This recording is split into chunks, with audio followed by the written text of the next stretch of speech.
left, right. Oh, God of heaven, none. Oh, God, why? God, why? God, why? God, why left, right, center? Why? God, why? Why they do me this kind of thing?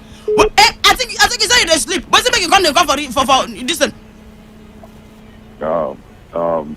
You know, due to my chat.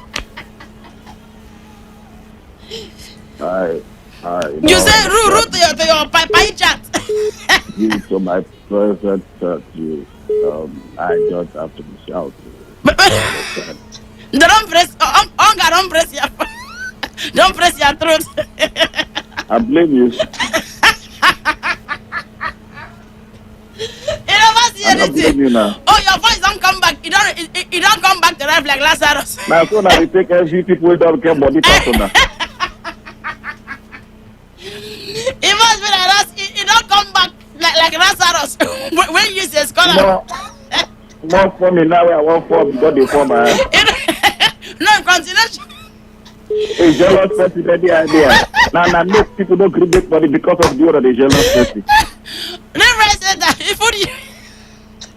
Can you imagine?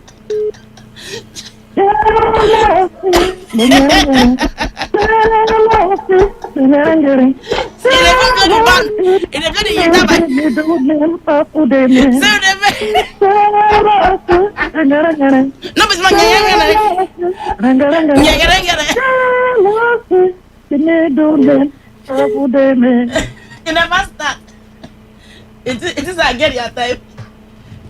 No worry now. No worry. When I go show you my card detail, you go shop. You said you go stop me. If you see my account detail, you go shop. Wait, I think say I don't make up for life. But I think say why phone say you go send me money for my account taxi. Now me go you go stop me your account. Come shop. You dey jealous, I go show you my card detail. So I go know who you are. My card detail are 8 digits to 8 digits. I tell you, let not be you again. 8 digits. Just now. You let it be said the 8 digits, eh? 000000010.00. I tell you. I know you way now. And I make you don't run. You know they come for meeting. Now you come once in a while. Because that one way you take from honorable big man. You don't have to be seen everywhere. Big man, they don't come out anyhow. I know. Left, right, center. Now you don't end this show as it in there now. 5 o'clock done now. We don't go. Yeah. Left, right, center. They go now. When they way now, passes away. If you're alive. Excuse me, I beg. I don't get to the way to you. Nah, right. I follow you now. Come outside. You go. Come. You get here. Come outside. If the bomb you wear, go house. Wait for me. Go sweating and go do you. I go put down for your mouth today. I go put down for your mouth. You got to try to forget. People of Barakot, we came, we saw, we concurious. Tutung over and out. Signing out with love from Right Honorable Funny with me. Rough you all. Everyone's talking. Lord, I tell lies in your precious word. I believe in your name. I believe in your name. It's only you that matter. Only you matter. Only you make sense. Only you make sense. Doesn't matter what the world says. It's only you I live for. Only you matter. Only you make sense. Doesn't matter what the world. Talk radio. I listen to a lot of talk radio. 95.1 FM. Whether it's happening in Port Harcourt, South, Nigeria, or around the world, we've got you covered. On air, online, delivering balanced news and unbiased analysis. Today, 95.1 FM. This is Today, 95.1 FM, Port Harcourt. News.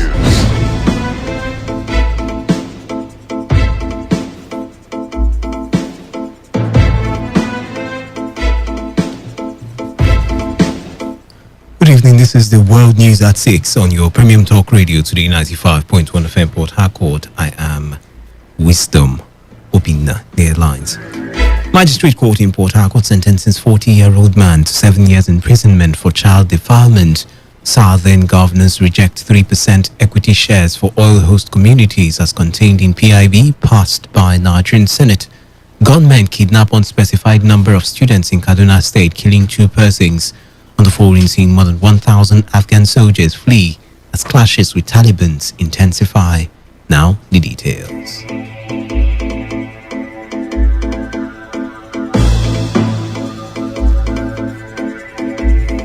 A magistrate court sitting in Port Harcourt has convicted and sentenced a 40-year-old Ifeanyi Eziji to 7 years imprisonment without an option of fine for defiling his 12-year-old house help. The court convicted Eziji on one count charge bordering on unlawful sexual abuse of the victim at his residence somewhere around the Eastern Bypass in Port Harcourt City, local government area of Rivers State, sometime in February 2019. Chief Magistrate Felicitas Amanze, in her judgment, said the convict is guilty of the offence punishable under Section 32 of the Child Rights Act of the state. Today FM's Uchendu Ijowo reports that Chief Magistrate Amanze described the action of the convict as an act of wickedness, particularly for lying to the court that the victim, who is a minor, had interest in him before having carnal knowledge of her. The court further said the evidence is tendered before the court, such as the victim's medical report, the confessional statement made by the convict to the police, and the 150,000 naira offered to the victim's parent as settlement out of court, showed that the convict truly committed the crime and thereby sentenced him accordingly. Speaking to newsmen outside the courtroom, counsel to the convict, Lucy F. Young, welcomed the judgment. And I just thank God for the wisdom of the judge, that looked into the matter, was able to fish out the truth in it. And when the matter went into defense, we were unable to bring any exhibit to show that this particular offense was not committed. The medical report was tendered, and the investigation that took place by the police, they were able to prove that this young child was actually defiled. So the defendant being sentenced to 7 years imprisonment, the judge, I feel, is even very good to the defendant. Very, very good. Because for you to have a child that is of that age and that child is being defiled, you will not like it, you will not take it lightly. On her part, Esther Acho Corrienta, who is the counsel for the International Federation of Female Lawyers in Rivers State, welcomed the judgment and stressed the need for victims to stop accepting monetary settlement when it concerns child defilement and rape. Instead of the defendant to go scot-free, we are pleased with the judgment of the court. And we're also using this medium to appeal to victims and parents of victims out there to stop settling cases of this nature, because from the fact of this case, during the hearing, we heard from the court that the parents tried to settle this matter for 150,000 naira, which is absurd. A child has been defiled and a parents want to take 150,000 naira to settle this matter. So we are calling people out there. The culture of silence has been broken. People should see something and say something, especially cases of this nature, cases of defilement should be reported. There is hope and there is justice. Some youths in the Niger Delta have rejected the 3 to 5% equity shares allotted to oil host communities in the petroleum industry bill recently passed by both chambers of the National Assembly.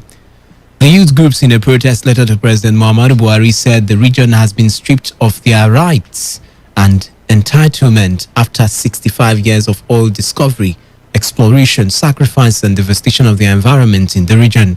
The coordinator of Ogoni Development Drive, Solomon Lenu, who read out the position of the youth groups after submitting their protest letter to Rivers State Government House, threatened to withdraw cooperation with oil multinational companies should President Muhammadu Buhari assent to the bill. Lenu demanded for a 10% equity shares for the host communities in the interest of peace and justice. We also discovered that after 65 years of oil discovery and exploration, sacrifices and devastation to our environment in the Delta, we are even now with this passage being stripped of our rights and entitlements by the bastardization of the term host community. As captured in the bill, there is no proper definition for what now qualifies a destination to become a host community or the midstream. Now, we fear that we will be worse off than we were under this system that appears to care less about the collective survival and future of the people, even though the grease to the economic engine that keeps Nigeria alive is domiciled at our backyards. We want to use this medium to inform the world that the Niger Delta people are still subjugated and made economically subservient to the Nigerian Union, even as demonstrated by the passage of this PIB despite the contribution of the Niger Delta people to the Nigerian state.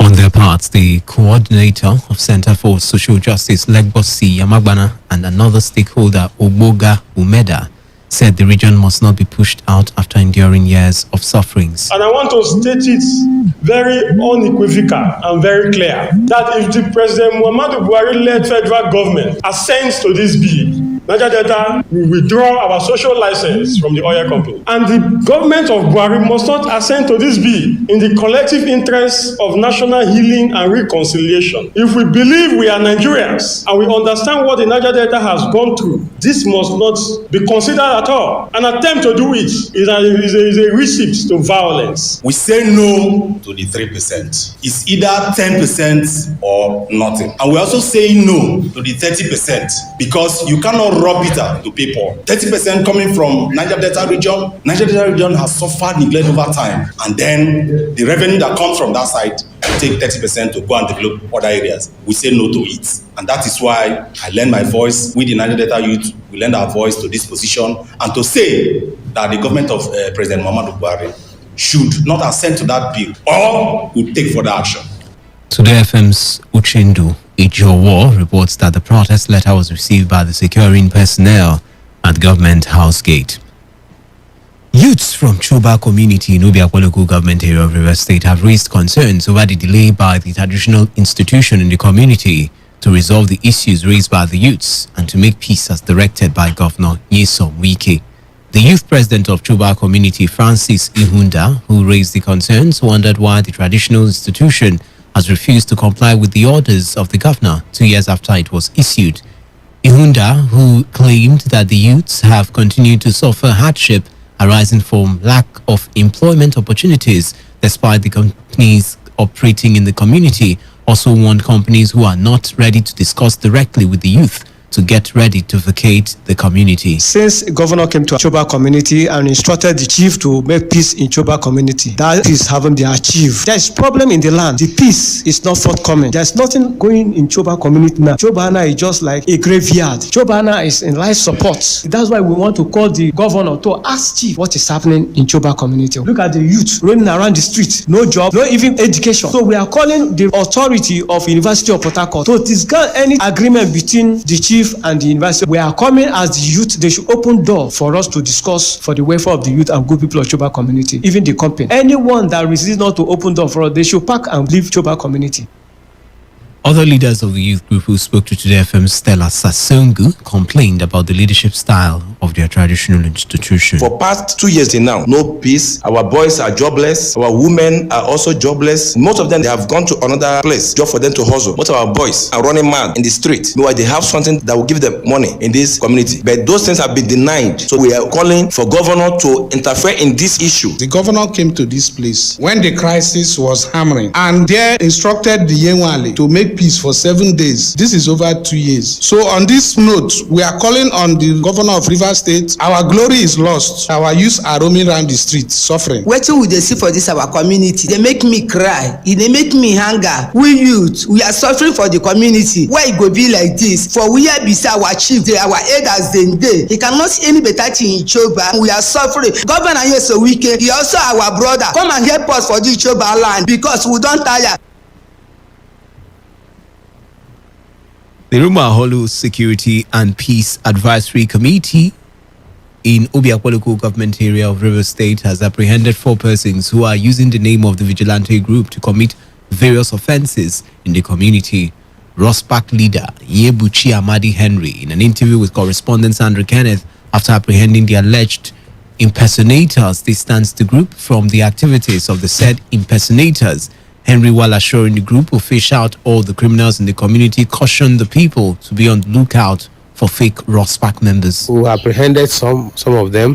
For instance, 2 persons, one named Destiny and Samuel. They are under police custody at the anti-cultism unit, and the police is saying that they will charge them to court for impersonation. Then this morning, we also got information where somebody came and alleged that the girlfriend was arrested by Rospark Kramalu, and we told him that nothing like that. So what we did was to swing into action. After everything, we discovered that the girlfriend actually lied to him, joined another man for a groove last night. So when we arrested the girl, she came and confessed. Right now, as I speak with you, I've involved the police so that the police also know that what some of those unfounded allegations are not true.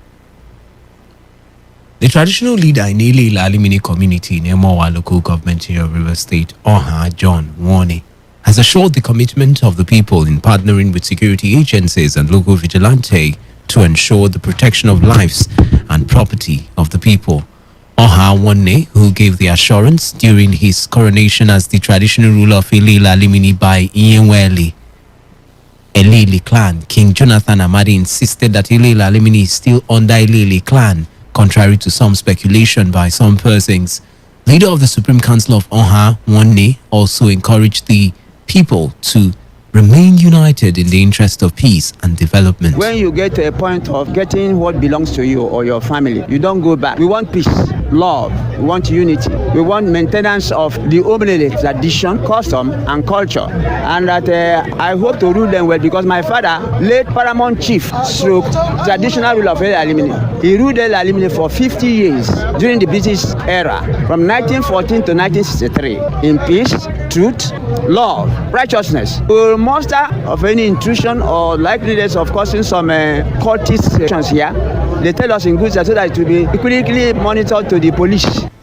On the part, the paramount ruler of Ilele clan, Jonathan Amadi, Chief Joseph Oka, and Oha Opaka Peter, while urging the new traditional ruler to unite the people, assured that the community will work with him to improve the economy of the area. First of all, as somebody who has been given such honor, is to make peace in the Alimini community. Not only Amobo is there for the Alimini community. He has to embrace, corrupt every other red cap chief or foreholders in the Alimini community to ensure peace and progress, and then also support the present government of River State. Handle us well and sit well. He is the chairman of the Alimini red cap chiefs. In as much as today is concerned, the stool is for them. Some police people are also here, and I think after today, he will now have to call a meeting that has to all the security apparatus will be put together, and so that, because it is better to get a particular source than everybody dishing out laws and saying something that is not supposed to be.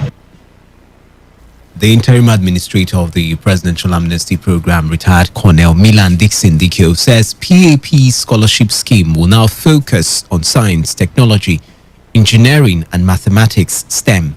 Retired Colonel Dixon Dikio said the decision to rejig the scholarship scheme by prioritizing the 4 courses was taken to align the manpower needs of the Niger Delta to the world's present realities.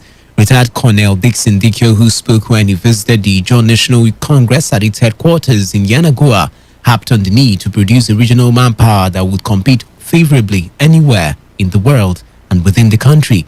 The Amnesty boss said the Niger Delta must field its first 11 to compete with other ethnic nationalities in the country.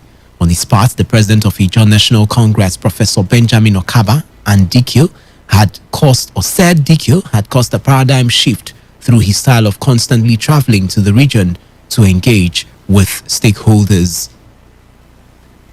Southern governors have jointly agreed that Nigeria's next president should emerge from the southern region. The governors also set September 21st, 2021 as the deadline for the promulgation of anti-open grazing law among its member states. Chairman of the Southern Governors Forum, Rotimi Akeredolu, disclosed this while addressing newsmen after a closed-door meeting of the governors in Alausa, Lagos State. The governor also rejected the 3% equity shares for host communities as contained in the recently passed Petroleum Industry Bill and insisted on 5%. You are listening to the World News at 6 on Today 95.1 FM, Voice of the People. After the break, more news, foreign and sports stories. Do stay tuned. Every day, every hour, when the big stories break, depend on our 24-hour news team to bring you the latest. Today 95.1 FM. 95.1 FM, Voice of the People. And we're back. Welcome back. You're still tuned into the World News at 6 on Today 95.1 FM. Thanks for staying tuned. 2 persons are said to have lost their lives after bandits invaded Bethel Baptist School, a private college in Kaduna State, kidnapping an unspecified number of students. The kidnappers in the early hours of today attacked the private school located at Maraban Rido within the Chekun local government area of the state. Sources say the bandits came in gun blazing, shooting sporadically into the air before whisking the students away. 4 of the students are said to have escaped while the rest were taken away by the gunmen to an unknown destination. This latest kidnap incident comes barely 1 day after gunmen suspected to be kidnappers attacked the National Tuberculosis and Leprosy Center in Zaria, Kaduna State, abducting no fewer than 7 people, including nursing mothers. The incident was said to have happened in the early hours of Sunday when the bandits invaded the center and started shooting sporadically and subsequently kidnapped 7 staff of the center and 2 others who are non-staff. Meanwhile, police in Kaduna State say they rescued 26 of the students kidnapped from Bethel Baptist School in Maraban Rido within the Chikun local government area of the state. Police spokesman Mohammed Jalige, who confirmed the early Monday morning attack, however, did not disclose how many students were taken. Some witnesses claim that at least 100 students were whisked away by the bandits. Jalige said a joint team of the Nigerian police, army and navy operatives on getting information about the attack immediately mobilized the area with a mission to rescue the abducted students unhurt. He added that the operatives gave the bandits a hot pursuit occasioned by tactical application of weapons and succeeded in rescuing 26 students, including a female teacher, safely.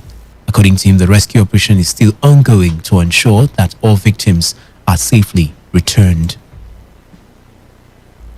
A committee has been set up by the Nigerian Bar Association to streamline the professional charges of lawyers.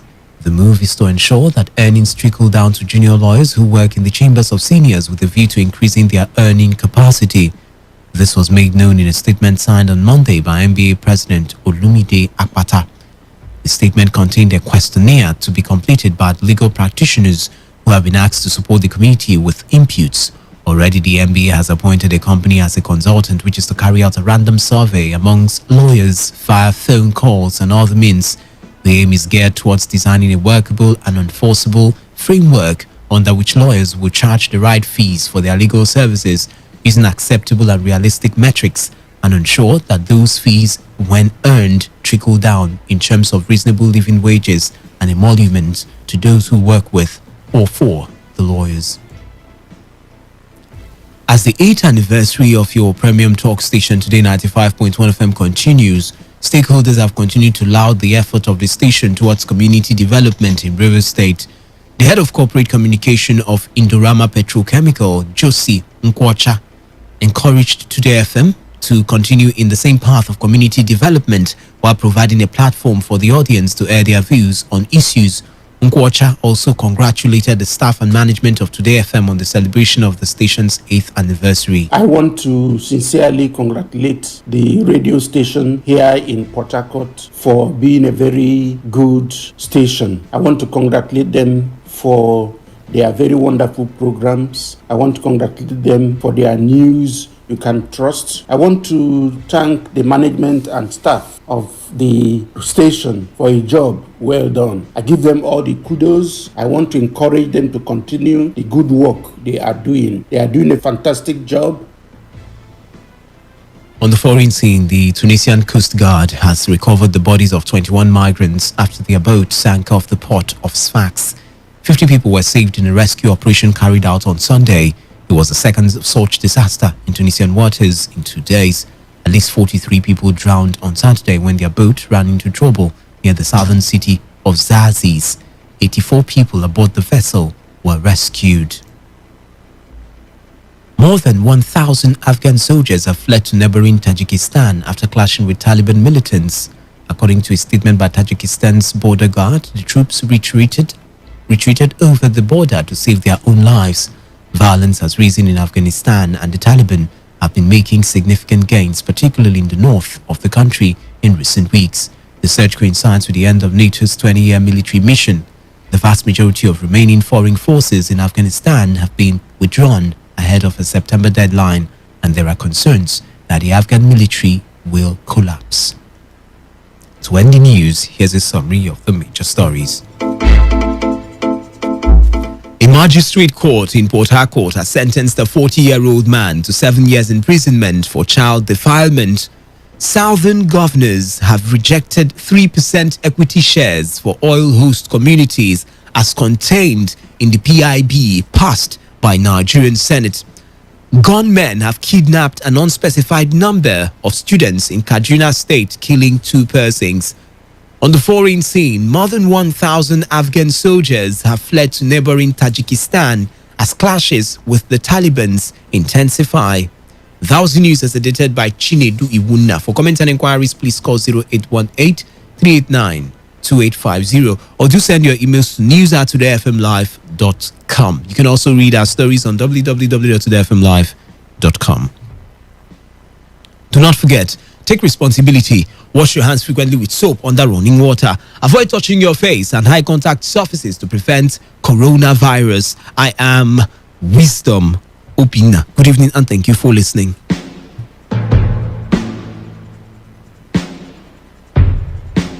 Today's news, today's entertainment, today's sports, today's issues. Today on Today 95.1 FM, Port Harcourt. Talk radio. I listen to a lot of talk radio. 95.1 FM. I hardly know you, can I confess?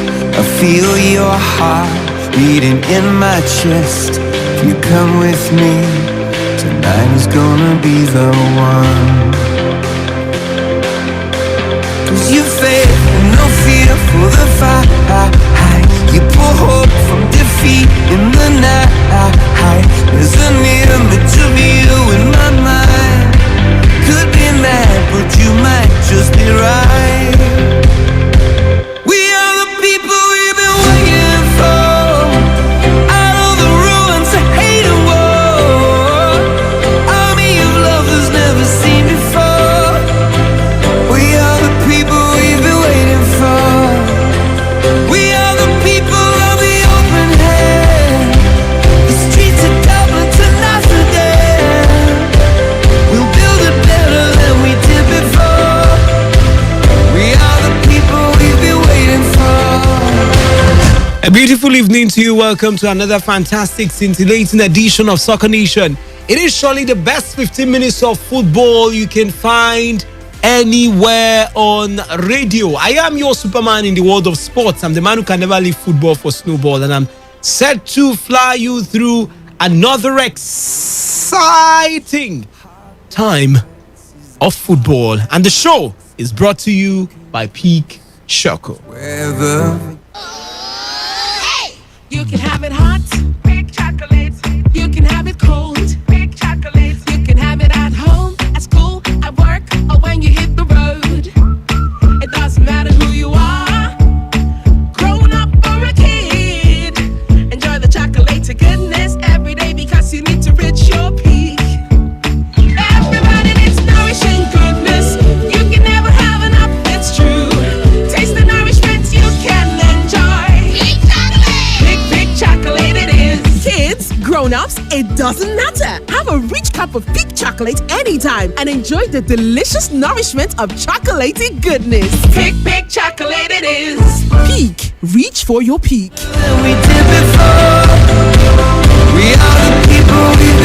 All right, welcome back. The show is still Soccer Nation, the best 15 minutes of football you can find anywhere on radio, brought to you by Peak Choco. All right, quickly, we start off with the Nigerian Professional Football League and the results we had across the weekend before we tune into Euro 2020, where it was a bit dramatic, and you want to say the finalists, or the semi-finalists rather, have emerged. But Dama United did that 1-1 draw with MFMFC. Enyimba 1-1 draw with Rivers United.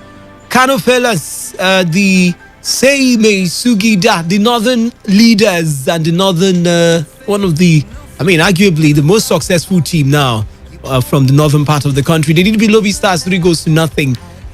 Casino United did beat Ifanyu by 3-0. Kwara United did beat Enugu Rangers 2-0.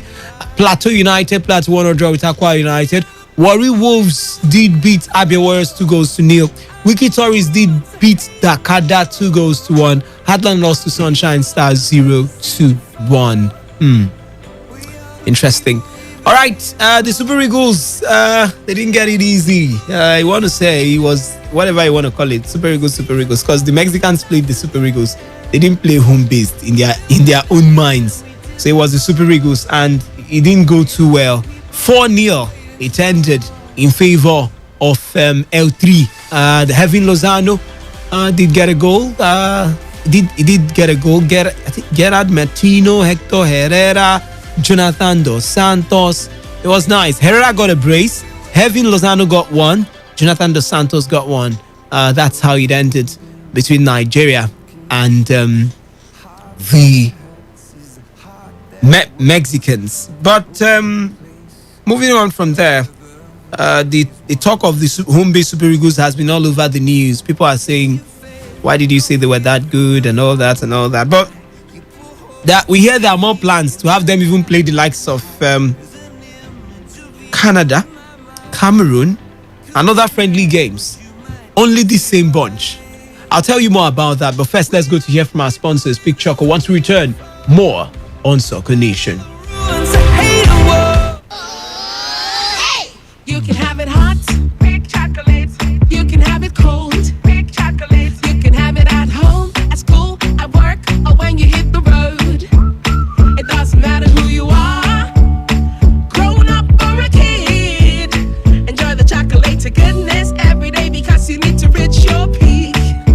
Everybody needs nourishing goodness. You can never have enough, it's true. Taste the nourishment you can enjoy. Big chocolate! Big chocolate it is. Kids, grown-ups, it doesn't matter. Have a rich cup of peak chocolate anytime and enjoy the delicious nourishment of chocolatey goodness. Big chocolate it is. Peak. Reach for your peak. All right, welcome back. The show is still Soccer Nation, the best 15 minutes of football you can find anywhere on radio. Brought to you by Peak Choco. Now, NFF President Amaju Pinnick has blamed early goals and inexperience for the home-based Super Eagles' embarrassing loss to Mexico. Nigeria's national team, made up of home-based players except for Ibrahim Sunusi, suffered a 4-0 loss to Mexico in international friendly play between the two nations on Sunday morning. Of course, the man from Tottenham. Now, the three-time African champions were missing their foreign-based pros, and it showed in the performance as Mexicans dominated from start to finish. Expectedly, fans bashed the performance. Kotinimi said, I believe the players gave their best in the encounter and the result could have been different if we didn't concede those early goals and we took our chances that came immediately after. Pinnick told the media, I am strongly of the belief that the players should be commended for their efforts in the game. The difference was in greater experience and much more exposure. Nothing stops our boys from standing up to the Mexicans with a number of games under their belts in the next few months. So probably the plan will be these guys will be playing their own games. Super Eagles will be playing their, I don't know. I exactly don't get it, but I'll still say it again. Things mustn't be done differently in some parts and left to be somewhat somehow in other parts. If our players abroad are doing well in their positions, great. They should be invited.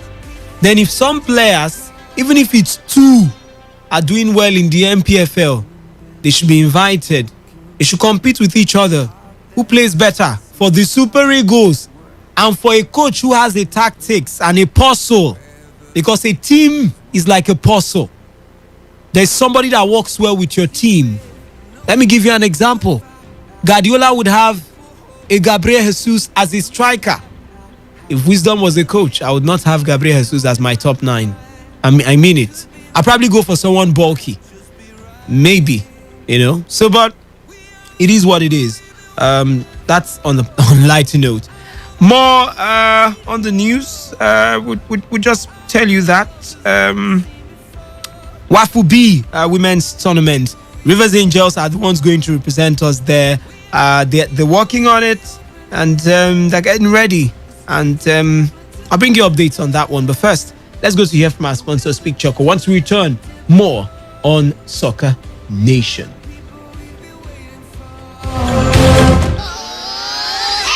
You can have it hot, big chocolate.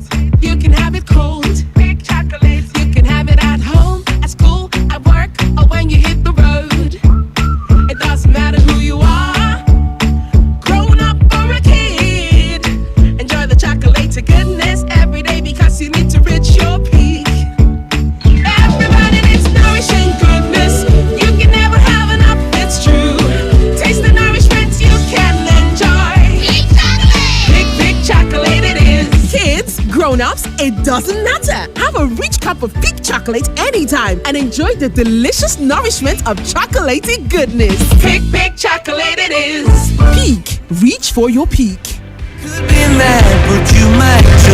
welcome back to the show. Still Soccer Nation, the best 15 minutes of football you can find anywhere on radio, brought to you by Peak Choco. Quickly, let's tell you that Nigeria's Rivers Angels have been drawn in Group B alongside Ghana's Hasakas Ladies and AS Police of the Miami of Niger in the first WAFU B zonal qualifier of the CAF Women's Champions League. The draw ceremony supervised by WAFU Administrative Secretary Boreima Balima in Abidjan, Côte d'Ivoire.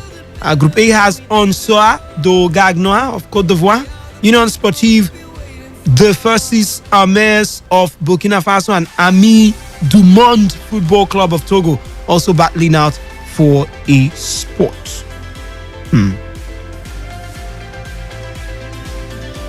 WAFUB won't be the only zone to produce two teams at the final tournament in Egypt, as the region has the urge as the home of the reigning champions of Africa Women's Cup of Nations, Nigeria. Whoa. So there are still huge qualifiers. I thought it was a straight through thing for the winners of the league. Okay, let's leave that and talk about European football. Euro 2020 updates. No longer news. Italy will face Spain in the semi-final. Roberto Mancini's men will be up against Luis Enrique and his La Roja side. That game will be coming up tomorrow, 8 p.m. Nigerian time. Now we have another game, the next final, or semi-final rather. It will be between the Three Lions of England and the Danes, Denmark, with the inspiration, the draw from their max man, Christian Eriksen. Well, we'll see how it pans out. We'll bring you updates and bring that game, tear that game a bit down, give you all you need to know tomorrow. But for now, let's quickly bring you up to speed with all the other stories making the rounds. It's not only about that, but quickly on Copa America, Brazil, Peru tomorrow also. We've got Argentina taking on Colombia in the semi-finals of the Copa America. The question, can Messi and his brothers in Argentina, can they turn the tides? Can they sing new songs of praise and glory at the end of the day? Or it will be another samba display, a display of football in the best of its fashion and without any addition. You want to savor the excitement that comes from Brazil. If you look at back in the days, these days things are a bit different, but you want to also go back and realize that this Brazilian team possess world-class players such as Ronaldo de Lima, at some point Rivaldo. We could go on and on and on and on and on and on and on. And somehow they are not exactly that lethal, but they still have got quality enough to dominate South America. Okay, let's move on and talk about the stories. Now, Danny Ings has refused a new contract at Southampton. The question is, where would he be playing next? You know, he had a decent season, 14 goals in the Premier League, and somehow it seems like the man wants to try elsewhere. Maybe he feels or he knows that he's a bigger player than the Southamptons. Don't forget, he used to be in Liverpool and was one of those touted to do well for the Liverpoolians. But somehow his rhythm wasn't in tune with the music being played right there at Anfield. Okay? So transfer talks are huge on the menu today, and maybe we'll start from first. By the way, Spinazzola, he's going to miss the semi-final. That's the Italian man. He's had a good surgery, successful surgery, but will be out of that one. All right? Mancini has already come out to say Italy would need great performance to get past Spain. Like I said, we'll leave those talks for tomorrow. Okay? Quickly, by the way, Belgium say they'll be sticking with Roberto Martinez, so he's not going anywhere. The FA president has come out to say the Federation president, they'll be sticking with him. Now, Barcelona are ready to release Miralem Pjanic for free, alerting long-term admirers Manchester United and Tottenham. I mean, Barca, they've been spending money like crazy. How do you spend such an amount on that player? £55 million last summer, and they've already deemed him surplus to requirement. He's not the only one, by the way. Samuel Umtiti have also been. They are both free to leave as they are not part of the plans of Ronald Koeman. Okay, Paratici has come out to say that the big goal now is to keep Harry Kane. Will Harry Kane stay? Time will tell. I think, no facts to back it up, all right? But I think Harry Kane will leave for Man City and Danny Ings will join Tottenham to replace Harry Kane. I think that's the plan, and Southampton will just cash in on Danny Ings because he has just 1 year left on his contract.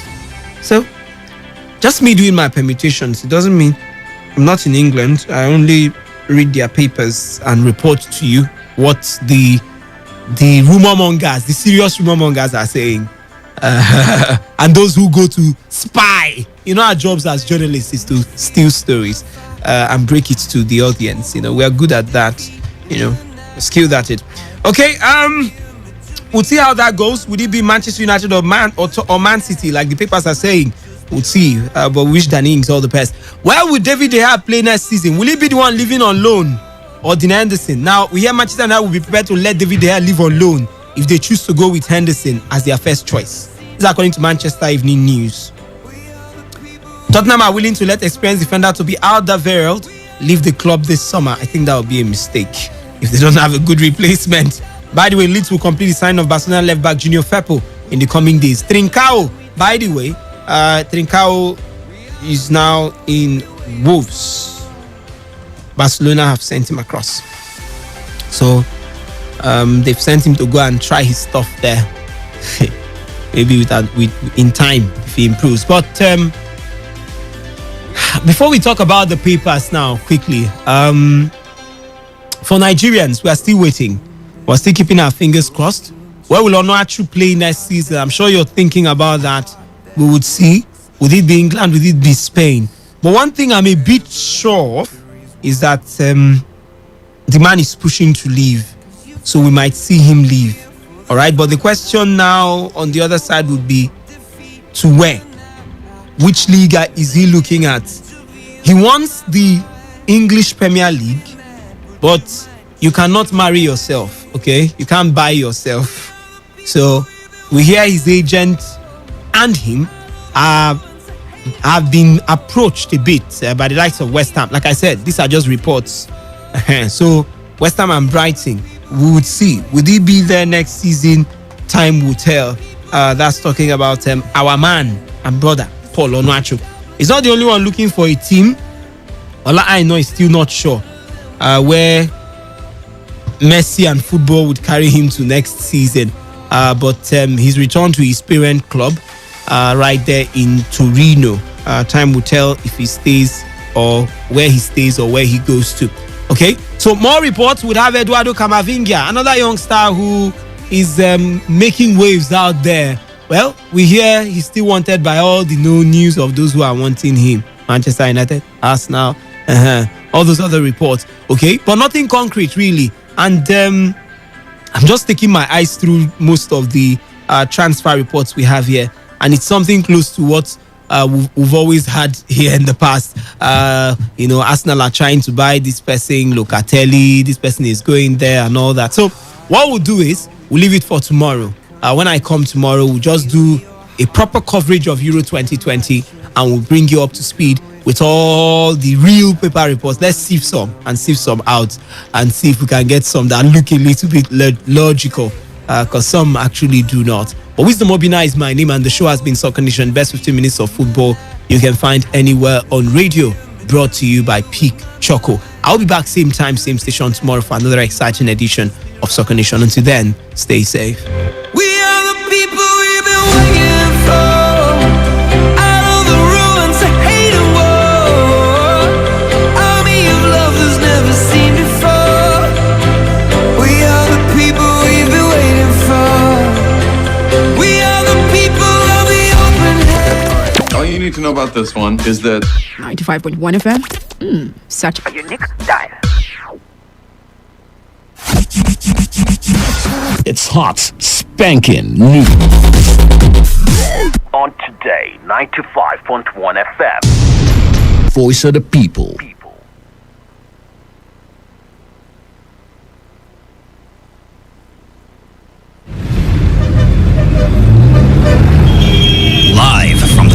city of Port Harcourt, Nigeria. This is Today 95.1 FM.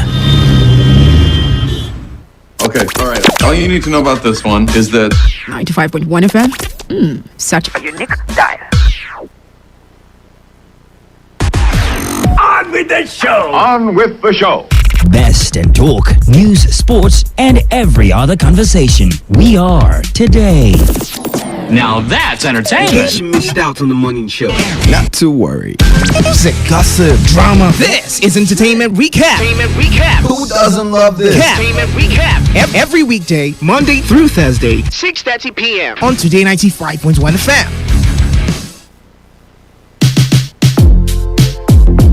Tell me what you want. I can be your friend. I can be your muse. Call my name and I'll be there. Do you know me? Do you know me? I am Dave Roberts, your favorite guy on radio. Can love you better through the stormy weather. Catch me when you can. Cause you're Peter Pan, girl. You know landing never. Have you ever felt this? 95.1 FM, voice of the people. And we're back.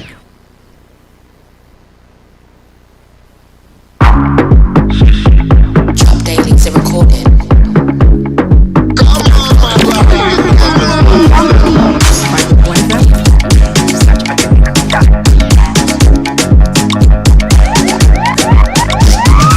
I got the model girl talk. Put the money on top. I took the honey on top. I put the money on top. I put the money on. That she falling in love. Says she feeling my G, she feeling my style, she loving my touch. Take it low, your waist is taking over. Shit, baby good, rotate, baby shoulder. Let's give them sick eyes. See, I love it when you move it like that. I never seen nobody do it like this. She give me body, make her want more. Yeah, she be the queen of the dance floor. Yeah, anything that you don't want, yo. Baby girl, you know it's all love. See, come over. Just your skin like mocha. I see you for poster. Body shape, Coca-Cola. Just keep going. I got the model girl talk. Put that body on call. I took the honey on top. I put the money on top. I put the money on. Says she falling in love. Says she feeling my G, she feeling my style, she loving my touch. I got the model girl talk. Put that body on call. I took the honey on top. I put the money on top. I put the money on. Says she falling in love.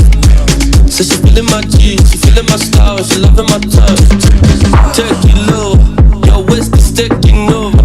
Shit, baby good, rotate, baby shoulder. Let's give them sick eyes.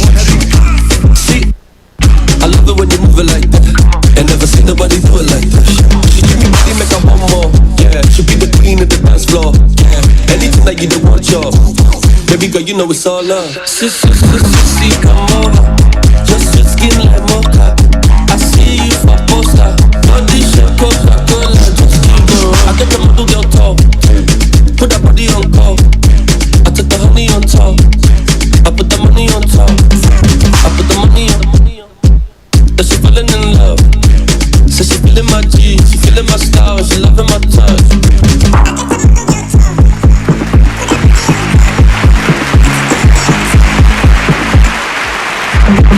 UG official with that song there, My Touch, alright?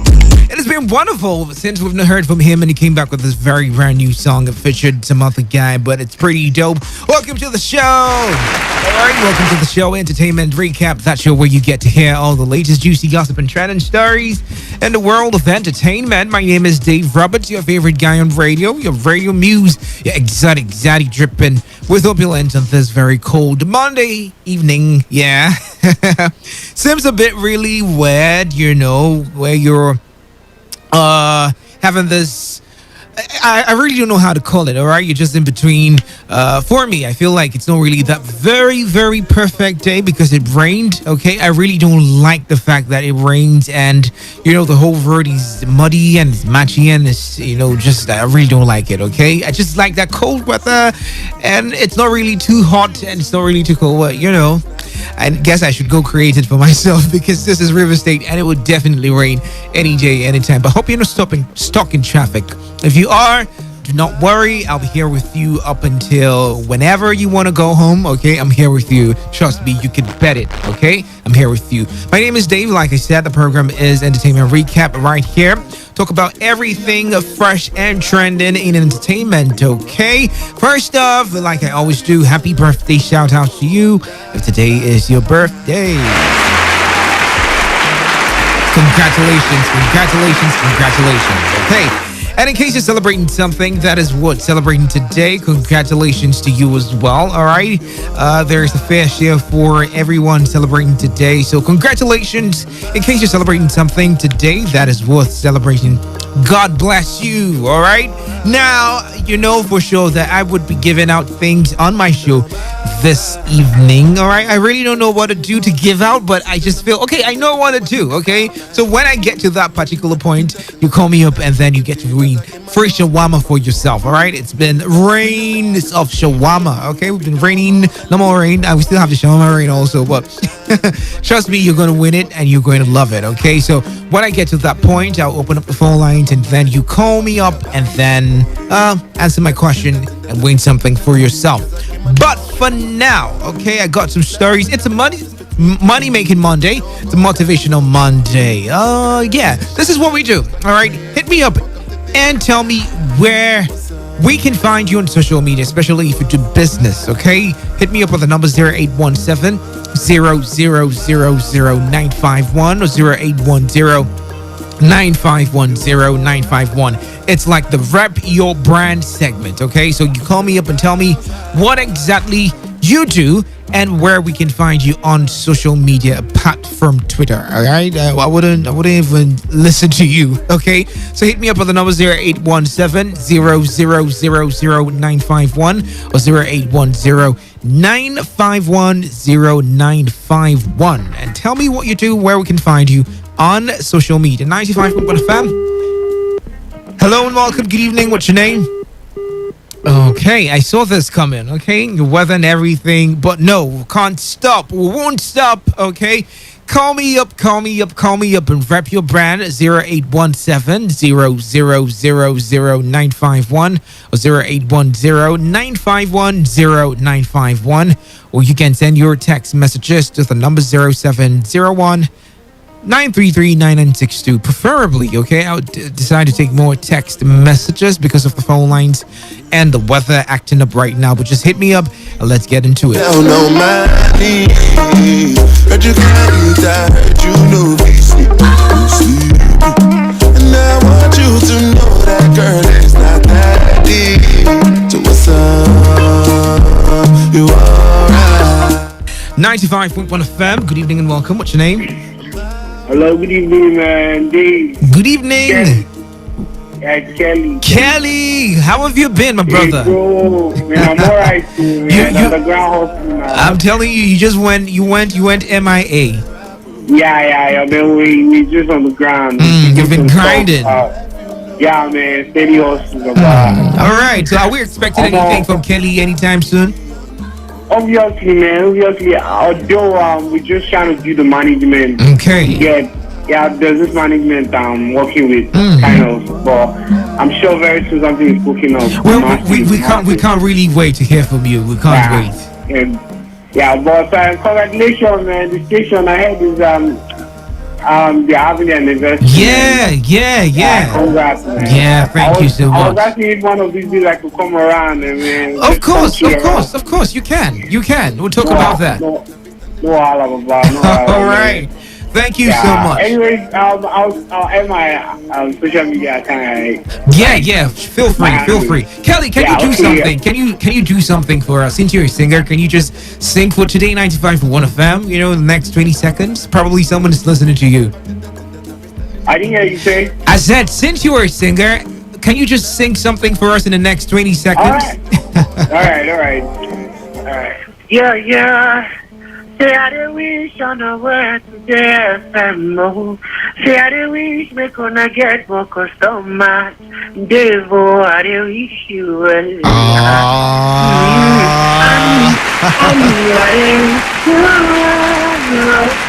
I was able to call you. Yeah, but that's really nice. Thank you so much, Kelly. Right? Thank you.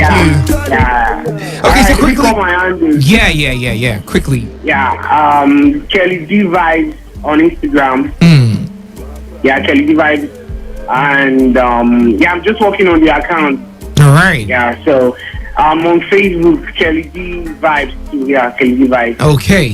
Okay, so go check him out. It's a brother who is talented too. I really don't know how to explain, but he has this Wandy Cole kind of thing. He's really good like that. All right, heard him sing one time and I was blown away. Okay, but this is what we do. All right, we give people the opportunity to call in and rep their brand, whatever you do, but you has to be legal. Okay, not just you don't tell me you kill people and then you call me. No, it wouldn't work. All right, hit me up on the number 0817-000-951 or 0810-951-0951. Now this is it. Okay, I told you I'll be giving out something courtesy. I wouldn't mention the name, so you would call me up, rep your brand, and if you mention the name of the sponsor on the show, you get free shawarma. All right, how do we do it? It's pretty simple like that. Call me up and tell me, Dave, this is what I do. I'm a musician, I'm a poet, and this is my handle, or this is where you can find me on social media. And then the sponsor of your show is so and so, and you get something from them. All right, so hit me up on the number 0817-0000951 or 0810-951-0951. All right, do I need to take text messages also? Okay, so I wanted to do it. I wanted to take text messages, but phone lines are down, so I can't do that. I'm sorry, but just call me up and then you get to win something there. Those people, okay? I wouldn't want to mention the brand so you don't just hear it from me and then call me up and tell me no. That's like pure cheating, okay? So call me up on the number 0817-0000951 or 0810-951-0951. Rep your brand and tell me about the sponsor on the show, and then you win something for yourself. Now, I said something about Richard Moffat Damajo, our MD, Robert Melford David. We like that. We're cool like that. He's celebrating 60th birthday today, and he is pretty thankful to God for breaking the generational curse. Yeah, pretty spiritual, but true. Okay, so he's thankful to God for allowing him break that generational curse where nobody in his family gets to meet 60. And he's 60 today. He's really grateful to God and is really excited about the whole thing. And it's really good, to see things like this happening, especially when there is this, specter of death, according to him, in the family, that no one gets to that age 60, and he's gotten to it, and he was really in the mood. I saw the pictures he posted on Instagram and I'm like, yo, brother is not chilling at 60 at all. I mean, he had the whole earrings on, he had the drips going on with him, the kind of thing I could do. Trust me, when we get to 60 we still look like this. So he was really grateful to God, came on social media and was talking about how he's been very skeptical and afraid to get to that age, but here it is, and it's really good. So congratulations to him, for that very wonderful plus to his life. Moving on, we talked about something about whiskey, but I'll just make this reference. This video just popped up on Instagram where Burna Boy had this conversation with someone, and he was saying, look, I would pick Nasty C over any other American artist. And this is one thing about Burna Boy that really intrigues me. I mean, the fact that we have great minds in Africa, and he's hinging on that. I mean, I don't want to go into all the in-depth analysis of what was said about Africa that isn't true, but we are great. We're great people. Okay, we're just great like that, and we just seem not to understand, and we just have this preferential treatment for people who are not in Africa. If it's not from Africa, it's good. And it's wrong, okay? So he said he would pick Nasty over any other American artist. Rapper, rather. 95.1 FM. Good evening and welcome. What's your name? Hey. I mean, the way you call my name is like, sometimes I get scared, dude. Don't be scared, don't be scared. I'm telling you. Welcome. You should be scared because we're in Port Harcourt. No. Our governor is trying to keep us safe, so I won't be scared. Okay. All right. So, you want to rep your business? Yeah, I want to rep my business. Okay. The name of my business is 40 gas plants. Okay. Yeah. And where can we? What's the name of this place? All right. So where can we find you on social media? Although right now I'm not on social media. Why? My business is on social media. Why? But I'm about doing that. Are you scared, or are you part of the people who don't want social media to thrive in Nigeria? No, I'm not part of them. All right. Okay. So you want to guess where? Who the sponsor of the show is, so you can win something for yourself today? This place. The best shawarma spot in Nigeria. Congratulations to you. The best shawarma spot in Oh my God! I mean, this shows that you've been paying attention to the show. Hello, Devo. Yes. Although I watched shawarma last time, I picked up my shawarma. That was on Friday. Wow, and it was really nice. It was really nice. Shawarma, very nice. Wow! Congratulations to you again. Shawarma plug in Port Harcourt, recently. And now you're winning another one for yourself, I'm winning another one. Come on. Hey. I think the shawarma is just meant for you this period. Like, at some point, shawarma will grow on your head because you've eaten a lot. All right, congratulations one more time. My name is, I've not said my name. Oh, yeah, but, okay, I think it's Ken, right? No, not Ken. Okay. My name is Baridi Giado. Yes. I really like I like the heaviness of the name. It sounds like a politician's name. All right, so since you already know the place, you're going to go there and then pick up your prize again. All right, congratulations to you again. Okay. Congratulations. Thank you very much, and this is where we come to the end of the show today. All right, this is what we do. All right, like I make people happy by doing this for for the listeners. Okay, so you want to be part of it again? It happens tomorrow. I'll be giving out another munchie. Well, I call it munchie. Delicious shawarma.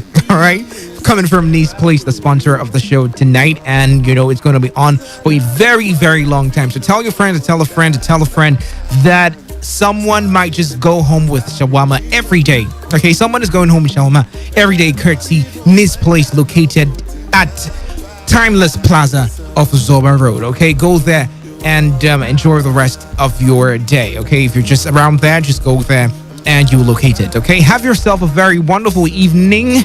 You can follow me on socials, Dave Melford Roberts. On Instagram, it's Dave_Melford_Roberts. On Facebook, David Melford Roberts. Follow, like my page, share, comment. Let's be friends, okay? And I wanted to say something. Yes, keep listening, okay? Because we're giving out lots and lots of amazing prizes on the show, okay? Not just entertainment today or the recap. We're giving out lots of amazing prizes. We're giving out a ticket to go and chill in Dubai or Kenya or Zanzibar. Yeah.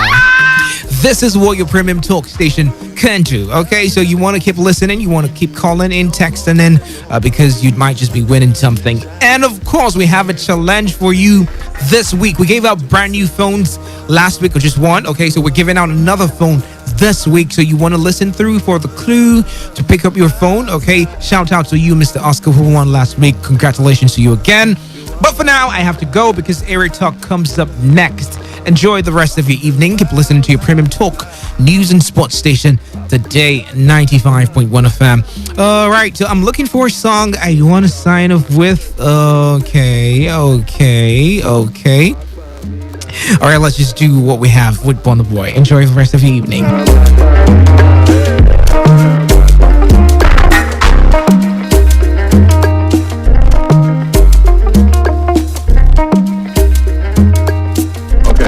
All you need to know about this one is that 95.1. People can no longer take certain things. Nothing is guaranteed. When we were younger, you hardly hear killing. Today is the norm now. No place is safe. We get president at all. We separate Nigeria, beg. Kidnapping, assassination. People are dying every day. People are getting killed every day. My friend just got kidnapped. Tell the Nigerian leaders, or if you like rulers, that they are performing below expectation.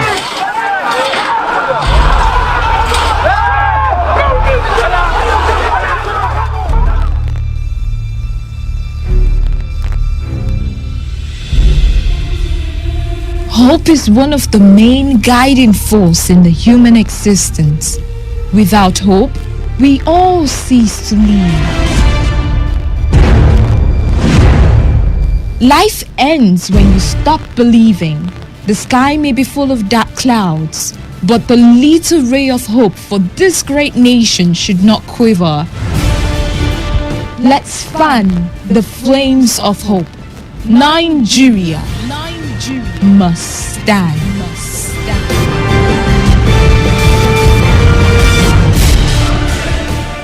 This message is brought to you by Today 95.1 FM, Voice of the People. 8 years. 8 fantastic years. My goodness.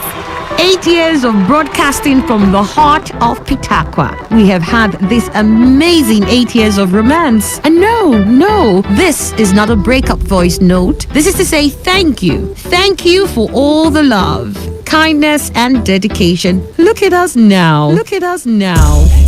We have 8 years of amazing growth. We couldn't have done it without you. Yes, you, our dear listener, you are worth it all. And because of you, we're dedicating the next 8 years to loving you fiercely. And so to start the next 8 years, for this month of our anniversary, you need to stay glued to this channel. We're giving out great prizes. We're giving holiday destination packages to Kenya or Dubai. You decide. We're giving out phones. We're giving out cash. We're giving lots of freebies. You don't want to miss any. We love you so much, and that's no lie. Thank you for 8 years. 8 years of awesome broadcasting. Take you away. Come on, come on. Come on, let's go. Let's go.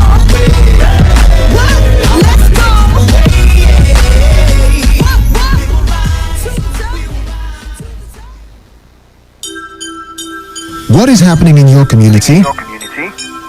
Does your community feel government presence? Do you think your community's voice isn't heard by anyone that matters? Join us on Area Talk, the platform that zones in on happenings in, out, and around your local communities. We focus on the problem and take eyewitness accounts to help us get a better picture on any issue. Every Tuesdays to Thursdays by 7 p.m. on Today's Connect, only on Today 95.1 FM. I feel to reach you anywhere you day, brother man. You day. 95.1 FM, Voice of the People.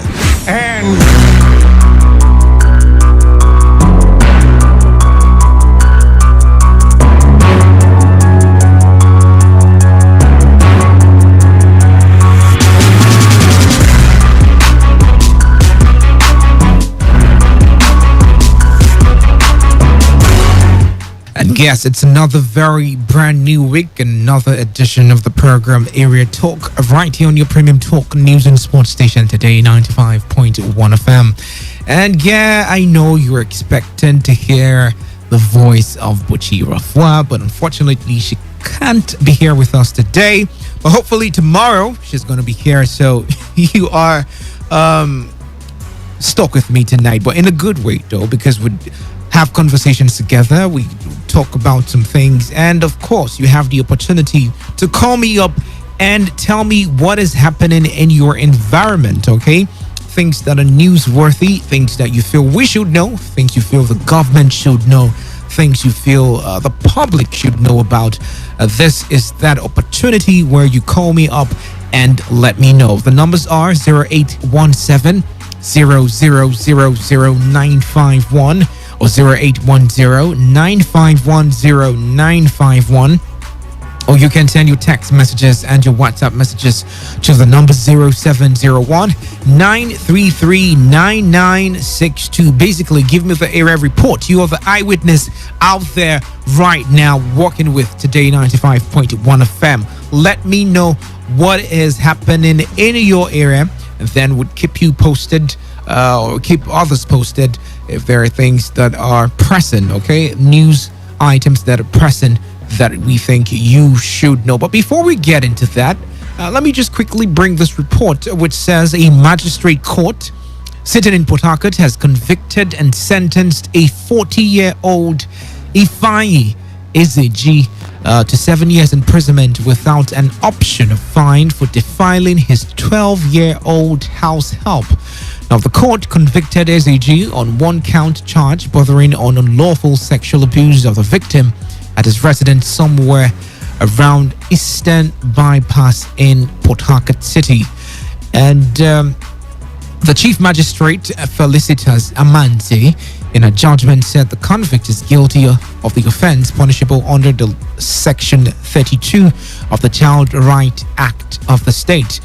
And Today FM's Uchendo Ojoa reports that Chief Magistrate Amante described the action of the convict as an act of wickedness, particularly for lying to the court that the victim, who is a minor, had interest. Okay, this is where I want to draw the conversation from. Had interest in him before having carnal knowledge of her. Really amazing, that people still have certain ways of defending themselves, or feeling that what they do is justifiable, to some sense in their minds. It's appalling.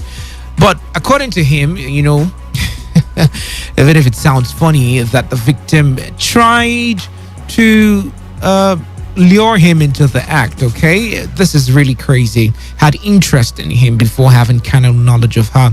But the fact is, he has been sentenced and he has to pay for the damages done. Now, this brings us to the whole notion, or the whole idea of how protective our society is, especially for our kids, especially for those people who are house assistants, who work in our environments, who are, what they term housemaids or maids or house helps, in Nigerian parlance. But how intentional are we in safeguarding their own lives? Okay, they are human beings also. It doesn't mean that they lose every form of human interaction because they work for us. We've heard of people who beat up these people, not just beating them up, beat them like they want to eventually kill them. When you have that intent in your mind, like, I want to beat this person to the extent where this person loses his or her life. That's how they treat these people for very trivial issues, very minor issues. And it's funny how the society has adopted this style. Oh, is your house girl? Oh, beat them very well, so that next time she don't go to them again. But it's wrong. They're also human beings. So things like this would sort of amplify the condition and the problems which these people encounter on a day-to-day basis. I heard something the other time where a certain woman told the housemaid to lie naked on what they call zinc, okay, the roofing sheet. which was placed under the sun, and the lady had to stay there for a couple of days. And it was really crazy. I'm like, what do you want to do? What kind of, if you want to call it discipline, if that's the word, or corporal punishment, what will warrant you to treat another human being like that? It's really wrong, okay? But this is a proof that the law is actually catching up on people who go about victimizing other people's children, okay? And this is really wrong, and we should discourage it in all forms. But I would like to know your thoughts also on this. Call us on the numbers 0817 0000951 or 0810 951 0951, or you can send your text messages and your WhatsApp messages to the number 0701 933 9962. What is happening in your environment? 95.1 FM. Good evening. Good evening, my good brother. Good evening. Is this Mr. Olo? Lucky? Mr. Congo, please. Mr. Congo. Yes.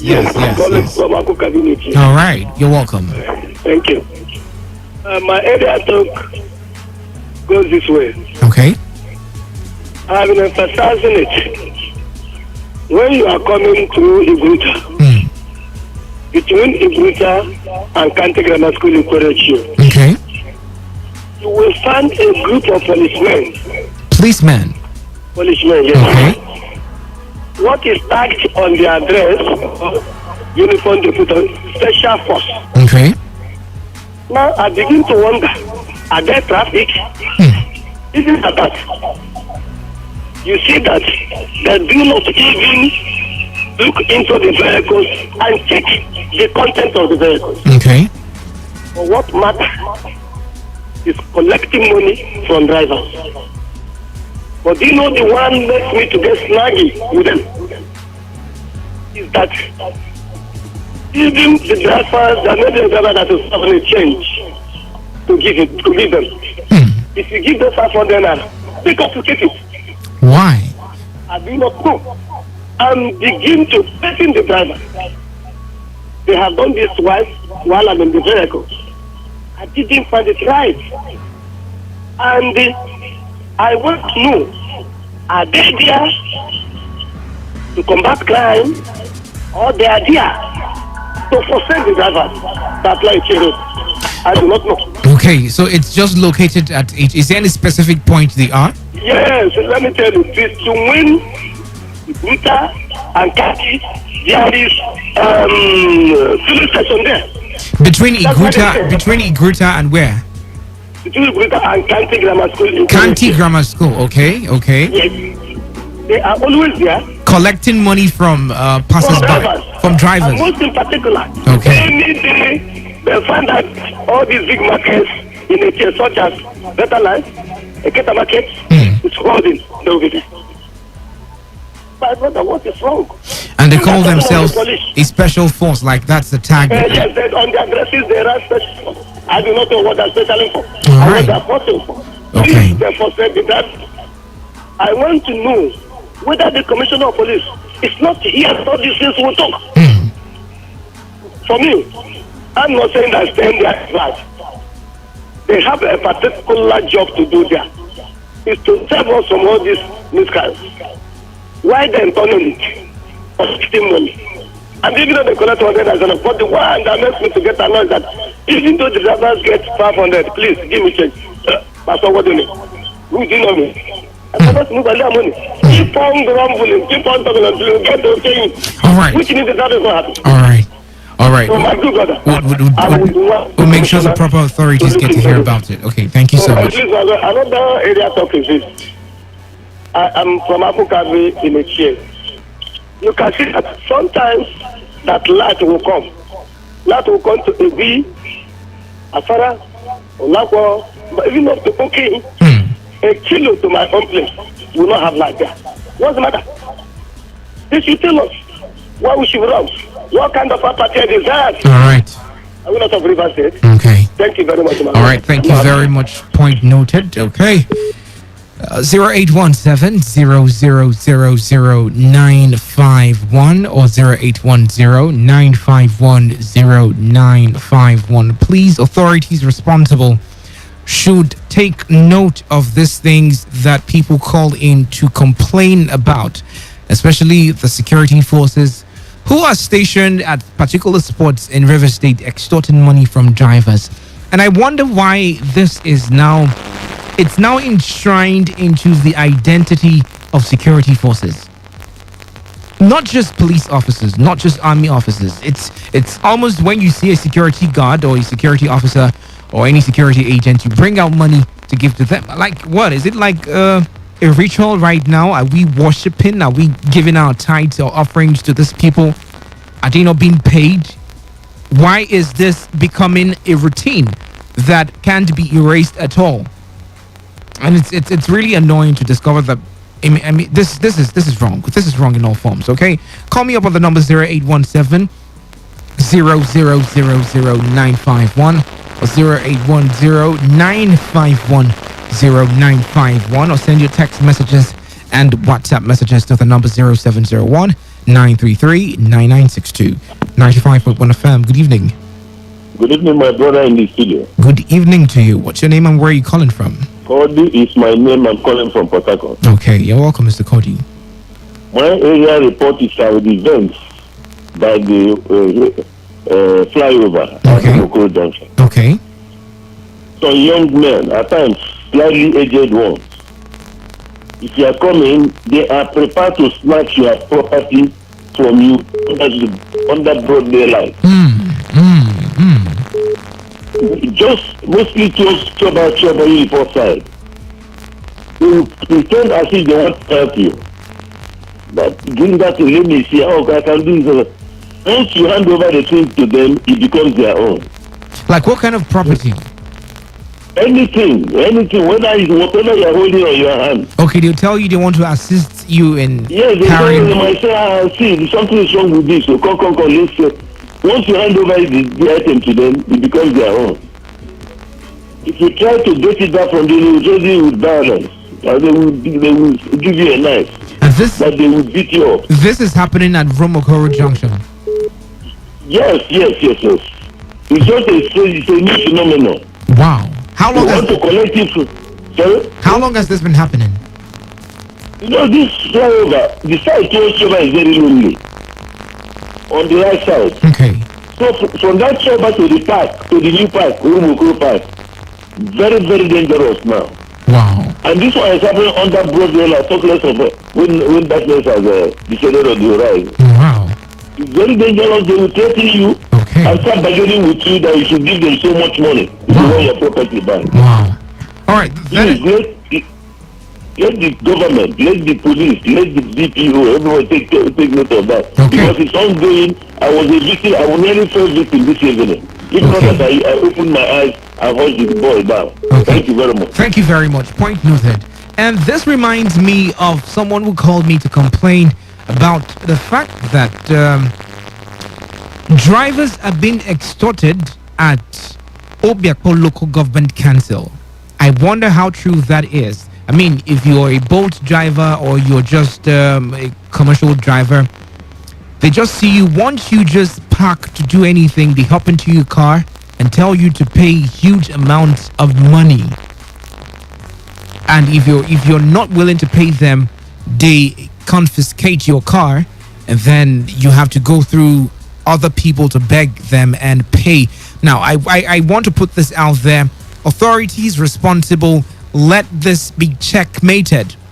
We don't want to see our young people who are legitimately and legally doing businesses getting into trouble with what they call them community boys or area boys or touts. This is very wrong, especially for taxi drivers, boat riders, and the likes. 95.1 FM. Good evening and welcome. What's your name?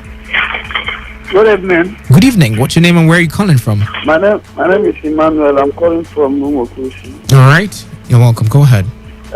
My brother, the traffic, that GRA road, that GRA by Garrison. is another thing. Wow. People have, if you see the number, the people are suffering. People are suffering. Wow. The traffic there, because we were about to take that guy. They blocked the other road. Everybody is taking water lines. So this ministry of they should help people. I know they are working. People are working, but they are working for the people. Now, there is coffee by 8:30. People are driving anyhow to meet up with the time. Yes. And every road is stopped. I was able to, because I used legs to act like from here to almost get to this far before I was able to look for a way out. So they should look into all these things. These people are just traffic at GRA junction itself.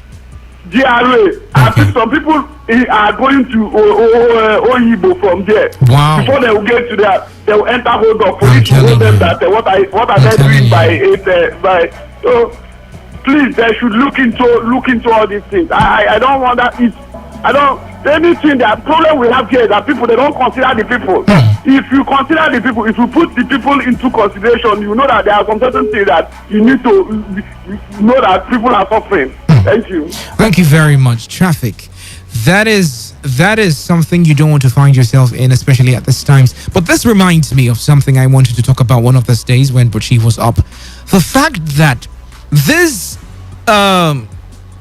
this bends, or this outlets where people could go and make U-turns to the other lanes are blocked because of the whole protecting police stations.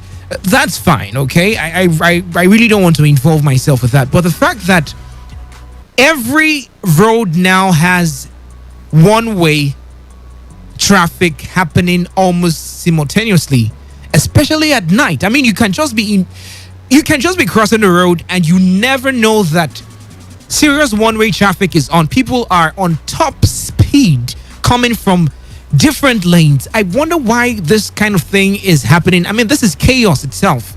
This is chaos. How can you say you're protecting people, from their lives and property, and at the end of the day, you're creating other loopholes for people to lose their lives? It's wrong. It's really wrong. Okay, it's really, really wrong. I don't like. I would want to voice out my displeasure for that. Okay, one-way traffic being seen by these police officers, being caused by these police officers, it's wrong. I mean, they say they're doing stop and searching, and then at the end of the day, people are going on one way. I saw someone literally have an accident that almost took a life, and I know how bad these things are. Let's address it. 95.1 FM. Good evening and welcome. What's your name? Hello, good evening. My name is Obinna. I'm calling you from Omogu. Okay, Mr. Obinna, quickly, you have 1 minute. Yeah. This issue of this task force, this Obiako boys in this Port Harcourt, you can't drive stand and now in Port Harcourt. Wow. Wind the glass down. They will jump inside your car and beat you and throw 7 boys will tie you down. The next person will drive your car to council, to Obiako council. Why? Even Toyota Corolla. These 2 cars is their problem. Once they see whether are you a commercial driver or they will just jump inside your car. Is there anything they want? Is there anything they're asking for? What is your ticket? You say which ticket? Ticket for what? Ticket for what? Ticket for River State this thing. They ask you ticket. They say, okay, which ticket? I'm not a driver. I'm not a commercial driver. They say, look at your tire. Look at your tire. The tire is going down. Once you look back, they will just stop your car. Oh my God. No wasting of time. They will beat you and drive your car to the council. People are very scared now, my brother. I don't know what is the problem. Wow. All right. And say people, if taxi drivers, only them, they can be taking those people and leave people alone, my brother. Thank you for your this area stuff, my brother. Thank you so much. Point noted. We'll keep talking about it. 95.1 FM. Okay, we lost that. 0817 0000951 or 0810 951 0951. 95.1 FM. Good evening. Hello. Hello, good evening. Good evening and welcome. What's your name? My name is Tijana. Tijana. You're welcome, Mr. Tijana. Welcome. Good evening. How is the program? Very fine, oh, we thank God. Hi, is Buchina. You see Buchi tomorrow. You hear Buchi tomorrow. Go ahead.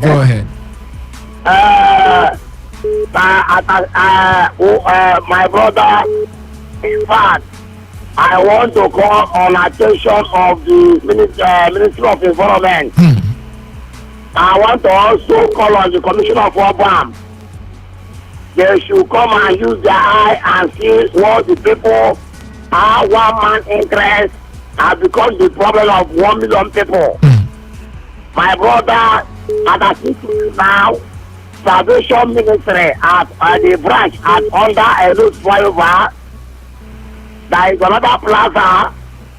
There's another plaza behind that Salvation Ministry there. My brother, during the former governor of Rivers State, we are trying to build on the waterway to create a culvert on Rivers State government waterway. And during then of Amechi, the governor stopped them. That because they have their access road where they bought their land, the plaza and the Salvation Ministry church there. And we are the community. We are passing through this water issue. We stop that job and ask them to access their road where they have their access road. My brother, we are on him before Anoki left office. And now, I don't think that what they have done there, that the executive governor of Rivers State, chief by Sayo Tobike, is aware. And the ministry, they are not aware of what they have done. They went back after the former government stopped them. So they are asked them to access their access road. They still went back and built a culvert, a tiny culvert on top of the waterway. And this culvert are the problem the people of Sac, Rukoko, Rumaholo, Rumodomaya, Obulikwele, Elibolo, Rubakolose. And they know these culverts are giving us a lot of problems. So we are calling on the Rivers State Ministry of Environment and the urban development. They should switch into action and ask them to remove that culvert so that the water can flow. That is the challenge we are passing through now. I'm also calling on the Rivers State government to also look away because they have done well for us by cleaning the canal. They should still have to catch it. They should catch this canal so that these grasses will not continue to disturb what we are passing through now. And I speak to you now, the water, the coverage they are putting on top of the waterway cannot contain the level of the water that is flowing around that area. So the water is coming back and the people have now been flooded. So they should intervene. If not, we are going to mobilize all the communities down to that place. Thank you. All right, thank you very much. Thank you so much. And I'm sure the proper authorities responsible for that would get into action, like you said. But you can be part of this conversation by calling in or texting in 0817-0000951 or 0810-951-0951. Those are the numbers to get through to the studios right now. And then tell us what is actually happening in your community, your environment, your area, your compound, your estate, your clothes, wherever you are. Just let me know. 95.1 FM. Good evening. Hello. Good evening. Thank you. Good evening. My name is God's Power. God's Power. God's Power. I would need you to speak up. You're a little bit very low. Oh, okay. Maybe it's network. Okay. I'm calling for Onumekini. Okay. Yeah. I also want to add something to the illegal arresting of private cars at Obiakpo Council. Okay. Yeah, I witnessed that some of them, they used to park the car immediately after fire service. Yes, there's this former hotel there that they go there. Yes, Winners Hotel, yes. In fact, I witnessed it on Friday. I was like, what is actually happening? Wow. They were taking them to using the health center inside the fire service, just there, they would just keep negotiating. I was like, what is actually happening? What is their actual offense? I don't know, because I remember that the local government chairman, he came in, he said he has dissolved all existing tax force and whatever. So I don't know where these ones are coming from. At least I saw this, I witnessed that. And the people are just begging 1,000, 2,000 as the case may be. Before you know it, they will drive their car inside and then maybe less the tire. Wow. I really don't know where we are going to. It's unfortunate. Yeah, another thing I want to talk about is the University campus at Emoha. Okay. The kind of concrete electric pole they are putting on that road, my brother, I don't understand though. Honestly, I feel I should say it out. Even me, who is not an electrical person, I know that pole is not solid. Okay. It's not that if breeze blows, it will fall off, and it's high tension. I'm thinking that the authorities should look into it. I don't know if this government project they have a supervisor from the ministry that are in charge, maybe Ministry of Power for electricity, Ministry of Works. I don't actually know what they do. As I speak to you, I was just passing. I was comparing the old pole and the one that I existing. Today, when I pass somewhere, I look at the pole so concrete. I don't know what is actually happening to our people. In fact, they are clamping the pole and then putting on high tension cables. I won't Already. Yes. Wow. Yes. To me, who is a layman to into that kind of cable and electrical aspect, but I know that thing is inferior. I wonder the kind of rod they have inside that thing, and then maybe the quantity of cement they have. Is it just? Have you assessed all the other poles you saw? You just saw few of them. No, it's a new one now. So they want to run a fresh line to the campus. Okay. So all of them are just high tension pole, and they are new. It's one that we need to look at. So from what you saw, they are not strong enough to carry the kind of things you want to put on there. My brother, even a layman will know that thing is not strong. All right. Honestly. Okay. Honestly. So I don't know. We'll reach out to proper authorities. It's okay. That's better because we have to look into it. It's high tension. That is my concern. That place is a waterlogged area. It's rain force. Possibly, if smoke are hitting it, will just fall off. This is at Emoha, right? Yes, they are the new University campus at Emoha. Okay. They are running a high tension pole to the school direct. I don't know where they're connecting it from, but to me, that pole is an inferior one. Okay. No matter thank you very much. I really appreciate your concern. Thank you so much. It's okay, my brother. All right. Now, the program is not opinion poll. The program is Area Talk, where you get to call me up and share your report. You're the eyewitness reporter reporting for Today 95.1 FM from your environment, from your area, from your community, from your state, as the case may be. But we're going a very quick break right now. We'll take the news at 60, and when we get back, it's still more from you. Keep listening to your Premium Talk news and sports station, Today 95.1 FM. I go to put myself in order. Promo. In the spirit of our 8th anniversary celebration, Today FM has an amazing offer for you. Book for 8 slots and get 3 slots free. That is, pay for 8 slots and you get an additional 3 slots for free. Take advantage of this wonderful offer and showcase your business products or services to a wide audience. Promo runs from June 28 to July 28, 2021. To book your slot and for further inquiries, please call 0818 389 2850. Again, 0818 389 2850. Book your adverts today. Happy anniversary, Today 95.1 FM.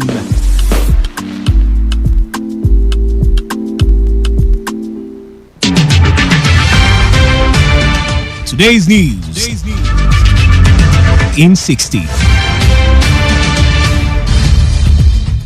Former directors of the Nigeria Social Insurance Trust Fund are expected to appear before the Senate over alleged missing financial documents in the agency following the 50 queries that were issued against the NSITF officials by the Office of the Auditor General for the Federation. The Nigerian Communications Commission has earned over 150 billion naira from spectrum license fees within the first 5 months of 2021, surpassing its projected revenue of 36 billion naira. The Nigerian stock market gained 290 billion naira at the end of trading last week as the all-share index of the Nigerian Exchange Investment Limited rose by 1.48% to 38,212.1 basis points. And on the foreign scene, a group of infrastructure investors submitted a nearly $17 billion takeover bid for Sydney Airport, the operator of Australia's busiest airport, signaling that investors are willing to bet big on post-pandemic travel. Today's news in 60.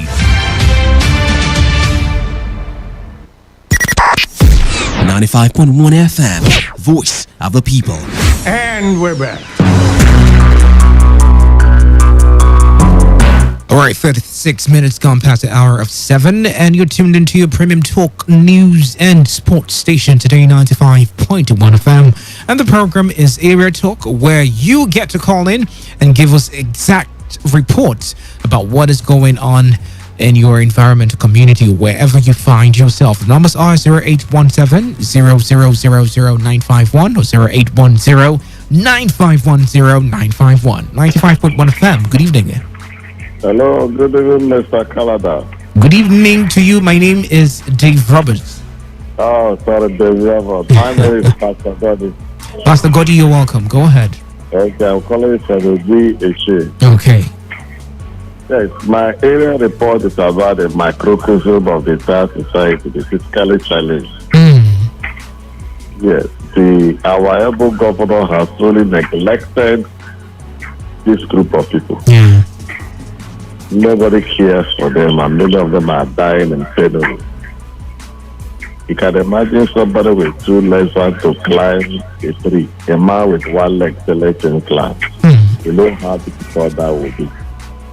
Considering the things going on in our state, I plead with the governor to look inwards.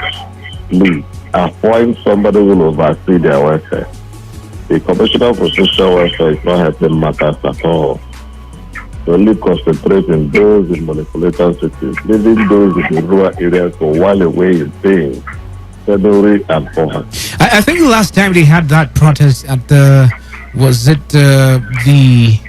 that they had the protest at the front of the Assembly House, and I think there was a certain promise made that they would look into their plight. Promises have been made several occasions and nothing has come out of it. Promises upon promises, nothing has come out. And we Rivers people, we don't expect us to somebody who has start begging. We can ask so. We are not like the Northerners that beg by the roadside. We are people trying to manage ourselves in our home. We should try and do something. He's the father of all. The resources in Rivers State is for all. Okay. We should extend hands to this set of people. Okay. Yes, that is my observation and my solution this evening. Thank you very much. Thank you so much. Thank you very much. I want to use this medium also, to call out on able people who have this in mind. If you want to help, if you want to be a support system to these people, feel free. Okay, you can get through to Today 95.1 FM. Would tell you how to go about handling such businesses. Okay, call us on the numbers 0817-0000-951, 0810-951-0951. And I lost the call. Now,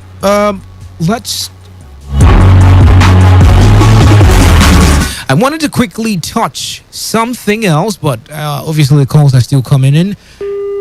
95.1 FM, good evening and welcome. What's your name? Hello, Dave, my man. How you doing? I'm very fine. What's your name? Where are you calling from? Well, my name is Ken, your regular guy. Hey, Uncle Ken. What's up, man? someone on Friday. Yeah, someone called earlier on the show, the entertainment show. I was calling you Ken. You were looking for me? Yes, I did. All right, man. Okay, I keep on hailing Today FM for all they are doing, information and stuff like that. This is really the people's station, I'm telling you. Thank you very much. Thank you very much. See, this thing they are doing in River State, the young men are is very, very bad, and even is a negative name. A garden city. You carry a Sienna, you carry a Corolla, so they should never see a Corolla or a Sienna in the city again. It's not commercial. Yeah. They have been a victim. Well, descending from Romola flyover. Yeah. I didn't wind up now, so I wasn't hoping on anything negative. I've not heard about such thing, and it's not a commercial. These guys come into the car and stuff like that. Oh, what is that? As people maybe look at the tire, something like I was trying to look back, the other guy from the other side enter before my key. They just jump into it. They just jump in. This thing happened to it happened to me 3 or 5 years ago. They just jump into it, and we paid 11,000 there at the spot. Dave, I paid 30K. Because at the time they hired my car, then they asked me to enter these mini buses and stuff like that. I don't know where my car is. I don't know if it's kidnapping and things like that. Where is my car? Nothing. They started talking this and that. I said, this is not commercial. Did you see anything inside? Does this thing look like a commercial vehicle to you? You know, what is the problem? You say people are using for Sienna for this and stuff. What kind of excuse is that? So they drove to what they call it, going to Choba under that Ameti flyover. They went to that way. There's one uncompleted building where they were doing their nefarious activities. And I saw Camry, I saw Corolla. I said, wow, my God, in River State, and people are keeping quiet. It's very bad now. It's very bad. It's giving it a negative name. Don't they want civilization? Look at boats. Look at Uber. People are harassing them. I don't understand.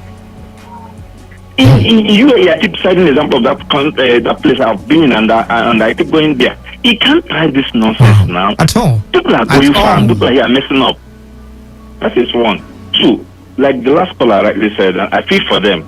You know, Nigerian government, not only River State, other states and even Nigerian government in general, they don't consider the less privileged. I mean, the fiscally challenged. Yeah. You see buildings, there is no way for them to wait here rolling. No, hardly. They keep on building fine much. You will never see a public place where this is meant for people that are less privileged from wheelchair. Yeah. In every building in UAE, United Arab Emirates, everything is there. These guys respect human being like hell. So zebra crossing, are you mad to see somebody crossing and you're going as a vehicle? You have a fine. You must respect that man there. You let him cross, even if he's playing, let him. Here is a zebra crossing. But here, nobody cares.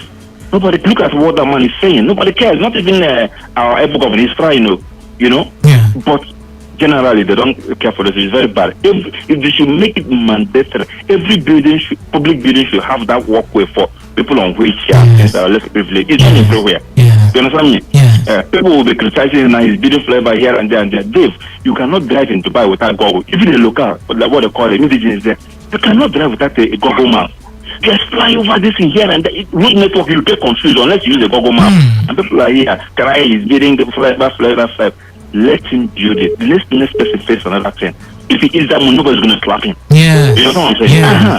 So at least let's know that we can, yes, flavor, he built it in his regime. Another person comes over after, and maybe, you focus on schools and hospitals and stuff like that now. We'll get it there, but little by little, the guy is trying, I won't lie to you. From his counterpart in Abia State that is building one thing that table for how many years? God have mercy. You said it's on the table. I'm telling you, after this young man there, and the police called him to come and they called him to come and commission the road. Yeah, he police came to Tobacco to come and so and see five flyovers. People, your fellow governor built under how many years, and you're still on one. Look at how messed about is. It's a pity, my brother. All right, thank you very much, Mr. Nice Thank you so much. We got your thoughts. The idea of extortion of money from private car owners is wrong. It's wrong in all sense. Now, thinking about it, I just remembered what happened to me a couple of years back where, I was with a friend driving a family friend's car, and then these guys just stopped us, and then they just hopped in and go park here. And then the next thing is we're bringing out money and we're paying for something we're not even guilty of. Really, really wrong. 95.1 FM. Good evening and welcome. What's your name? All right. 0817 0000 951 or 0810 9510 951. All right. Is the network having issues? But keep calling. Don't keep quiet. If it's worth it, let people know about it. If it's something that we should all put our voices together and amplify and have a unified front to fight in, let's do it. 95.1 FM. Good evening and welcome. All right. We're not going to stop. 95.1 FM. Good evening.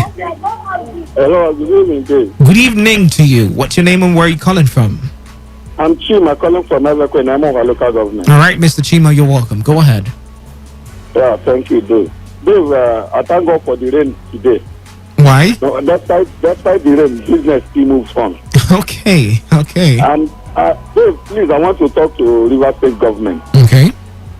the governor of Rivers State, our talk and do governor, Mr. Quality Project, I want him to remember Everco community. Everco is the only community along the east-west road that does not have a third road.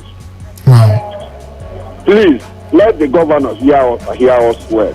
We are pleading. We are not forcing him. We voted for him 98%. Even as I'm talking to you, I'm the chairman of PDP in Everco community. So please, let him try and come to our aid. Okay. We are pleading. Let him try and come to our aid. And again, I want to talk to Power Holding, NEPA.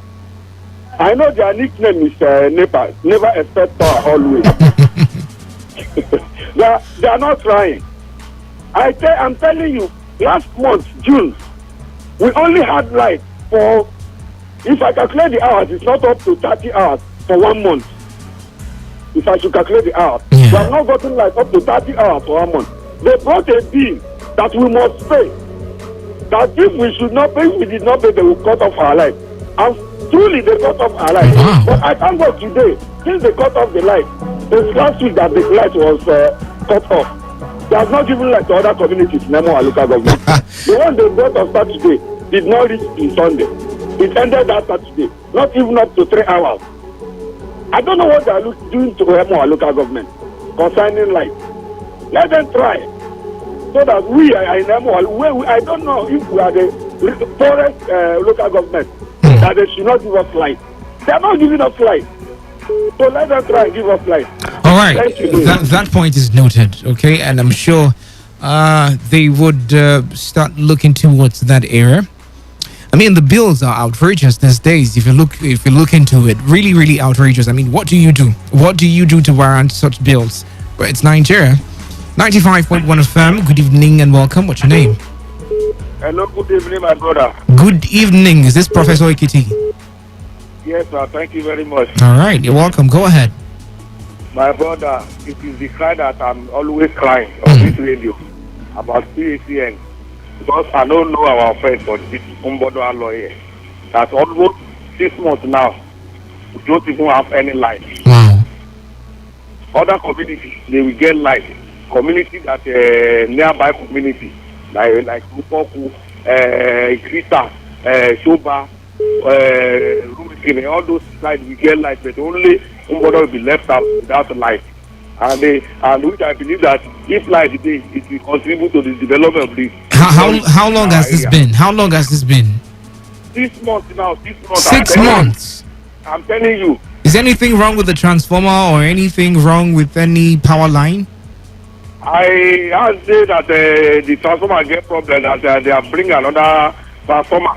To come there now to come and install this transformer for us is a problem. What happened to the people in that environment? Can they contribute money to do it for themselves? They are the one that contribute to buy to purchase the transformer. Oh, yes. Okay. For the PSA now to come and put the light in order for us. Every business has collapsed in our area. Wow. The drain that is going to see is just going for fuel every day, every night. So they should please help us out. Thank you very much, my brother. Thank you so much, Professor Ekiti. And it's funny how we still contribute money to do things that are meant for the government. Very funny how we do those things. 95.1 FM 0817 0000951 or 0810 9510951. I'm really sorry if we can't take your text messages because the portal is really down. 95.1 FM. Good evening. Yeah, good evening, my brother. Good evening to you. What's your name and where are you calling from? This is Israel from Odrete will be Ahoda West. Okay, you're welcome. All the way from Ahoda. Yeah, my brother. I have to commend Mr. Project Governor Wike for executing projects for all the local government in River State. But what I was trying to say is that he should try his possible best to urge his local government chairman to release appointments from a grassroots politician. I speak to you. There is a circle of poverty in River State that people are suffering. So those people who are politicians that help students to be in that state, they are suffering now. They are poor. So he should try to ensure that these people can put food in their table. Because if they are executing project, somebody who is hungry will not be able to use this project they are doing it. Because if you are a man and you continue doing projects in your house and you don't buy food, you buy clothes to your wife and your children, I hope your children will not be happy. So they should release appointment. Thank you. I remain ready for. Thank you very much. 95.1 FM. Good evening. Hello, good evening. Good evening to you. What's your name and where are you calling from? Yeah, this is Ochukudike calling from Emowa. All right, Mr. Ochukudike, you're welcome. Go ahead. Yes. I want to thank the governor that his good work. I believe that in Emowa, Yesowike have done very good to Emowa people. We have brought the university to Emowa. We have made many roads, Romakunde, Rumuche, Ohawuse, and the Issued Road. And now it's on top of this Mbitanwa Road, being the road that leads to Senator Andrew Chendo community. Yes, Yesowike is doing it. See, let me tell us, if today our governor said that he will do bridge, you do bridge. Well, let another governor to come and bring another good thing and finish it. One good thing I like about that man is that, sorry if I addressed him wrongly that way. Why I like our governor is that he said every of his project that he... Hello?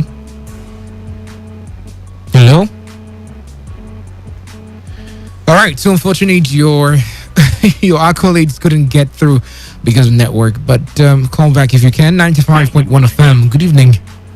Bro, good evening. Good evening to you. What's your name? Yeah, this is Ewa calling from Rumodogo. Iwa Buroma, you're welcome. Yes. I thank the governor because what governor is doing in my community is, I don't know what to say it. Because for origin, our problem in the community is the road. And the governor have give us a nice road. They are walking a very nice road in our community. So that road is finally that road you've been complaining of is finally getting into shape. Yes, I am telling you. So I am very, very happy. So but I want to beg him, because I'm getting we need everything at least. If they do one, let them do so that everything will be complete. Okay. Our own school, our children's school today, where I am telling you, nobody stand in that school because there are no roof. They are managing somewhere. When they fall, nobody will be in that school. So they will share themselves. Some people will go Anglican church. Some people will go Baptist. Go they learn. So I want to beg the governor. Let him remember, as far as he have tried to do. What is the name? What is the name of the school? Can you mention the name? The primary school. School 1, Rumodogo. Okay. Yes. So let them go and help us. It's a primary school. Let me go and help us. And even the secondary, they don't have anywhere to learn. So I want him to come and see. And I don't know what the commission of education, I don't know what they are doing in the office, where they will study and know what they will do. I don't know. They come out and know the schools, because so many schools no have roof. So I want to beg them. Let them come and build the school for us. Let them come and roof the school. The former governor have built that school, but they have never roofed it. Let them come and roof it, so that the children will see what they will learn. All right. I'm begging. Thank you. And I want to urge the chairman of Emowa local government, the chairman, because they are trying to in. Let them know what they will do in my community. The past chairman said that they will be the one. We don't see anything to today. Let this one not fail us. Let them come and do something. We want to see what they are doing. As Wike is doing, let them try to do something. So that at least we will see them. We know that yes, the chairman do that. The former chairman, he cannot do anything. We cannot say what chairman do. Chairman does not do anything. Okay. Let this one not work like that. Okay. We don't want them to work like that. Okay. Thank you. Thank you very much, Mr. Waburama. All right. It was really, really intense there. But hopefully, the governor and the Minister of Education in River State come through. I'm really concerned about that Romodogo School 1, okay? That is really wrong to see our children learning in very inconvenient places for education's sake. It's really wrong in all sense, okay? It's not nice at all, especially during the raining seasons where people need to be in very, very serene environments while they are learning. It's really wrong to see our kids going through that kind of very, very poor condition. 95.1 FM, good evening and welcome. Good evening, Cookie Gum. Mr. Cookie Gum, you're welcome. Yeah, blessed. My area report this evening is the traffic at governor's house. That governor's house. That's at the judge. At a judge. God bless you. The only road leading to come to that open door. Yeah. It's choked up. The car has blocked there. You know my problem I have again. Police station is just close to that place. No police traffic there. Wow. Please, if police are hearing my voice now, they should go there and help people to go back home. I live at a warfare. By 8:30 on the dot, Navy has blocked everywhere in the warfare. It's like we under siege in the warfare. By 8:30, Navy has blocked everywhere in the warfare. So people cannot come home. The way people suffer to go to warfare this time, my brother, is alarming. So I want to beg the police. They should go to that place and help and clear that. Let people come home. Just last week I was there, and I noticed that no police officer was also there too. God bless you, my brother. But you know the problem I have again. The Las Vegas. I don't know what this is. This is the Las Vegas that you know. That's their company. That place, that their site at that place. I want to work forever. I know the Las Vegas site. They put lights everywhere in the night. That place is people that are trekking to go to the house. You cannot see road to pass that place. Almighty Las Vegas cannot put common light to lighting that their site. They put their truck, put their caravan, everything there. People cannot see road to pass that. That place is as dark as a place. So I don't know what this is Las Vegas or another Vegas I know. I know Baker I know. Baker I know cannot leave their site without light. Maybe I don't this is University Las Vegas. Not University Las Vegas. No, please, I want to beg Baker. I don't know that Las Vegas again. They should lighten their site. People can see road and trek and pass. Before people will fall inside that pit there and die. Please. Please. I beg them, tell the Baker, they had to tell Baker to put like that. Because people that dish. People will fall inside that dish and die. Okay. Thank you. God bless you, my brother. Thank you so much, Mr. Cookie Gam. Very valid point. Very, very valid point. But this is where we come to the end of the program tonight. It's funny how time flies when you're having fun. I'm seeing so many calls coming in, but we have to go. But it will be up tomorrow. Hopefully, Buchi Rafa will be here. If she isn't, I'll definitely come through for you, because we often learn from these things we have, these conversations we have, okay? If I'm here somewhere located at Rumorkini, I don't know what's going on in GRA, I don't know what's going on in Ajib, but, you know, through this interaction, I can tell, okay? This is why we have this program for you every day, okay? It has been Area Talk right here on your premium talk news and sports station, Today 95.1 FM. You can follow me on socials. My name is Dave Melford Roberts. On Instagram, Dave_Melford_Roberts. On Facebook, David Melford Roberts. You could, you know, drop any questions or comments there, and I'll do all to read them when I come on air. But till 9 p.m. for opinion poll, I would need you to pay attention. I'd need you to be around, because we'll have something very interesting to talk about also. I'll leave you with Gloria Carty, who is already here, and she's set to unravel some mysteries to you tonight. Keep listening to your premium talk news and sports station, Today 95.1 FM. Do not forget, we're giving out wonderful, wonderful prizes to very loyal listeners. So you want to keep calling, you want to keep texting, you want to keep engaging us through conversations. You stand a chance to win something very wonderful for yourself. Till I see you again, 9 p.m. 9 p.m. this evening.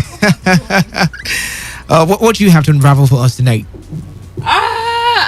Well, it's the second half of the year, yeah. Okay.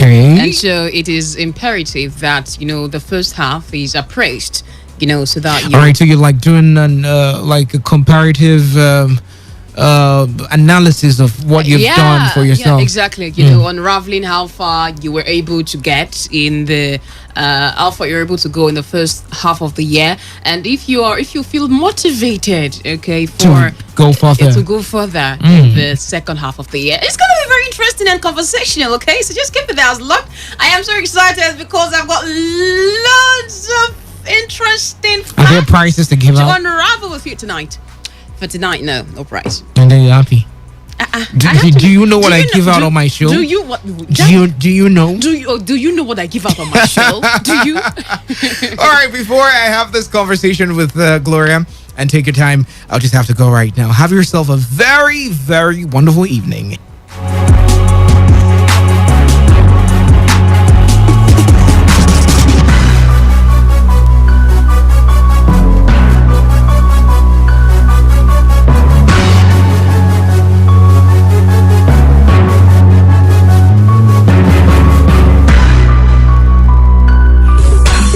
Baba God, now your hand working. Don't be lying. Now your hand working. I say, 8 years ago, we made you a promise of total information dissemination without any shadow of doubt or contradiction. It's been days, months, years of fulfilling that promise. And as we celebrate, we want to use this opportunity to thank every one of you who have been part and parcel of Today 95.1 FM. We want to promise you that we would continue to do this and even more. Stay glued to this dial and stand a chance to win amazing prizes, including phones, cash prizes, and even a trip to Kenya, Zanzibar, or Dubai, even as we journey into the next 8 years. Today 95.1 FM remains your numero uno. Happy 8th anniversary, Today 95.1 FM.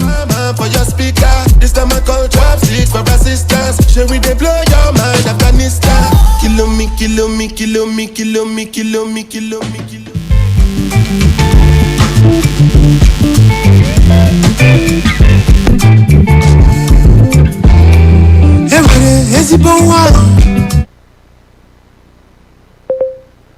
Not so long, she just scatter my head. I know go fit to forget. I am in your child, what she just scatter my head.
Years. 8 fantastic years. My goodness. 8 years of broadcasting from the heart of Pitakwa. We have had this amazing 8 years of romance. And no, this is not a breakup voice note. This is to say thank you. Thank you for all the love, kindness, and dedication. Look at us now. Look at us now. We have 8 years of amazing growth. We couldn't have done it without you. Yes, you. You, our dear listener, you are worth it all. And because of you, we're dedicating the next 8 years to loving you fiercely. And so, to start the next 8 years, for this month of our anniversary, you need to stay glued to this channel. We're giving out great prizes. We're giving holiday destination packages to Kenya or Dubai. You decide. We're giving out phones. We're giving out cash. We're giving lots of freebies. You don't want to miss any. We love you so much, and that's no lie. Thank you for 8 years. 8 years of awesome broadcasting. Take you away. Come on, come on, come on, come on. Come on, let's go. Let's go.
Okay, so I think it happens that I've been talking to myself all the while. I mean, it just dawned on me that my sound, my voice wasn't going out. I apologize. I really apologize for that.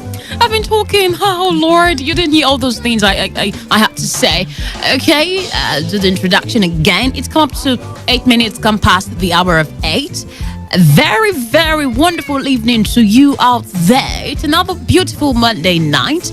It happens to be Motivational Monday on the program The Unraveling, reaching you live from your premium talk news and sports station, Today 95.1 FM. And as we usually do, every Motivational Monday, we go motivational. I mean, we talk about things that, have to do with motivation, motivational quotes, stories, events, happenings, and all of that, okay? So have your end concerning this issues. It's a two-way thing, okay? Like I will always say, you forward in, you talk, I talk, and we move on in having a very great conversation. So the numbers that you can call are 0817-000-0951 or 0810-951-0951. The message and WhatsApp portals are down, so you are just going to do the calls, all right? So it's the second half of the year, and virtually everyone, wants to do an appraisal of how the first half went. I mean, it is imperative, okay, and why to do that? So you know where you're going, you know how far you've been able to come, you know what you're doing wrong, you know what you have to improve on, you know what you have to change and what you have to maintain, okay? We do that per time, all right? And there are very critical parts of the year. The first, the center or middle, however you want to call it, and then the last, all right? The middle is where you get to pause, take a pause, all right? to reflect on how the first half has gone, to reflect and say what changes there need to be, just to see what lane and what steps you've been really taking so far, if they are worth it, if you need to fire more and all of that, and so you can prepare better for the second half of the year. And that's the point that we are in right now, and so that's why we're having this conversation on the program tonight. Maybe this could just help somebody out there. Maybe this could just be a motivation for somebody out there. Just maybe. So let's move on. Now, everybody do this. Lots of people do this. Praise the first half of the year, all right? With a view on how the first half turned out. How much I was able to achieve. What do I need to improve on? And what do I need to change? All of that. But while a lot of people do this, only a few are able to figure out the way out to making a positive change. Okay, yeah, at the point where you reflect, probably the mistakes you've made, the lapses, or you know what you need to improve on and all that. Now the big question is, so how do I forge ahead? How do I move on? What do I need to do? What do I need? What exactly do I need to? What strategy do I need to implement? All right, to have a very, very different result, to have that kind of second quarter that I would admire or that I would like to have. Now, according to Jane Goodall, an English primatologist and anthropologist, now she says, what you do makes a difference, and you have to decide what kind of difference you want to make. Interesting, right? What you do makes a difference, and you have to decide what kind of difference you want to make. So the question becomes, what kind of difference do I want to make in the second quarter? Do I really want to make a difference? I mean, maybe the first quarter was just a satisfying one. I don't exactly need to make any difference, or I don't exactly need to put in so much more effort and all that. Or the first half wasn't so an interesting and pleasant one for me. I've got to put in more. I've got to make a difference. What is that difference? If you were asked today, what kind of difference would you like to make in the second quarter of the year? Second half, rather, of the year. What is going to be your response? What difference will that be? At this point, definitely, you're not just living your life, right? I mean, you've got a reason for living. You've got a purpose. You've got a target for the year. And it is very imperative that we live to meet up to that target. Via discipline. I talked on the show, was it last Monday? 2 Mondays ago? Was it last Monday again? Talking about goal setting, all right? Discipline and motivation. What are those things that hinder you from achieving a goal? Is it the motivation or is it in discipline? And discipline has a lot to play.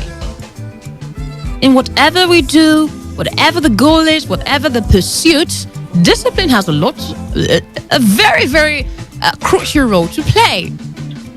So what kind of difference do I want to make?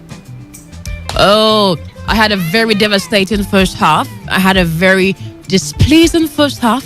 So much family issues. Yeah, for some persons out there, maybe it's so much family issues. So many demands from here and there. So many wrong choices. Oh Lord, I wish I didn't make those choices that I made. I wish I didn't do those things. I wish I wasn't found in those places. Yeah, we make mistakes a lot of times, and we tend to make wrong choices and all that. But then what matters most is what we learn from them. So many wrong people in my life. So, reflecting back on your first quarter, what are the things that you can pinpoint? What are the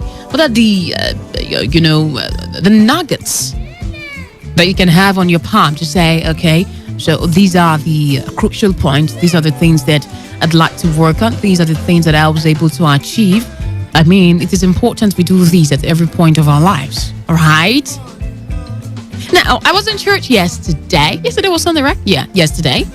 And one of the things that the man of God said, talking about speed, Yeah, he was talking about speed yesterday. Now, one of the things he said was that maybe you want to check the speed bumps in your life.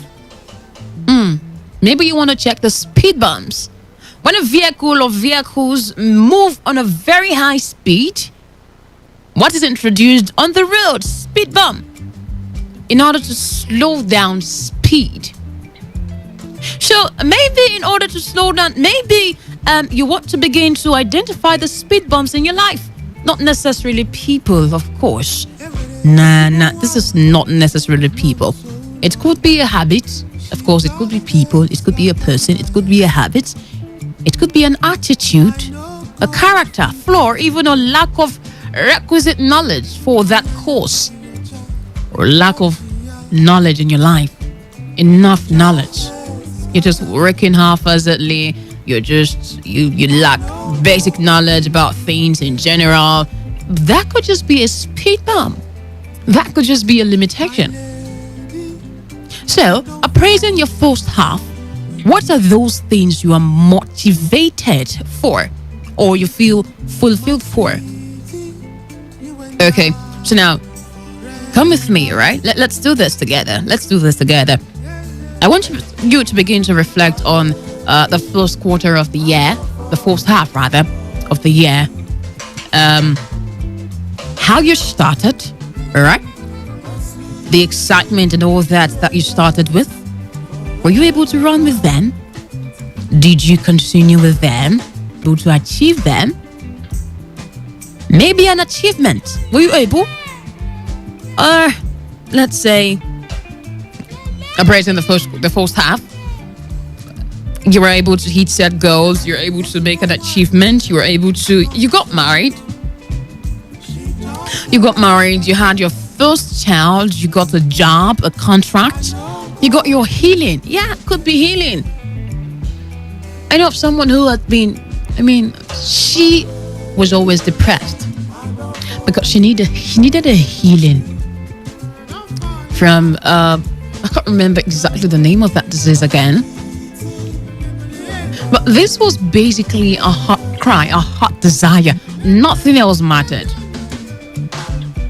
So, could it be for you that you needed a healing, or you met your targets for the first half?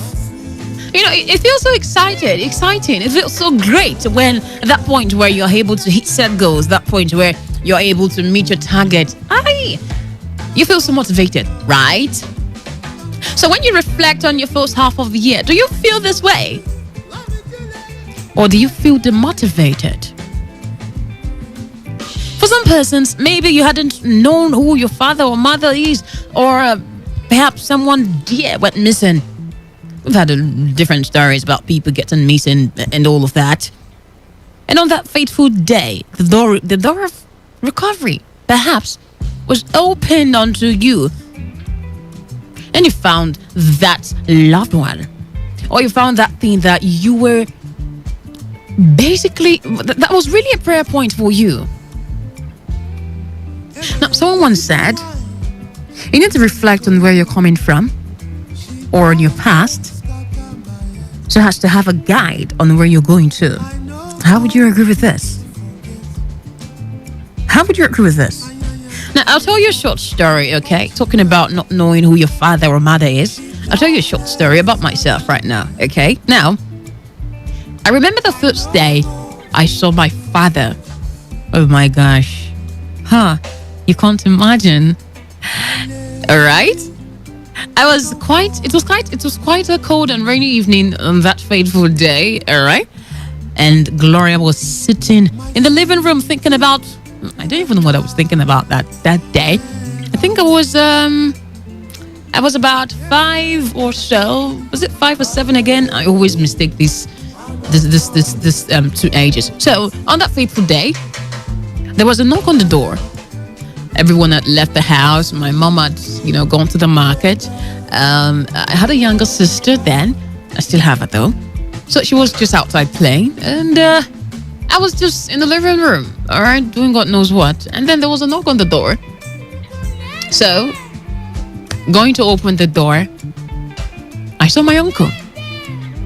Someone's probably thinking that's my dad. Okay, so I saw my uncle, and then he was like, Gloria, come on, I want to go. I want to show you something. Come, let's go. And my mother had told me earlier, Gloria, don't go anywhere. You guys stay here. Don't go anywhere. Don't follow anybody out.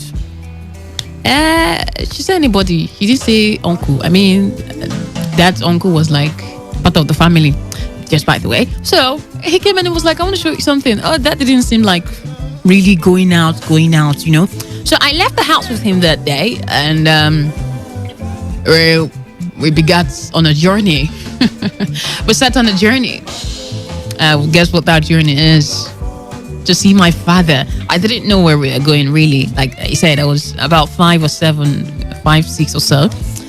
And so I went to see, it took me to the place where my father was. And then we came down from the vehicle. And I hadn't known what exactly was going on. And then he whispered something to me and said, so that's your father? And I'm like, my father. Now, at this point, I felt two things. I had a mixed feeling. I felt good, like excited for seeing my father. And the second feeling I felt was a feeling of fear. Yeah, I was scared. I mean, I was excited because this was my father. I mean, this is the first time I've gotten to see him. I had always longed to meet this man. Where is my father? Where is my father? Unfortunately, he had an accident when I was. The story is just intertwined, so it's just jaga. All right, and so he was just recovering from the accident. By the way, my parents were never together. All right, that's just yeah. So that was the first time I got to see him, and I could feel the joy I felt. The excitement, the motivation. I don't know what I was motivated for, but then I was just motivated. So maybe for someone out there, you found something you had been looking for. You found something, you got your heart desire. I mean, the first half was just like that year you've been waiting for. You can't thank God enough for the first half. Different scenarios to give, different really. Or you're a mother or father, you feel frustrated, or you feel the clouds are just too much on you, you know. But then when you turn to your kids, when you look at the amazing children God has given to you, you find strength, you find motivation. Yeah. You know, a mother was told me, I mean, that was last month, really, okay? Like, man, Gloria, this first half was something else for me. But then when I look at my children, you know, I feel some sort of motivation. I feel encouraged. So what is it for you? Is it an achievement you were able to get? Is it just the blessings around you? Count your blessings, name them one by one, and it will surprise you what the Lord has done. Is that what it is for you? Or did you have a very, very bad first half of the year? You commercial driver, how was the first half for you? You know, were you able to make enough money? Were you know, just all of this. Now, reflecting on the first half, was it a very challenging one for you? Okay, let's talk right now. Was it a very challenging one for you that at some point you felt you couldn't just keep on anymore? But here you are today in the second half. So how did you keep on? How did you do it? Share with us on the program tonight. All right? Haven't come thus far, really, to the second half. This is the 5th day already. Before you know it, we're saying Happy New Month again into the month of August. All right? Or what can you say? What can you say about the first half when you think about it? For some persons, they might want to say, I just remembered something talking right now. Did Nigeria add to your problems? As much as this kind of funny, you know, it's also a very serious and maybe a pressing issue as well. I know someone, or I overheard someone recently talking, and he said, oh God, my life would have been better. As in, my life would have been better if Nigeria wasn't the way it was. Okay, let me just quote him exactly the way he said it. Oh God, my life would don't better pass like this, but Nigeria no allow me. So maybe for you, your own challenge is Nigeria. You know, we find ourselves in a territory where a lot of things trouble us. We are challenged by a lot of things. We are troubled by a lot of things compared to sinner climes. See, the witches in Nigeria cannot be compared to any other place. The problems in Nigeria, you'd have to pray and fast for certain things that you don't even need to pray about when you go to some other sinner climes. So maybe that's it for you. Or maybe the Nigerian environment, you know, and economy somehow complicate things for you in the first half of the year with COVID-19, with the aftermath and all of that stuff. Or was it for you as a new opportunity? What did the first half do for you, really? What can you thank God for about the first half? And when we talk about the second half, all right, do you feel motivated? Do you feel motivated to move on? Do you feel like, okay, you don't want the second half to go the same way it went during the first half? Or do you feel like, I want the second half to go the same way it goes, the same way the first half went, rather? And for someone out there who, you know, has his goal setting, he has all that in place, how do you achieve these things? For the things you were able to achieve in the first half, how were you able to do this? Share with us.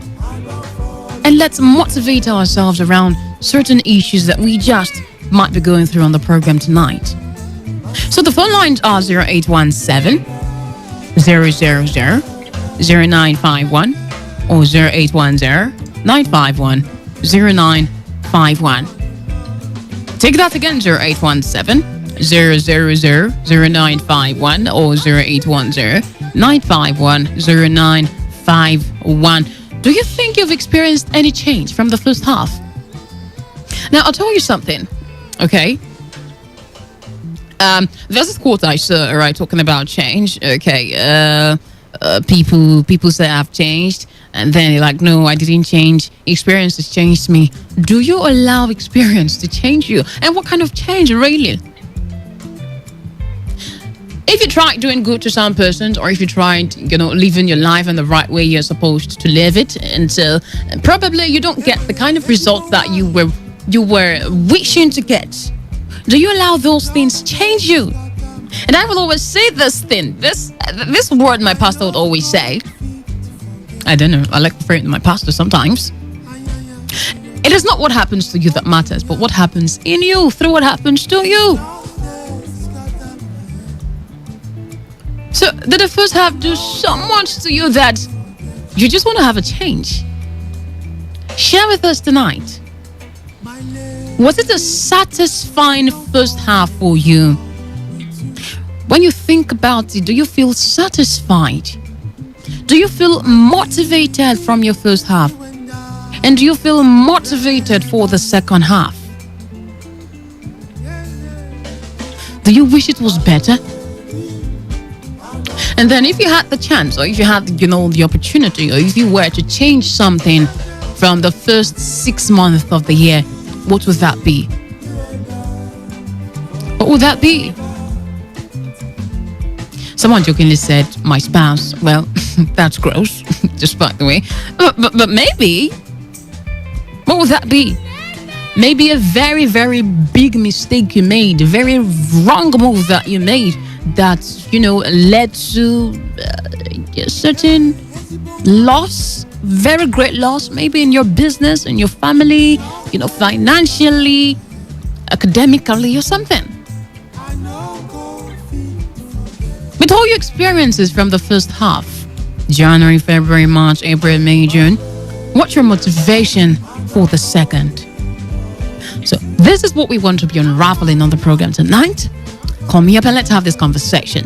0817 000 0951 or 0810 951 0951. were you able to achieve, a lot, or to an extent, some things in the first half? Maybe you were bothered about how your first half went. How did it go that made you really, really bothered? Hello, good evening. Good evening, what's your name? Okay, I'm sorry, I lost you there. Call me back if you can. Hello? Okay, I lost that one. Now, so how exactly did it go? Well, you want change, you need to change, you need to do this, you need to do that, you need to put more food, you need to put food on your table. Someone was talking to me yesterday and he was lamenting, all right, the kind of move he made during the first half of the year. In fact, this was even in the fourth quarter, very early in the year. Now, it was an investment move, okay? Of course, entrepreneurs will tell you, life is a risk, everything is a risk, and all that, okay? And so, he took a move to invest in this particular business. I wouldn't mention the name here and all that. And I'm laughing because of the way this story ended.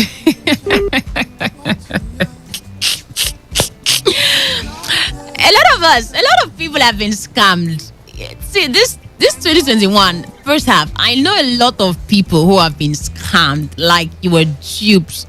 You fell into wrong hands, you placed your money in a wrong place, and it really told a lot on you, on your business, on your finance. So maybe you invested your money in a wrong place, or well, in a very, very good place for you. I don't know. Hello, good evening. Hello. Good evening. I don't know what's wrong with the network tonight. Good evening. What's your name? Hello, my name is Fred. I'm calling from Port Harcourt. Fred from Port Harcourt. You're welcome. Let's hear you. Okay, so, the only thing I have to change in my life is a kind of my extravagant spending. Whenever I have a little fun, I said I'm going to bring that from some friends, and those friends are not helping matters. So I think my extravagant spending has played a setback out of me. That is the reason I have. Okay. All right, thank you very much. Now, you can join this conversation via Facebook also, all right? Just go to Today95.1 FM. That's how you can be a part of this conversation, all right? Haven't come thus far into the second half of the year. What can you say about the first half? What has changed? Was it a satisfying first half, or you wish it was better? You wish, oh my gosh, you wish you were able to do certain things you couldn't do. You wish you were able to go certain places. You wish you were able to say certain or meet certain persons. Or man, the first half of this year has been the best for you all the year so far. What's your motivation? What are you motivated for the second year? The success, the failures, the pain, the challenges, your family, mother, friend. If you were to change something from the first half, what would that be? With all the experiences from the first half, what's your motivation for the second? Okay, so we have some messages on Facebook. This one says, I just thank God for everything and pray for a better life than the previous. So how was the previous? What happened in the previous that makes you pray for a better one? Now, let me tell you something from, of course, a personal level, all right? I had my what they call it again, New Year resolutions. I tend to do that, okay, because of course I need principles that would guide me all through the year. All right, I need to have my goals that I meet up to from time to time, and a lot of people do this, okay, but the challenge is not in doing it. The challenge is in keeping it, right? Okay, so starting from the first month, oh my gosh, the motivation was second to none. Everybody's motivated during the new year, the first half, the first month, and all of that, okay? And I had my goal written down and all of that. And I can say that the first half of the year, although not completely, but I've been able to achieve to an extent a lot. Now, someone told me something. He said, had a goal to set you to get some more self-development for myself. Okay, now he followed, the four divisions of the year. I mean, the first quarter, the second quarter, the third quarter, and then the fourth quarter, right? Okay. Now he divided his plans, he divided his goals into these 3 quarters. At the end of the first quarter, into the 4 quarters rather, at the end of the first quarter, this is what I want to see. These are the things I need to do away with. Were you able to do away with anything in your first quarter? Are you grateful for your first quarter? Are you happy? When you think about it, are you happy? This one says, despite all challenges so far, I say thank you, Lord, for everything. That Nigeria committed an act of extra rendition an international law by arresting and forcefully bringing oh God. Oh, I beg to pause there. I will not finish this I will not finish this comment. No way. Hello, good evening. Good evening, Miss Gloria. Good evening. What's your name? Confidence. Oh, confidence. I can really hear you. Can you hear me? Okay, I think it's better now. How are you? I'm good. And okay. you? I'm very fine. Talk to me. Okay. Well, my first quarter wasn't so well, but your first half? It was okay. Yeah, the first quarter of the year. Hello? Hello? Okay, I can hear you now. Yeah, I said the first half of the year wasn't so good for me, but I still did achieve my goal, like my aim for the year. So I'm still encouraging myself, motivating myself to make sure I achieve it before the end of the year. So how are you motivating yourself? I'm working hard towards it and encouraging myself. By working hard? Yeah. Working hard. Okay, that's a good one. All right, thank you very much, Confidence. All right, I lost that one. 0817 0000951 or 0810 951 0951. Hello. Hello, Gloria, good evening. Good evening. What's your name and location? My name is Emmanuel. I'm calling you to Arubo. Emmanuel, you're welcome. Yeah, this thing you are saying this evening. Let me just tell you. Since Buhari resumed this office, my sister, I don't plan anything again. Just what I'm planning, only to just to eat food. Only to just do what? If I see my bread every day, I will need and thank God because things are very hard. People don't take the truth. You can't go to market now. You budget like 5,000. You use that to give to the market. You spend 10,000. Why you didn't budget 10,000 naira? How can you cope? How can you save? So my sister, except that this government just finished, but I'm praying. Only my prayer now is this 2023 just come. Let this government just go. I'm telling you honestly, these are very hard. Let me just tell you the truth. We are not pretending. These are very hard in Nigeria. I'm telling you. Thank you, my sister. I'm telling the truth. All right, thank you very much. Things are very hard. Yeah, we do not dispute the fact, but then while you say things are very hard, there are people who are saying things are not hard. But then we're not disputing the fact, all right? Yet again, in the midst of the hardness, how do we motivate ourselves through? I mean, how do you motivate yourself to keep standing, to keep moving, all right? To maintain your sanity, to keep working and hoping, irrespective of the challenges that even the country poses. How? Hello. Good evening, my sister. Good evening. What's your name? It's London Man calling from Port Harcourt. London Man, you're welcome. Let's hear you.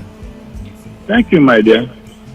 My dear, as a matter of fact, in line with what other people have said, especially the last, things are very hard indeed. Especially this year, from January to this half of the year. My dear, I think it's unbearable for a lot of people. I don't know how people suffer. Like you said, some persons say things are not hard. Maybe those people are better off in the APC government or whatever we find ourselves. My dear, I don't know how people can manage to adjust or how they can meet up with the other challenges in time to come. Because the more we complain, the more we talk, the more we suffer, the more we stress, the worse it becomes. I don't know. The worse we become. So how do we motivate ourselves to keep moving? It's all about God. That is our strength, our hope. Because some persons have exhausted all they have in them, their capacity, their strength, their wisdom, and whatever. But we keep on pushing, because we will keep on pushing until we get there, believing that God, who has brought us into this world, who has tested us, will not allow us to die in hunger, so to speak. We have to strategize every possible effort and every possible means, which is positive means, to make an end. I will advise that somebody who is selling bananas to be improved. Somebody selling banana, tomatoes, or whatever you are dealing on, you should not relent. But the problem is that whatever you are doing now is capital intensive. Everything seems to be capital intensive, because there is no money to improve on what you are doing. Because what you are going to purchase in the market to sell to somebody, to ordinary man in the street there, is high. And the ordinary man in the street cannot afford. He's complaining that there is no money. For instance, I fairly use loading. I sell. There, my sister. Wow. I'm not thinking the rest of buying the next price. I mean, you'll be surprised to buy something last week. In next week, they add 50,000. It's better to buy. The upper week, they tell you is they have added 80,000. Not just 10,000, 5,000 naira. I don't know how people can meet up buying it from you. So Mr. London man, irrespective of all these challenges, all right, that you've explained, especially from the environment that we find ourselves in, how do you motivate yourself through? My sister, the only way to motivate myself is to keep on striving, pushing forward. I mean, of course, if there is any other possible means of engaging in other things, it's like I said, it's all about money. So I will motivate myself by, I don't know, the other means I can motivate. It's all about, because it's not easy to even leave the business you are doing now to eventually to another. All right, thank you. Thank you very much. All right, I mentioned earlier when I was talking, I mentioned, I talked about the guy who I overheard complaining, right, and lamenting, my life would not better pass like this, but Nigeria no go allow me, and all of that, okay?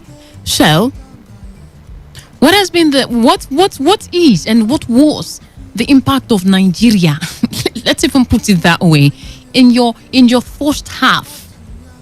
Now don't forget, when people are seeing problems, people are as well seeing opportunities. People are using that ground to scale through. Hello. Good evening. What's your name? Good evening. I'm coming from Peckham. You're calling from where? I'm calling from Peckham. Okay, let's hear you. Just thank God for everything. For the life.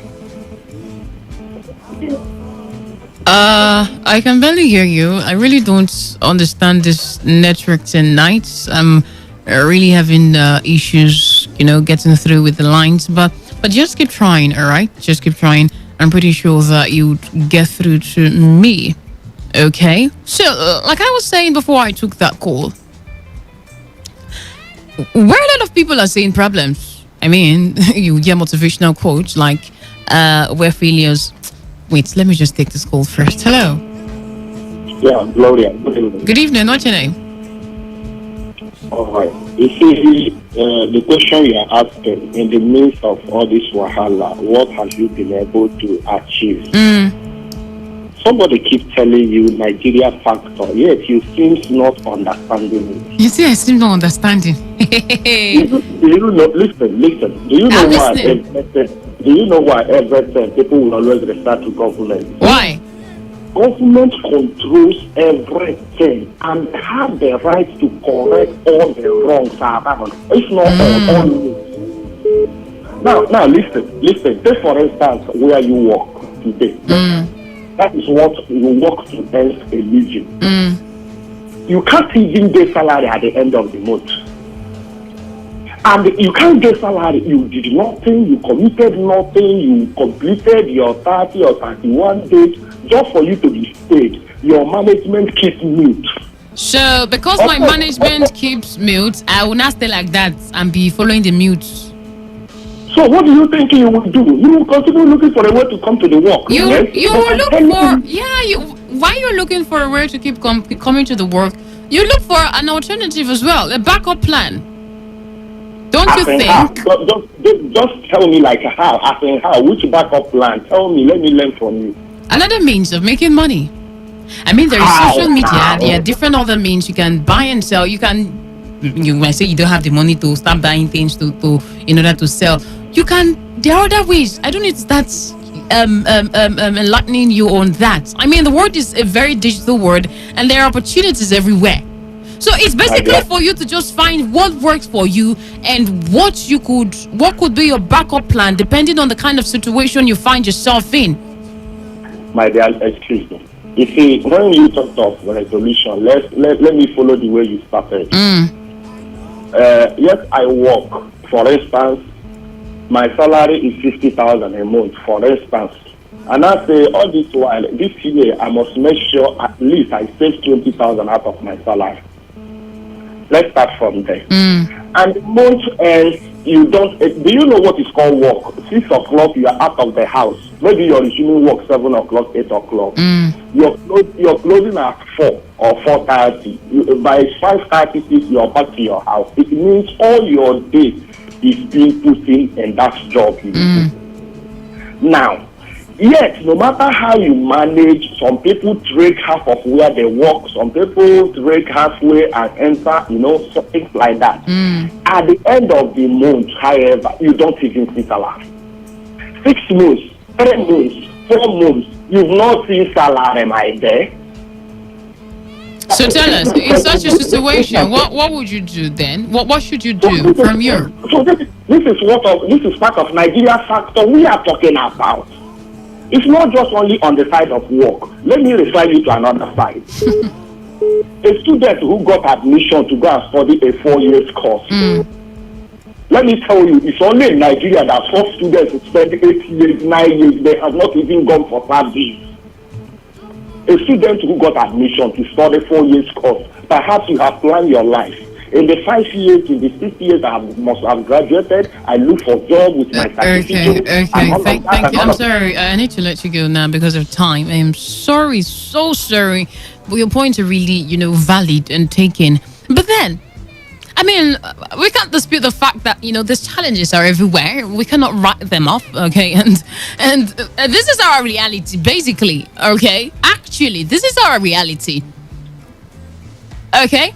So it's basically just finding a way around it. All right? But then the question is, how do we find a way around it? How do we motivate ourselves? Look how you're here so far.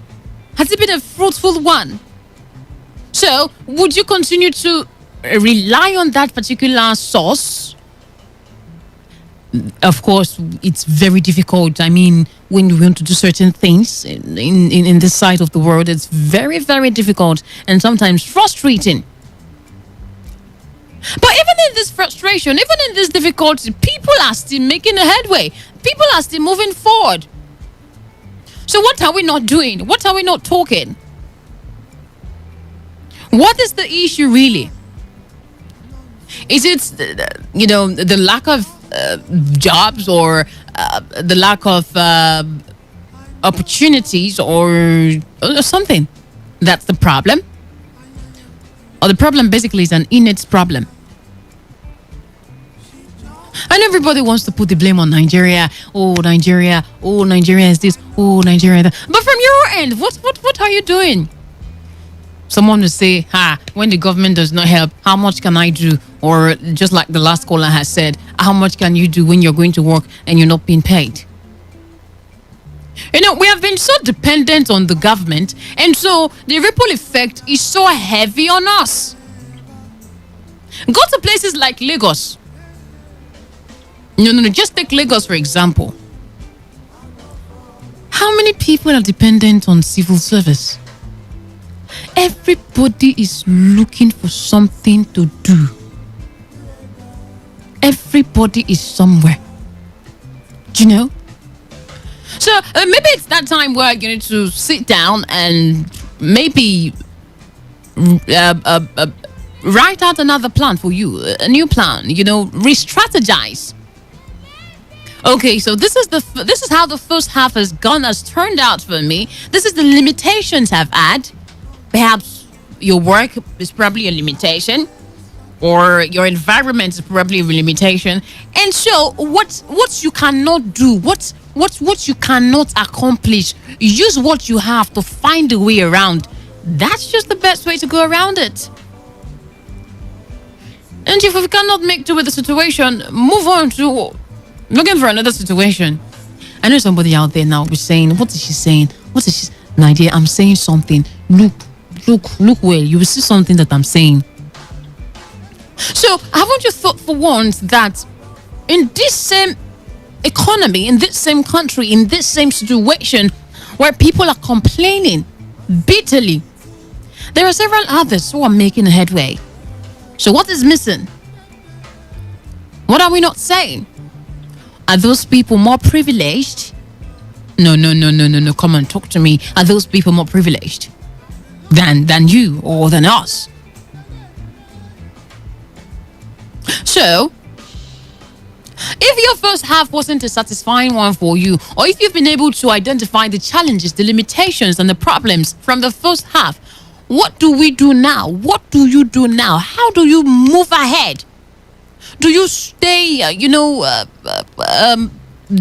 the blame game and keep wallowing in your limitations?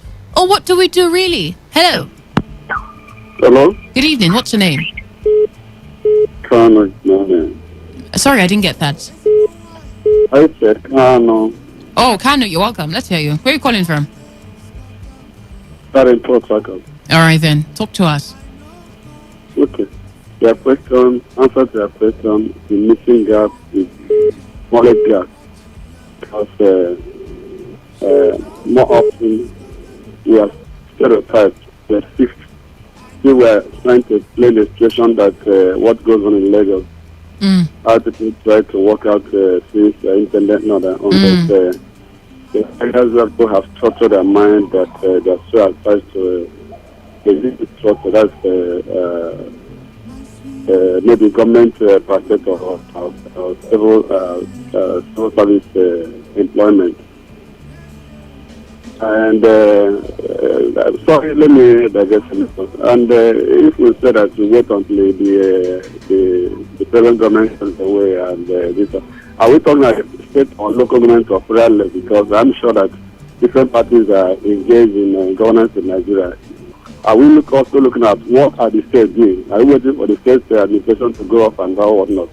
And if the administration remains, then we wait for another 8 years or 4 years again. I mean, it's about thinking out of box to think of, to reason out what we can get our minds on. I think it's the only way out. The only way out than waiting for government to end and be able to launch out. And you may not be able to remove that government at the end of the day.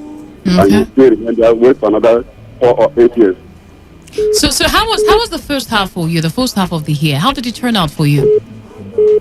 Oh well, just as a job asked, it's just a pertinent question, and one is thinking aloud how to engage in some personal arrangement to ensure that one survives. That's just that. Not worry about it. Because there's no way you can wait until anything happens. Comes from you, you must think up what to do. That is, I'm also thinking what to do about myself, how to help myself out on things. farmers place. They will surely change. They're not concerned with the government. All right, then. Thank you very much. One of the valid things, or one of the things you said that I really picked was the fact that you mentioned thinking out of the box. I mean, we always tied in the box. We are the ones that keep ourselves in the box, and then we keep doing the game, the blame game. Hello. All right, I lost that one. Hello. Hello. This is who? Johnson from Azumile Village. Johnson, you're welcome. Talk to us. I overheard what you're talking, even the previous caller. Concerning the problem of some people is that they hate starting something from small. Like one of my ideology, I said there's nothing good, there's nothing bad in starting small, but what is bad is remaining small. So some people hate starting small. Like where I'm working now, take for example, where I'm working now. I entered there at a level while I have a skill. But as time goes on, I choose into my skill. So many people hate starting something from small.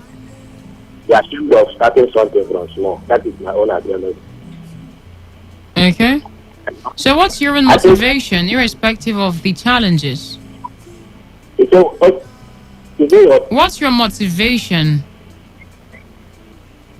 The motivation is that so many people hate starting something from small. That is to start something. They are afraid of starting something. That is one of the problems of people. All right then. Thank you very much. Thank you. Okay, so let's not completely digress from the, the focus of the conversation. All right, it's obvious. All right, everybody's or people are not satisfied. Okay, so rather than play the game blame like I've been talking. Okay, come on now. From your own end, have you been doing enough work? Have you been doing enough work? Take away the government. If you were left alone, what would you do? And I know a lot of people who are, putting in so much effort. They are doing this, they are doing that. But, it doesn't seem like they're making a headway. The results doesn't seem to be there and all of that.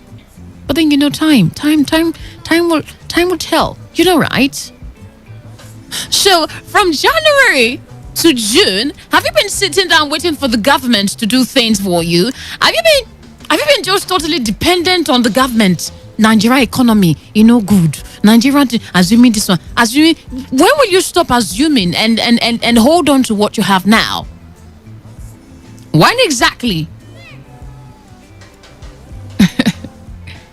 So if like I'd ask again. Okay, fine. If the government was everything you had was in place, would you still be satisfied? Would you still be found doing what you were supposed to do? This is the second half already. Hello, good evening. I'm Philip calling from Port Harcourt. You're welcome. Talk to us. You have 1 minute. Okay, my New Year resolution that I made is on a spiritual aspect. Like at the beginning of this year, I have not paid any Sunday service.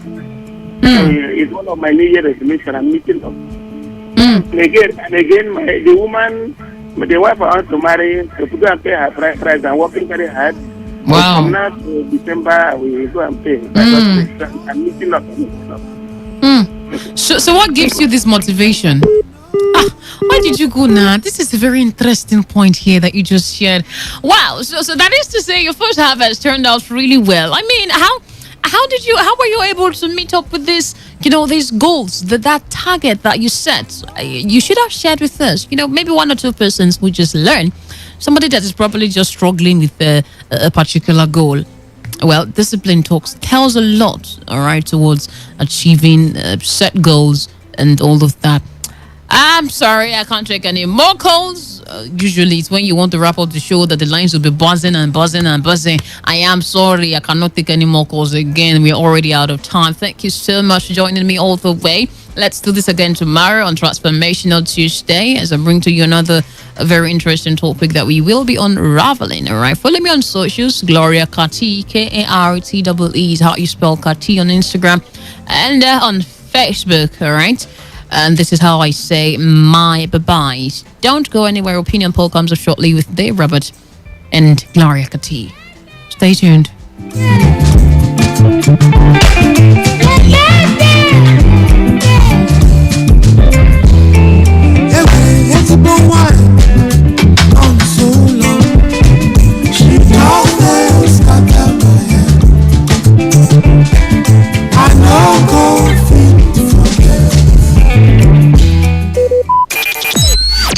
Talk radio. I listen to a lot of talk radio. 95.1 FM. 8 years.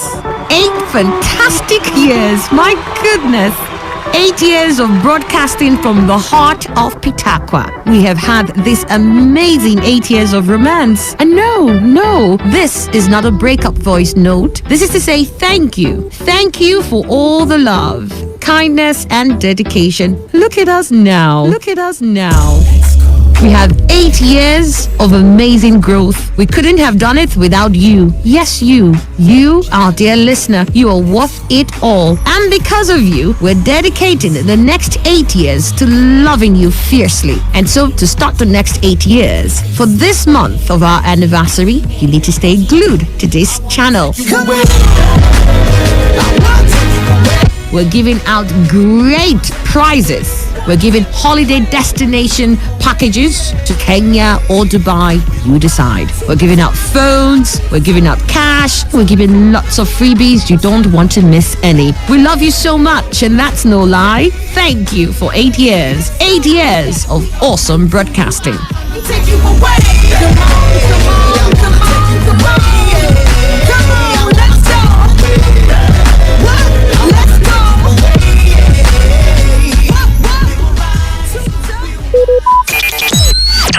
Talk radio. I listen to a lot of talk radio. 95.1 FM. Got one word for you, buddy. A word like Today, 95.1 Port Harcourt. Great talk. great radio. The voice of the people.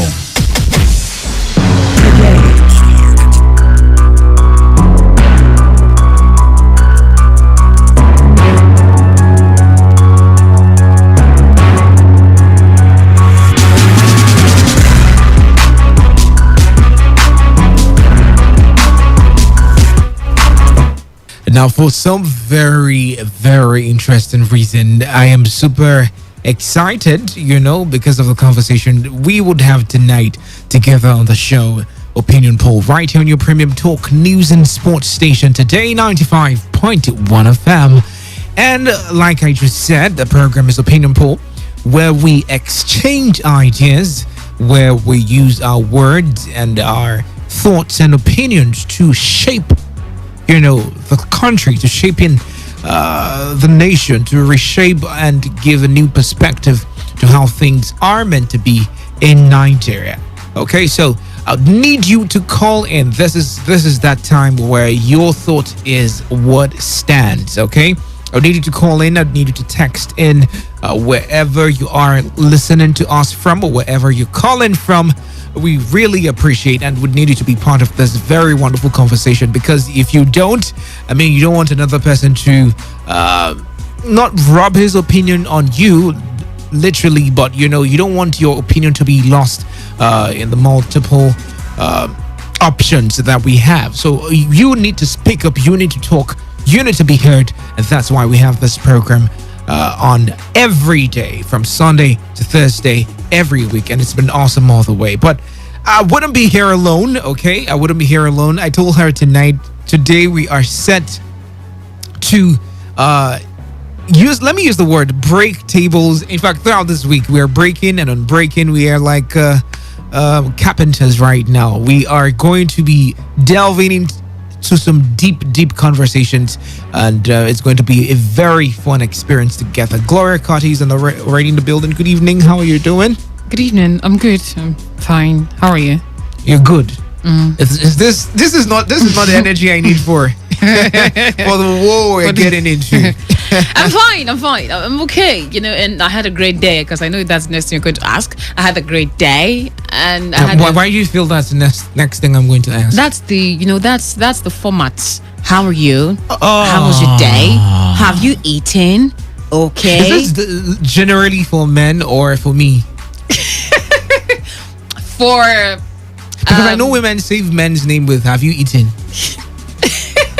Let's not go there right now. Why are you guys like this? Should I start unraveling but what it's not wrong if I ask you how was your day. I mean, someone even said, Annie said it's wrong to ask a lady how was your night. I mean, of course it's wrong to ask that. Why are you guys always?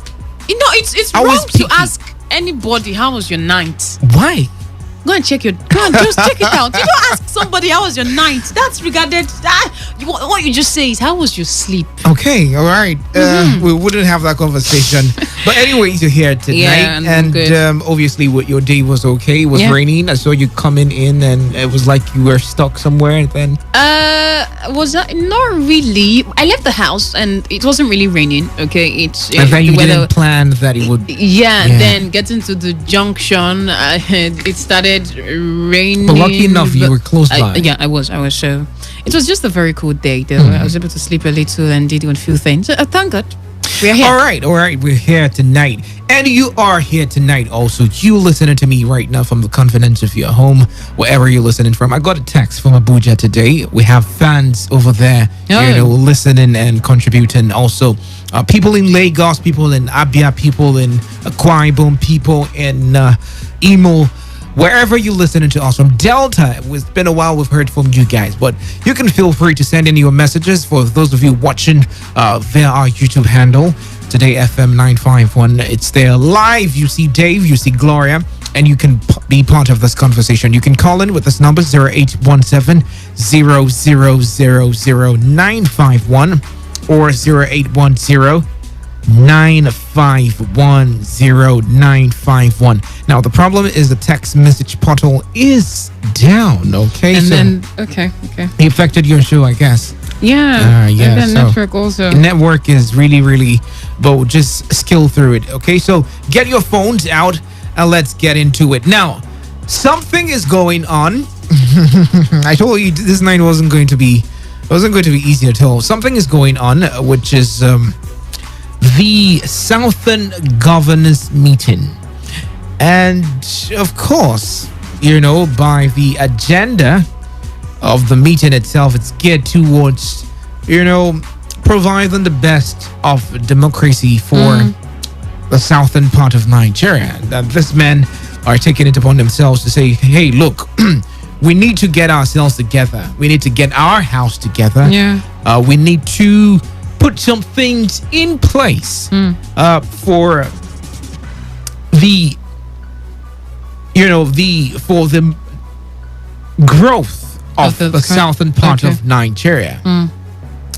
And over the times, these meetings have been criticized because it almost feels like it's, and someone actually said something. Was it yesterday? Called me and said, Dave, look, I feel like these meetings are just meetings where they just go somewhere and then they queue up and snap pictures and then they put it together and then they release a communique. I'll read a communique for the just concluded meeting tonight.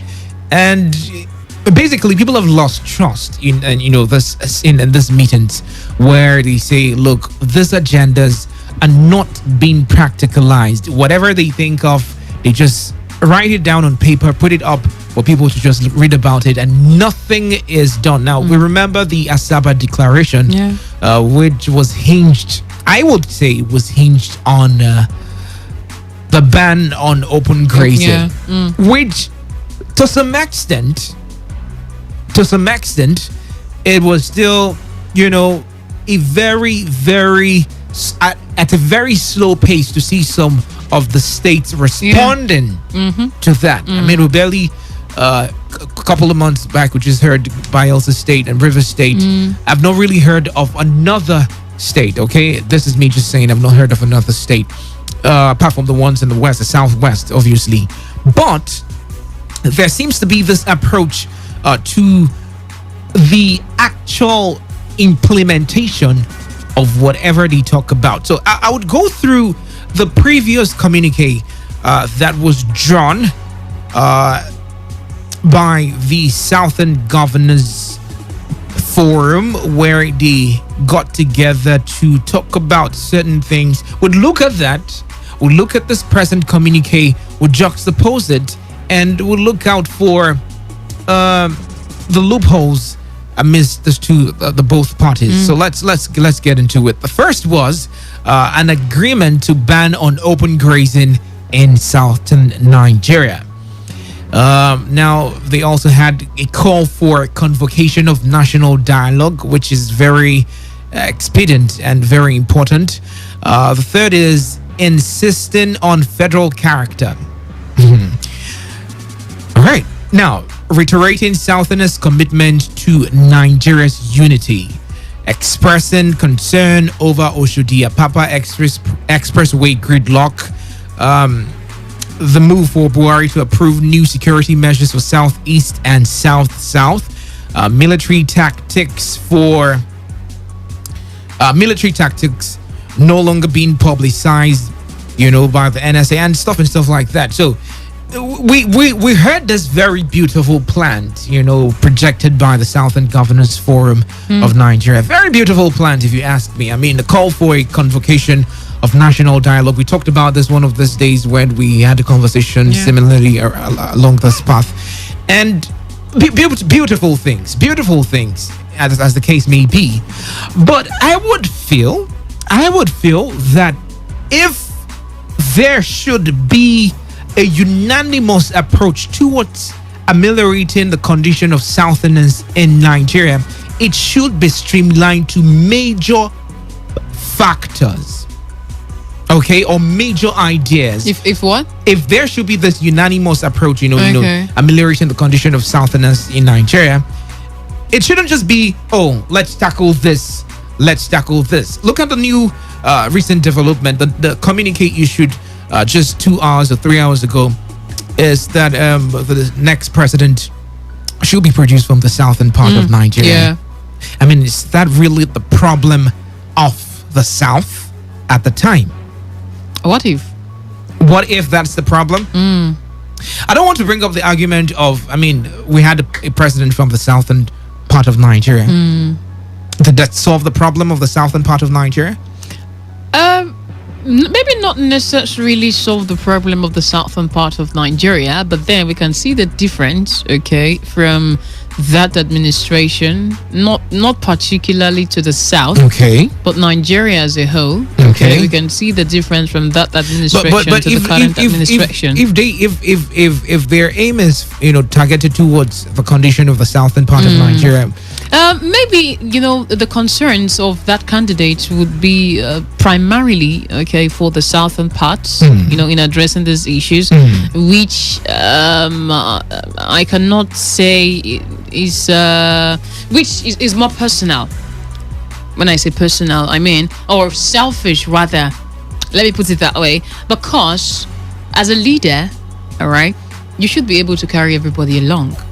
As a leader, you should have equality for everybody. I mean, give everybody the same focus, all right, same attention and all of that. But that's not been the practice over time. The idea behind having the forum is targeted towards that's where I'm coming. Over time, the kinds of marginalization. That's where I'm coming to. So now having a candidate from the southern part, all right, is going to probably address the issue of marginalization, as attention is going to be put, maximally on the southern part of the country. But yet again, that negates the factor of, having to address every other part of the nation without being biased to any certain part, like you said.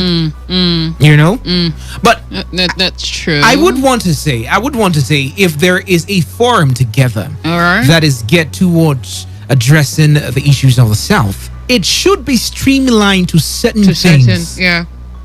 All right, we're talking about in inclusivity, youth engagement. Obviously, security is a very big problem, which obviously you have been talking about. The former meeting they had, it was there. Even if we're yet to see some of the new changes being made, this other meeting, it's also here again. But I'm wondering, if we, it's almost like saying we're chasing too many things at the same time. Do you understand what I'm trying to say? Okay. It's almost like we're chasing too many. We want to deal with this. We want to deal with this. We want to deal with focus. this. It's not So tangible it reduces enough. the productivity. Yes. It's not tangible enough. The most glaring of all was the ban on open grazing. Meanwhile, there were 9 or more or 10 or more other communiques that were, been implemented or have been yet to be implemented, that were suggested, at the previous meeting. Yet again, we have another one, 12-point communique drawn. And, the basic ideology that carries this meeting right now is the that the South provides the next president of Nigeria. What happened to job creation? What happened to agricultural development? Security is there. I wouldn't rule out that. What happened to youth engagement? What happened to infrastructural development? Probably that's going to be addressed, all right, when if or by bringing a candidate from the southern part of the country. I'm not sure you're getting it right. Okay, if these people have gotten together and said, look, we want to develop this place, we want to, obviously producing a president will come in handy with bringing quick development over. But if you're saying the president should be the one to bring the development, we are not even sure if the South will produce the next president. All right, okay. Nigerians should vote. It shouldn't be imposed on them, or it shouldn't be born out of sentimental or ethnic prejudice, to have the president. Do you understand? So you're saying the meeting, which is focused on, having a president from the southern parts, all right, is a wrong focus. Yeah, or like a priority that misplaced is priority. A misplaced priority. Okay, so it should have probably been, all right, a way out of the unemployment rate. Okay, a way out to see development is fostered in this part of the country. A way out to see youth engagement in, jobs, in self-development, in growth, and all of that, rather than a president from the southern part. You understand what I'm trying to say? I understand what you're trying to say. Yeah, it again, you okay? Coming to look at it from another angle, you might want to see some foul play here. Foul play. When I say foul play, I mean probably an avenue that will what's the word right now, that would meet certain parts in the southern parts. I don't know if you get what I'm saying. Oh Lord help me, how do I explain this right now? Now, we're not really not politics here, okay? In the governance of Nigeria and in the leadership system, of course, we're not really not politics, okay? That's why a person would make all this candidates would make all these campaigns, promises, but and then on the long run, we're seeing the direct opposite of all of that, all right? So probably bringing a president from the southern parts will only be to meet their personal or selfish interests. Okay. Not exactly for the development of the southern part of the country. Of course, bringing out the candidate will be someone that they feel, or that someone that is probably okay by them, not necessarily okay for the people. But do you think the problem is with where the president comes from, or the already flawed system of the country? It's the already flawed system. Obviously, also so why do we? It's not about. So I think that statement itself is ethnically driven. Exactly. Do you also understand? Where I was driving. I don't really care if the president comes from the north. Okay, I'm that kind of person. I'm that kind of Nigerian. If the president comes from the north and is optimistic about changing what Nigeria is to where Nigeria should be, I would support. But yet again, it's probably because the president is not from the side of the country, so that's the reason for the marginalization and all of that. So do you think that would be the answer to it? I do not think we, at all. We saw an administration where the president came from the south. That's why I say I'm saying foul play here. So it could just be to, satisfy or meet the selfish interest of certain, persons. But my issue is, why do we have this kind of meetings and then this kind of conclusions? I'm not in any way kicking against any of the resolutions, okay? But my point is, we have this brilliant ideas. It's almost like saying, Gloria, let's brainstorm. We talk about this thing, talk about it. Then at the end of the day, we just write it down and everyone goes home. Snap pictures, then we go home, and nothing is being done. Now let's look through this recent communique released just a couple of hours ago, where it was concluded that they should address certain issues. One, they reaffirmed their commitment to the unity of Nigeria on pillars of equity, fairness, justice, progress, and peaceful coexistence between and amongst its people. What did they reaffirm? I really don't know. When I saw this, I thought the same way you just thought right now.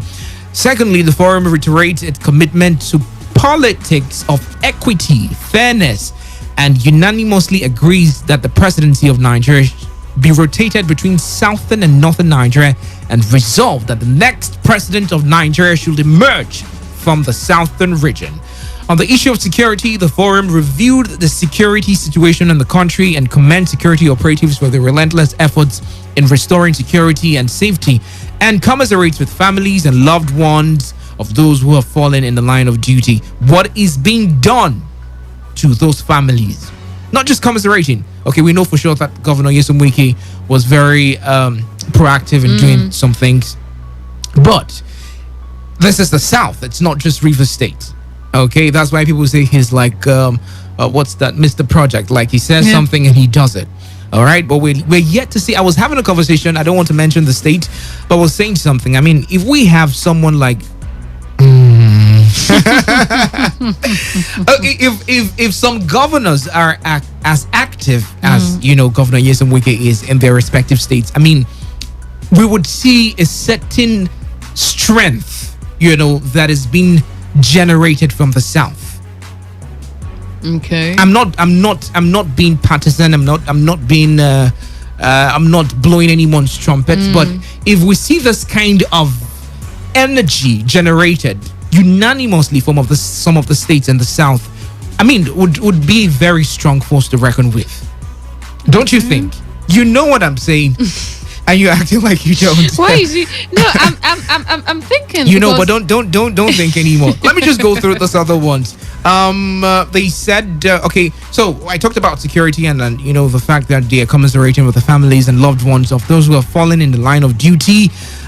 They also re-emphasized the need for state policing, which, I mean, the issue is it's here and it's there at the same time, which I buy to that idea. Okay, some people say, look, we already have an existing unit of the Nigerian police force that deals with the communities. Why do we need to have a different, sect or a different arm of security agencies that deal with, security issues in the communities? But don't worry, let's just go on. This other one says, the forum frowns at selective criminal administration of justice and resolved that arrests should be made within the ambit of the law and fundamental human rights. Yet again, will we see these things practically be demonstrated? They said they set a timeline of Wednesday, 1st September 2021 for the promulgation of the anti-open grazing law in all member states. So I think maybe this is, coming into fulfillment, the prophecy they said the last time, or the resolution they made the last time. 1st of September, we're waiting, okay? This also says, resolved that funds deducted from the Federation account of the Nigerian Police Security Trust Fund should be distributed, and I'm really liking this, should be distributed amongst the state and federal government to combat security issues. Number 10, the petroleum industry bill, which is one of the major things that everyone is talking about right now. The forum said it commends the National Assembly for the progress made in the passage of the PIB. Meanwhile, I was watching the town hall meeting organized today. Let's not go into that, okay? Let's not go into that.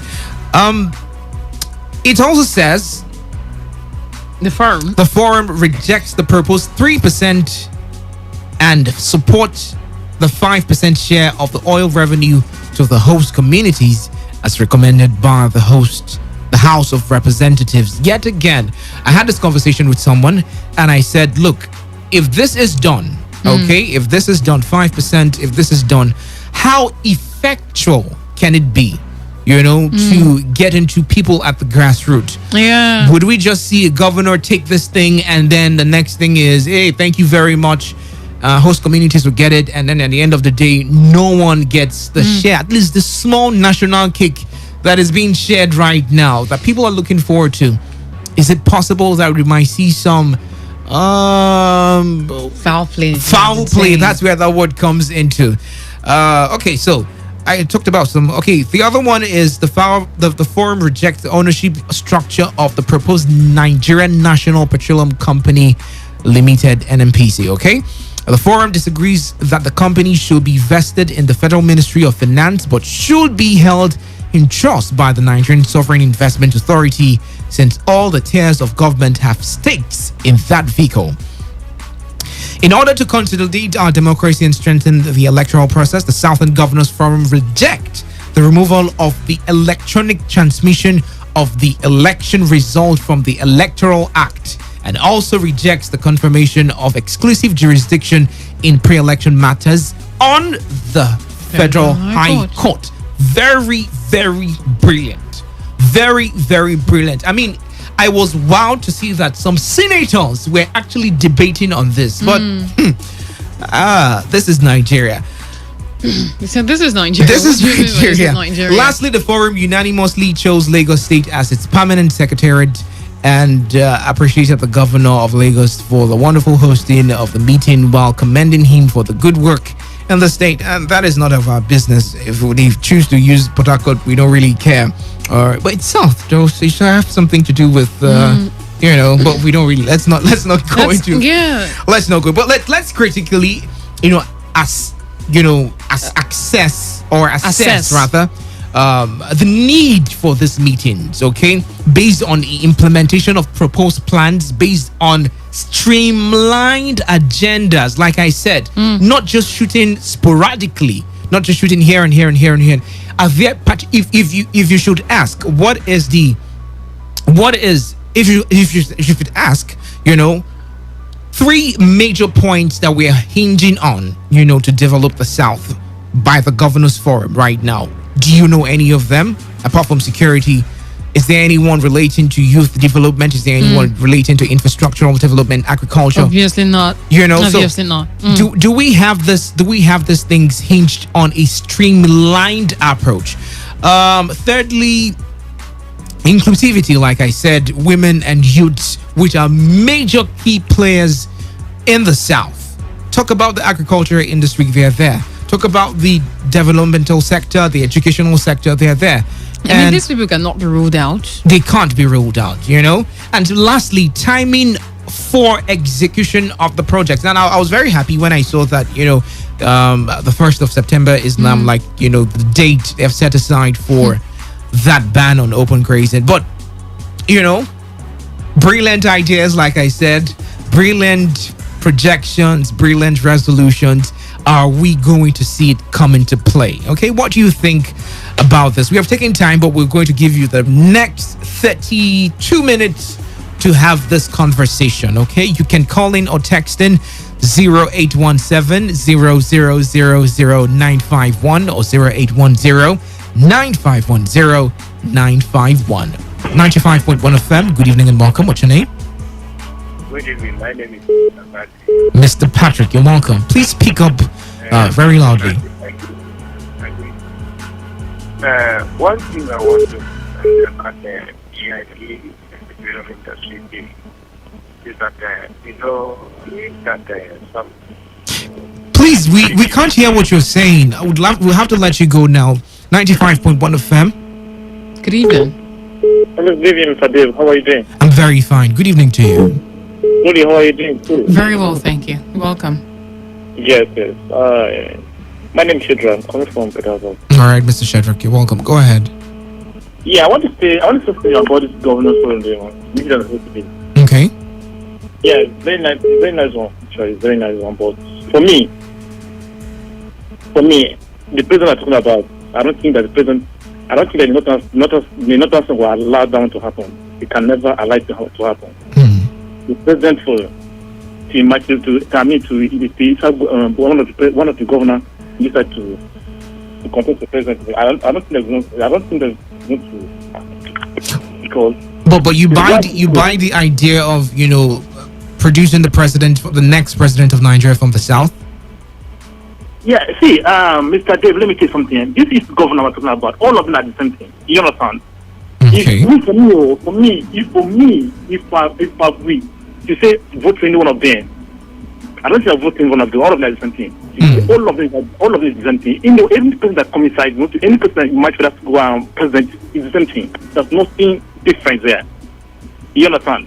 So for me, I don't care whether for the northern or to the southeast, but at least we need a good president. Okay. Country. All right, thank you very much. Quickly, we'll go for the news at 60, and when we get back, I'm already seeing the phone lines buzzing. When we get back, we'll just head straight to the phone lines, and you can give us your contributions. It's Opinion Poll right here on your Premium Talk News and Sports Station, Today 95.1 FM.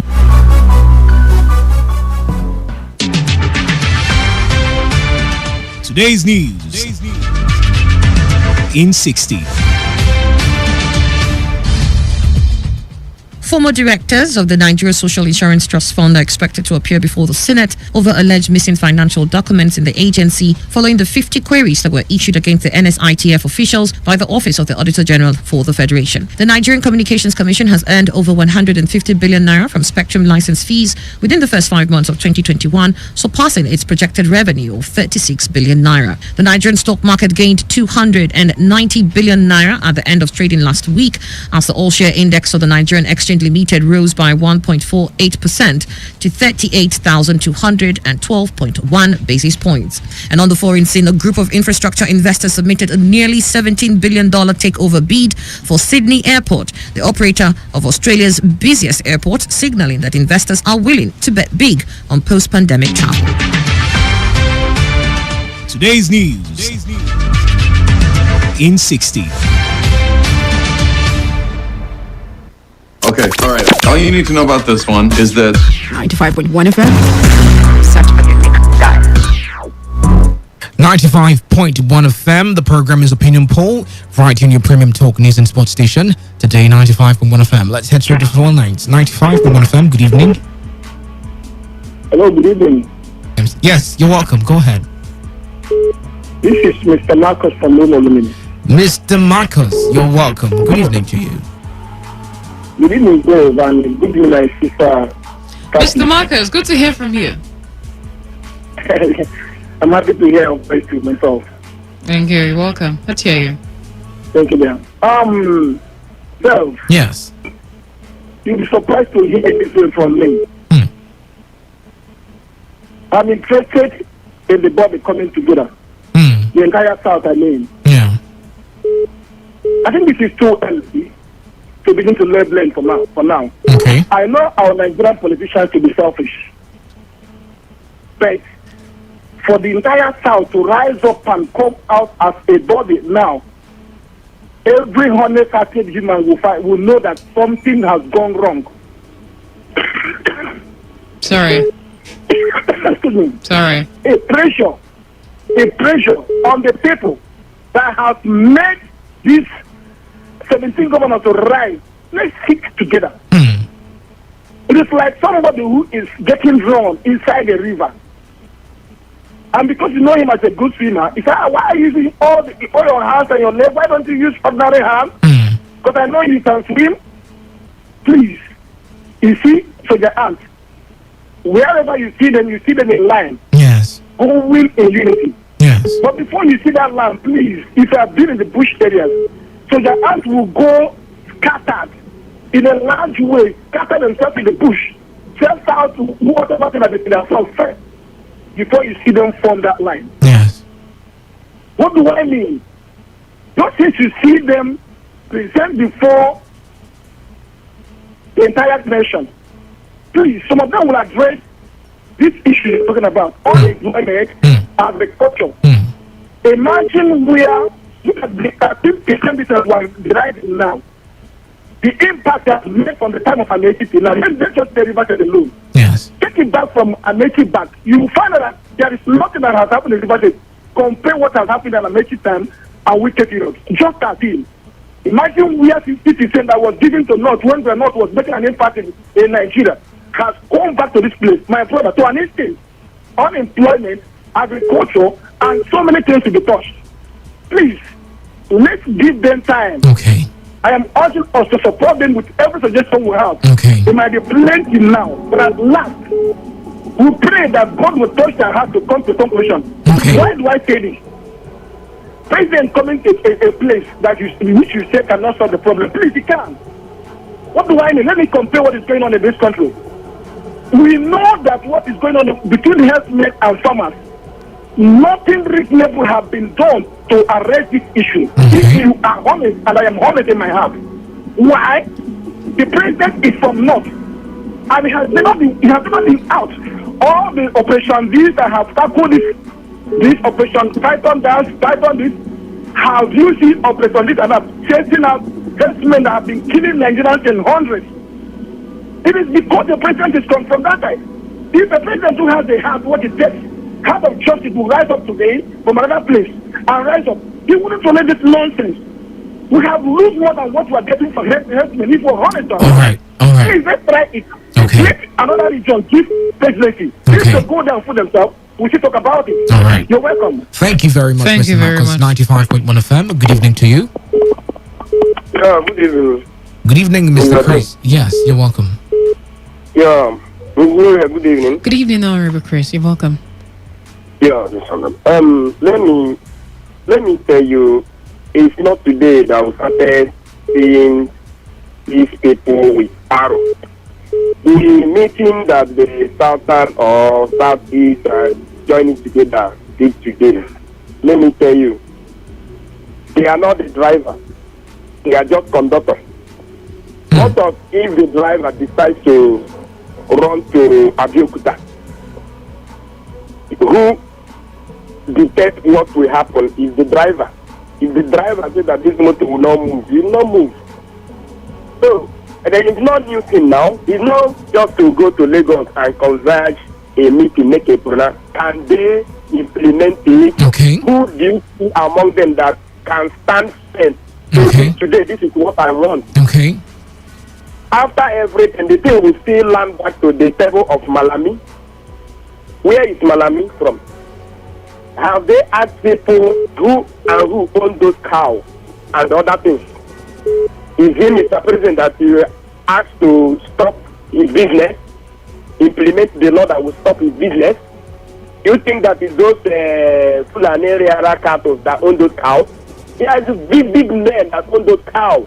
They are in government house, they are in National Assembly, that will not allow this thing that our southern governor went to Lagos. And then, by the way, why did they go to Lagos? Why can't they stay on their village?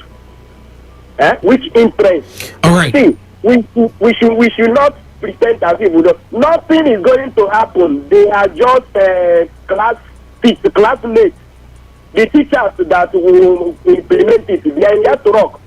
Is it the separate will implement it or Malami? Yes, Malami. But Eli Muhammad will implement the law. All right. Just go there and catch one here and return back. All right. Let them be man enough to protect their citizens. Okay, thank you very much. 95.1 FM. Good evening to you. Hello, good evening. Good evening. Yeah, good evening, Gloria. You're welcome.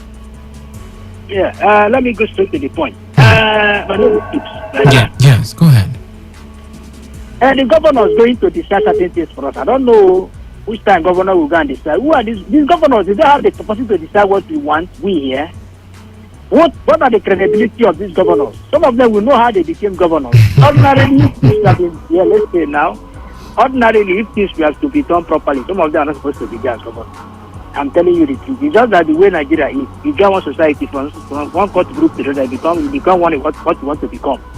They don't have the capacity to decide. They are telling us that they want to tell us where they will bring president from. Look at, we the Nigerians, we decide where we want the president to come from.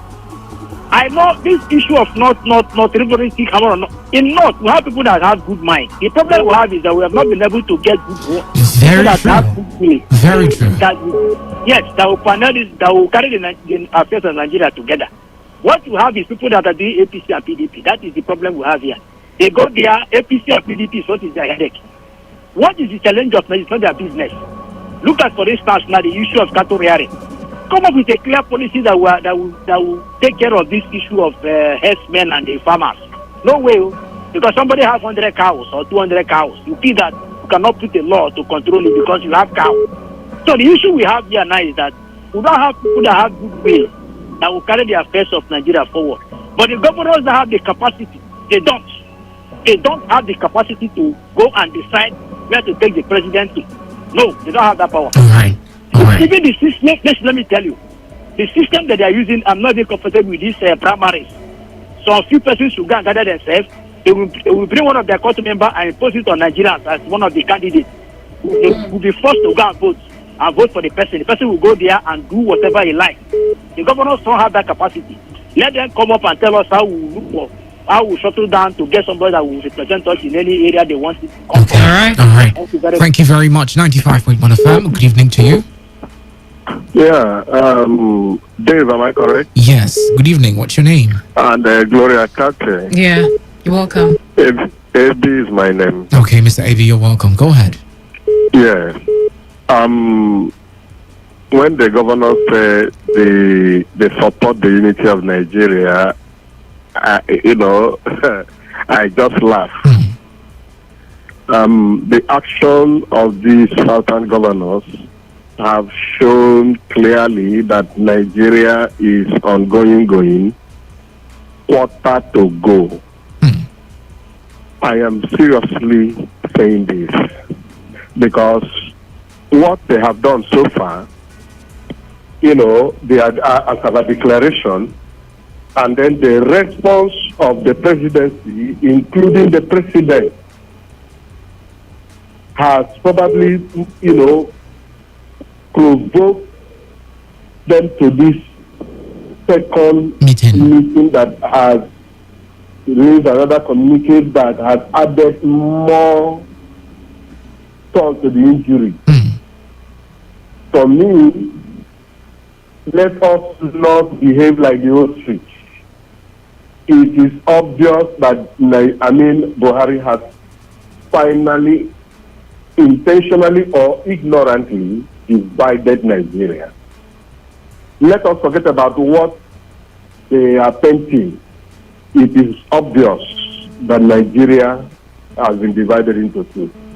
So, if the president himself is not intentionally trying to divide Nigeria, I think it is very, very important that he moves swiftly to look into especially the issue of open grazing, resolve the issue of open grazing, because when you talk about Nnamdi Kanu, you talk about Sunday Igboho or Igboho, whichever one they call, and then now the point is this: what is it that led to this agitation from this region? Yes. That certain people from a particular region will carry their cattle, whether they say they are not from Nigeria or wherever, because if they are not from Nigeria, Magban and Mieti Allah has no reason defending them in any way.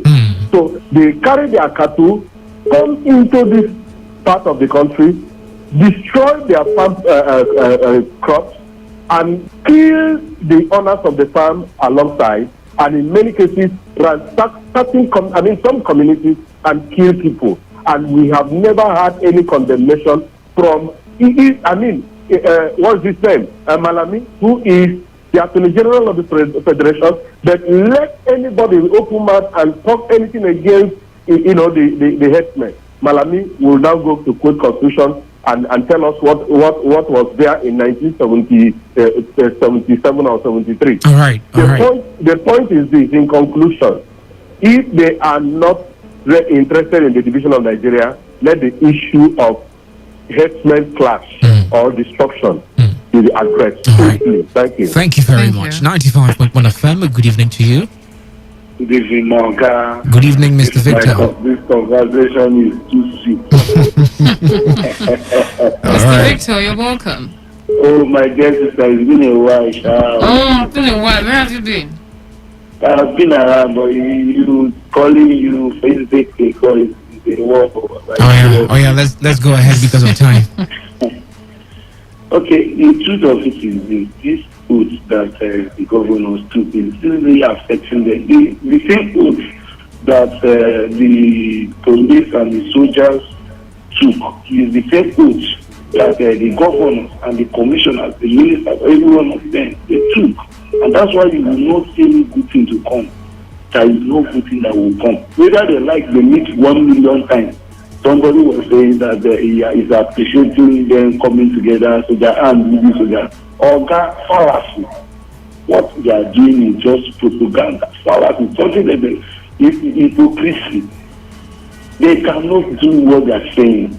It is when their powers are rising. It's only when, like for example, in my state, River State, it's only when somebody from my state is doing things that will be better for his own people, and before the governor will start, I will do this, I will do that, I will kill everybody. It is only when their power is. So, if they like, they will go meet 100 million times. The oath is still affecting them because they can't do otherwise. Because before they swear them, it's like the oath secretly. Now I understand what you mean by oath. How do you know there is an oath? Yes, I do. He already policeman, a serving police officer, told me point and plain that I told you, I explained it to you in this conversation. In a vehicle, a cab, a policeman. No, I remember the story where you guys never knew who was a policeman. Yes. Yes, how they took oaths. Okay. All right. See, I wish let me tell you the truth. As I'm here telling you this thing today, you see all these 17 state governors, they are not going to speak for our own good, me and you, because if they need this radio station, any better thing will come up today, go better for you, better for me. It should not be better for them, the governors. That's why they have took that oath and they have made money. All the money they have made, they have already reasoned that this money is going to serve in own generation. So there is no need. Okay. They are saying that if I break this oath, I will die. What was the essence of me? All right, Mr. Victor. Because of time. All right. Thank you very much. Because of time. Thank you so much. 95.1 FM. Good evening to you. Hello, good evening to you. What's your name and where are you calling from? Okay, I think it's not really clear, so you call back 95.1 FM. So, good evening. Good evening. Please, can you turn down the volume of your listening device? Yeah. This is Bola Ajibola. Mr. Bola Ajibola, you're welcome. Go ahead.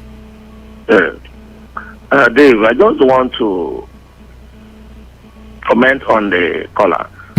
You see, sometimes we use our hand to begin to pray for ugliness. If the governors forum have choose to send the president to South, definitely remember that it was South who decided out of peace to reign in this country. Yeah. Because I knew when President Jonathan decided that instead of war, instead of this to happen in this country, let there be peace. And he decided to relinquish the power to the north. And today, they have watched that South, let it be that this thing is rotational. Yeah. It is that South has not ruled up to the 8 years. And they are now sending back the same thing to South to take over to conclude their 8 years. Then what we should be praying is God bring somebody that will put a sanity, somebody that will end all this rubbish, somebody that will bring peace. And we should move into prayers. Let our nails be on the ground and ask God. But I believe that one day, one thing must turn around. Okay. So in this case, I am of the opinion that since we are one, since there is nothing of division, and the North has seen that these agitations, now it has come to open that these people want to pull, and they have decided to say, let us rotate these things, so that today you are president, go and develop your side, tackle this, tackle that. Then it will bring a total development and a total change for the masses. Okay. All right. So let me just end up this by telling my humble brothers who are calling to prophesy and bring a prophetic word that there will be a change 2023. Okay. Thank you and God bless. All right. Thank you very much. Prophesy and bring a prophetic word if you can, that there will be a change, hopefully from the president, which the Southern governors want to, give from the South. At 95.1 FM, good evening and welcome. Good evening, my brother man and my sister woman. Good evening. She's not here right now. JP. Okay, Mr. Ifeanyi Chukwu JP, go ahead. Yes, I'm calling from Akabuka. All right. The National Assembly, the House of Reps, what they said is very correct. The 10% is good for the host community. You understand? But even as that, if the 10% could not... Hello? All right, we lost the call. 0817-0000-951 or 0810-951-0951. Hello and welcome. Good evening. You did not let me to just end up my conversation. Okay. The last thing I have to say is this. What me and my brothers in the East, in the West, want is everybody go and manage your resources. Everybody, you go to your side, you go to your side. And that is why you see Nnamdi Kanu and you see Sunday Igboho as it will continue. The governors will never be for us. We are going to divide this nation. All in concern, everyone knows that this nation must break. There will be no election 2023. Who is these people that went to this nation meeting? Was it not these people that are defecting from one party to the other? What is good thing that this one will go to people give to us? Oga, calling concern. After they talk, this night the era, we need our freedom. I am from Oba, Edim and Donny local government of River State. I have a lot of resources and my people are suffering. As I'm talking to you, tears is running in my eyes. I don't see any reason to be one Nigeria. I can't be a resource owner like this level. At the end of the day, my people in my village are dying, hunger. The same house have to kill my brother. No. You don't stereotype. I am angry. Please, you have to go. Thank you. And we have to break this nation. Thank you very much, Mr. Victor. I would have to let you go there so you don't get too emotionally attached to the conversation and it becomes something different. Apologies if you heard something that you didn't need to hear. All right. I know emotions come especially with issues like this, but you need to control it, especially when you're talking to the public. 95.1 FM, good evening and welcome. Good evening. Good evening to you. What's your name and where are you calling from? I'm Mustafa calling from Port Harcourt. All right, Mr. Mustafa, you're welcome. You have 1 minute. Please go ahead. I commend the Southern governors, for the open grazing law that they want to implement, because that one we check is not checking security and the food security as well. So for them to say that the governor must come, the presidency must come from the south, that is on their own selfish interest. Okay.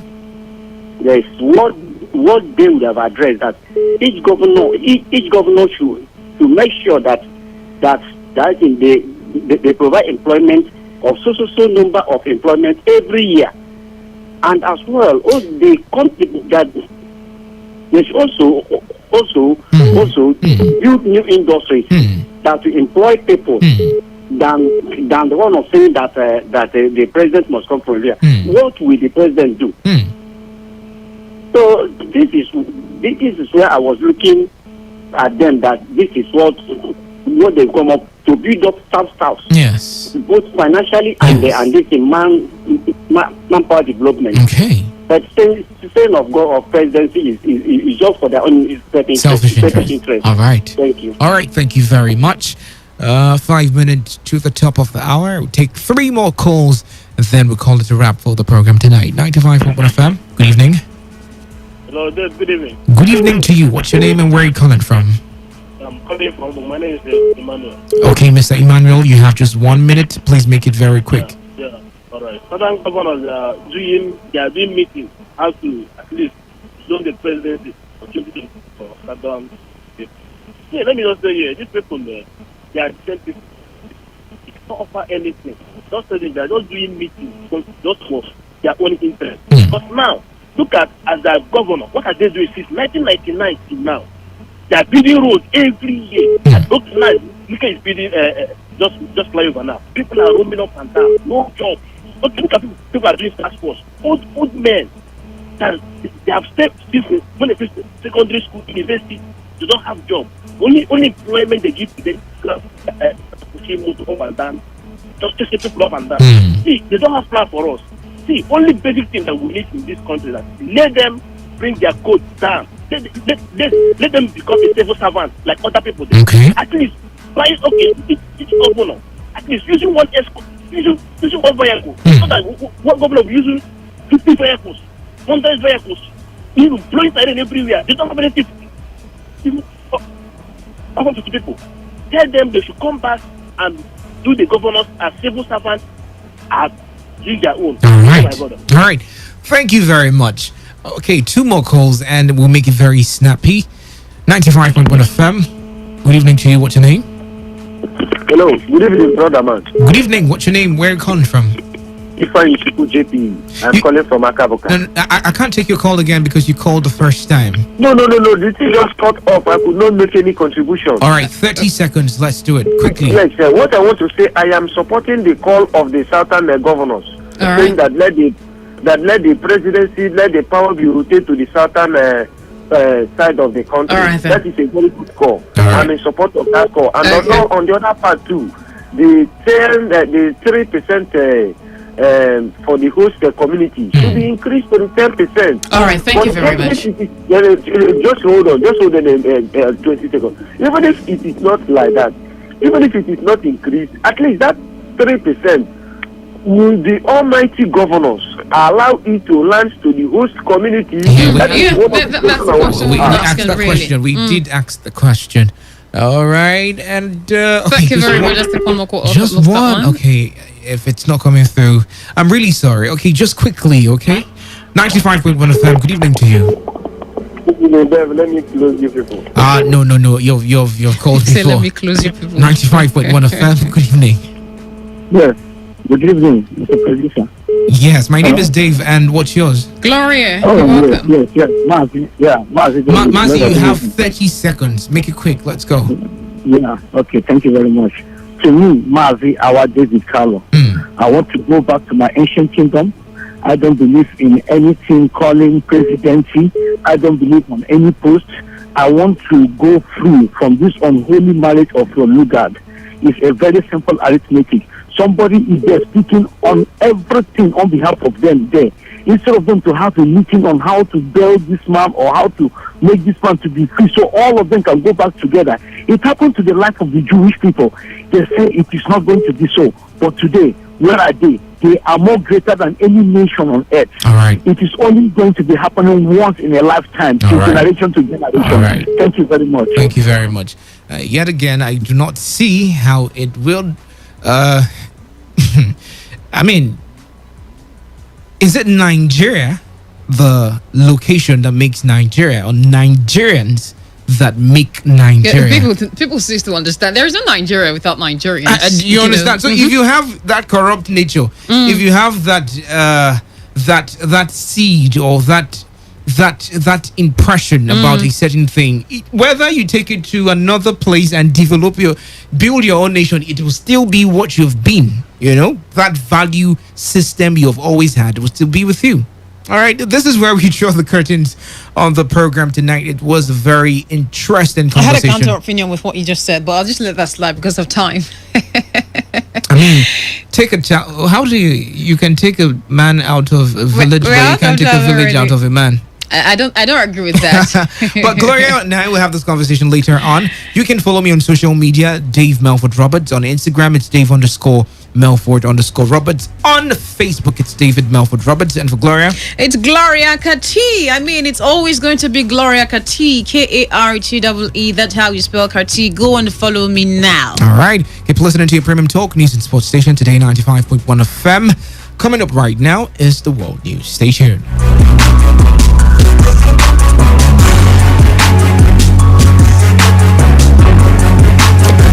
All you need to know about this one is that 95.1 FM. Such a unique style. This is Today 95.1 FM, Port Harcourt, voice of the people. Every day, every hour, when the big stories break, depend on our 24-hour news team to bring you the latest. Today 95.1 FM. Whether it's happening in Port Harcourt, South, Nigeria, or around the world, we've got you covered. On air, online, delivering balanced news and unbiased analysis. Today, 95.1 FM. This Today 95.1 FM, Port Harcourt. News.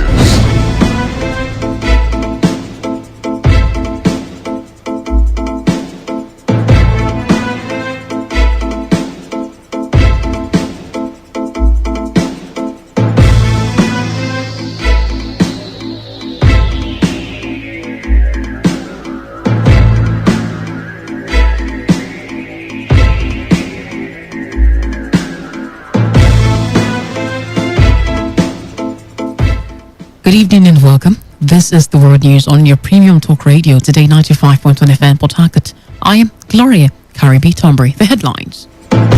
River State Governor Yinsom Wike says National Association of River State Students now tool in hands of politicians. Southern governors agree that Nigeria's next president should emerge from Southern region. Minister of State for Industry, Trade and Investment slumps at official events in Bauchi State. And on the foreign scene, UK confirms strict COVID-19 protocols will no longer be legally required at final stage of England's COVID lockdown roadmap. Now the details.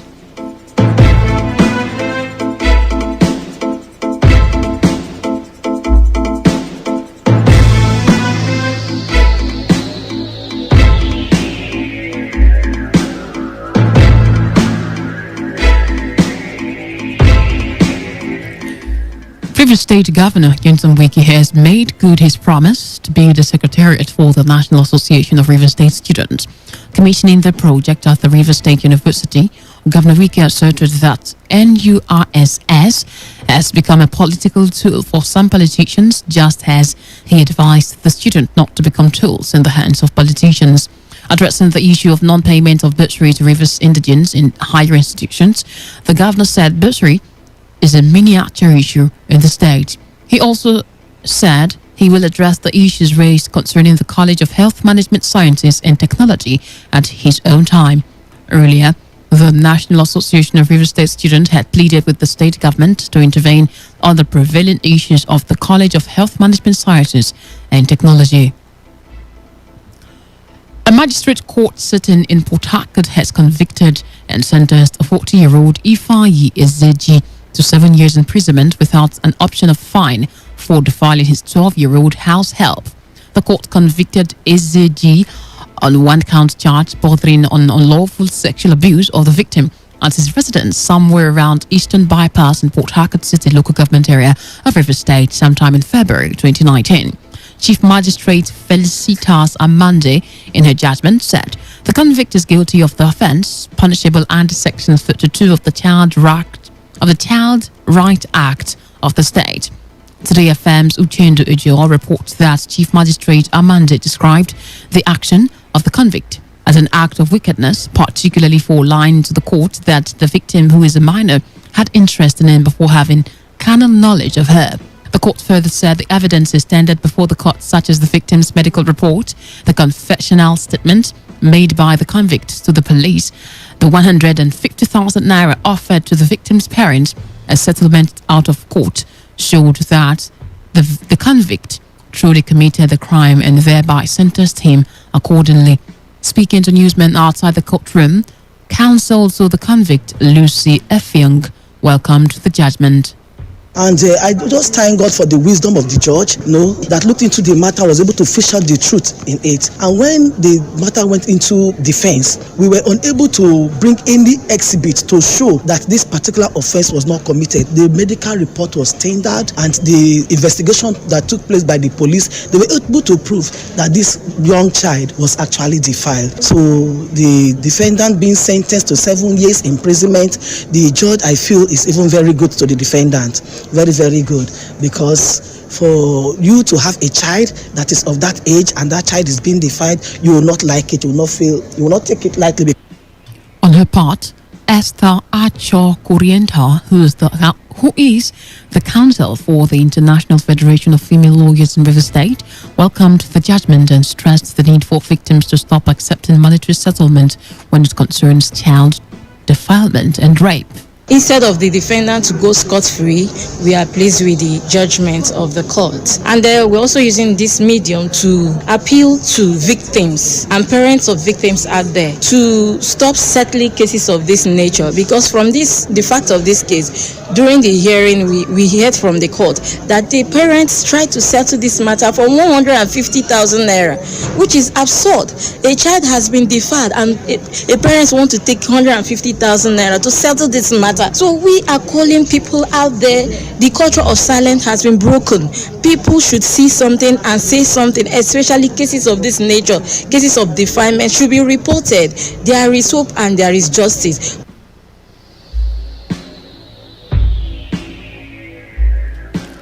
Some youths in the Niger Delta have rejected the 3 to 5% equity shares allotted to oil host communities in the petroleum industry bill recently passed by both chambers of the National Assembly.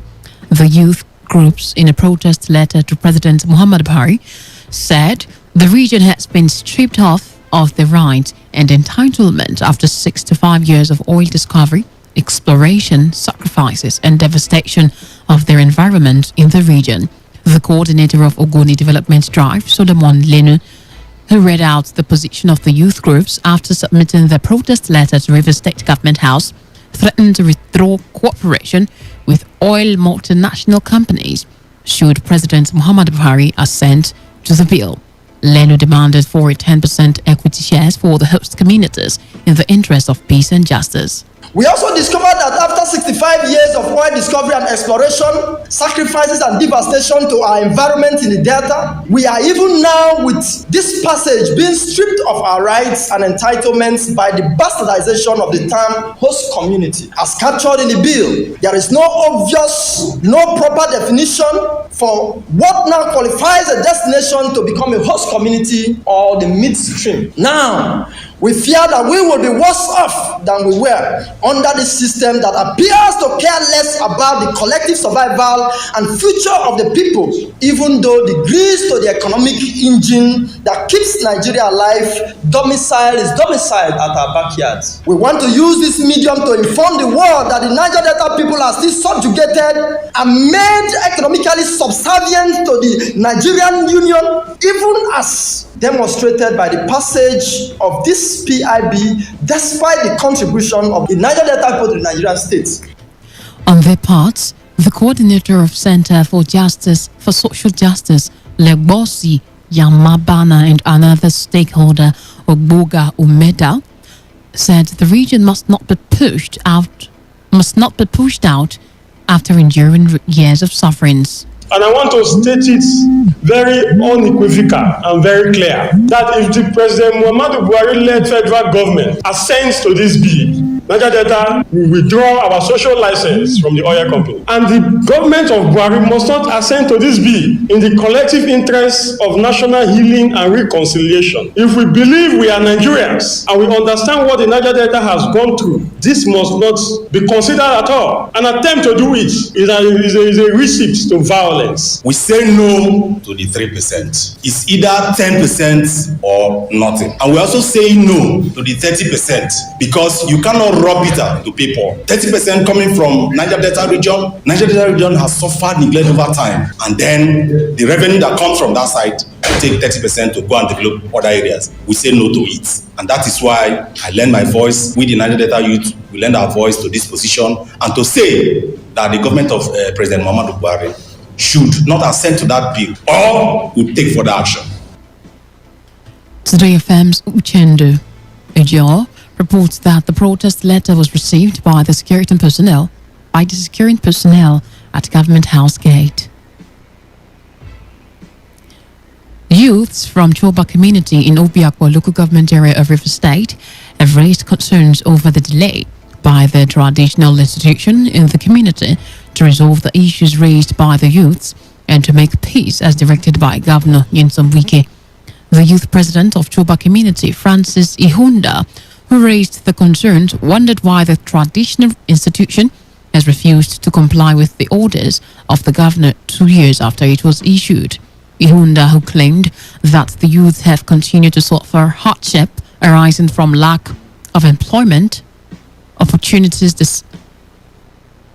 Ihunda, who claimed that the youth have continued to suffer hardship arising for lack of employment opportunities despite the companies operating in the community, also warned companies who are not ready to discuss directly with the youth to get ready to vacate the community. Since the governor came to Choba community and instructed the chief to make peace in Choba community, that peace haven't been achieved. There is problem in the land. The peace is not forthcoming. There is nothing going in Choba community now. Chobana is just like a graveyard. Chobana is in life support. That's why we want to call the governor to ask chief what is happening in Choba community. Look at the youth running around the street, no job, no even education. So we are calling the authority of University of Port Harcourt to discuss any agreement between the chief and the university. We are coming as the youth. They should open door for us to discuss for the welfare of the youth and good people of Choba community, even the company. Anyone that resists not to open door for us, they should pack and leave Choba community.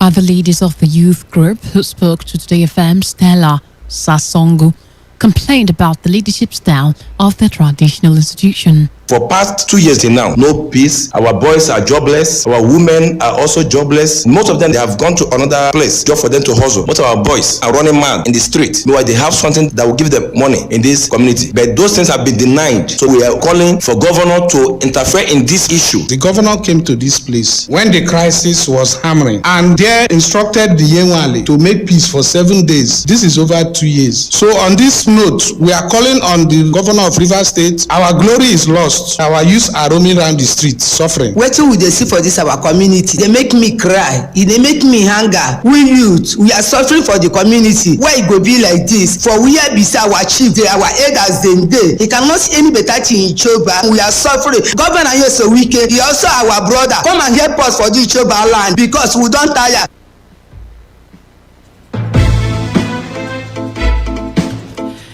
The Roma Holo Community Security and Peace Advisory Committee the Roma Holo Security and Peace Advisory Committee in Obiakwa local government area of River State has apprehended 4 persons who are using the name of the vigilante group to commit various offences in the community.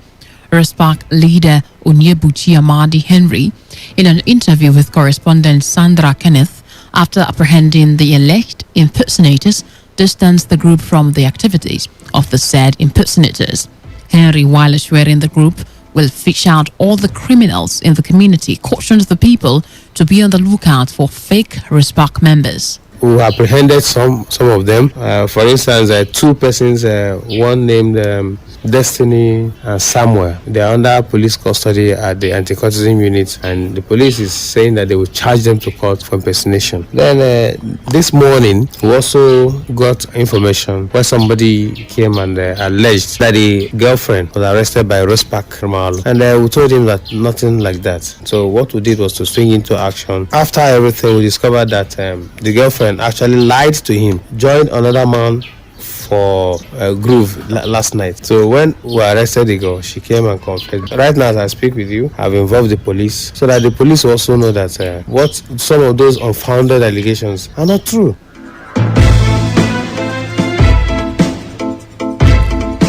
The traditional ruler in Ilele Alimene community in Emoha local government area of River State, Oha John Wonne, has assured the commitment of the people in partnering with security agencies and local vigilante to ensure the protection of lives and property of the people. Oha Wonne, who gave the assurance during his coronation as the traditional ruler of Ilele Alimene by Nyengwe Ali Ilele clan, King Jonathan Amadi insisted that Ilele Alimene is still under Ilele clan, contrary to some speculation by some persons. Leader of the Supreme Council of Oha, Wunni, also encouraged the people to remain united in the interest of peace and development.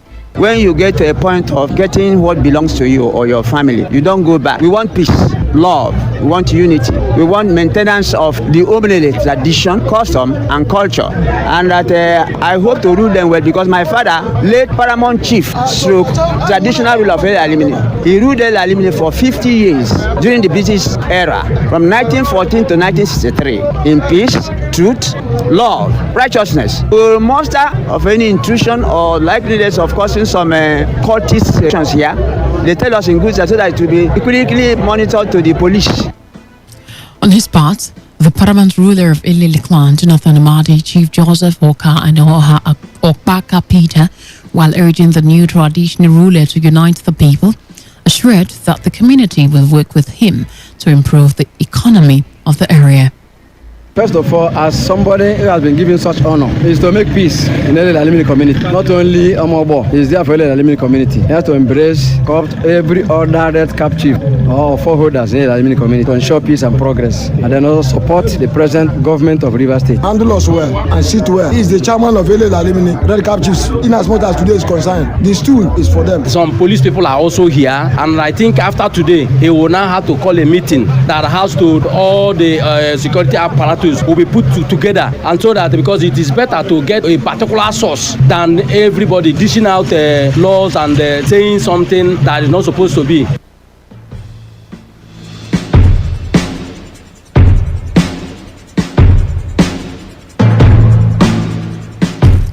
You're listening to the World News on Today 95.1 FM, Voice of the People. After the break, more news, foreign and sports stories. Stay tuned. Every day, every hour, when the big stories break, depend on our 24-hour news team to bring you the latest. Today, 95.1 FM.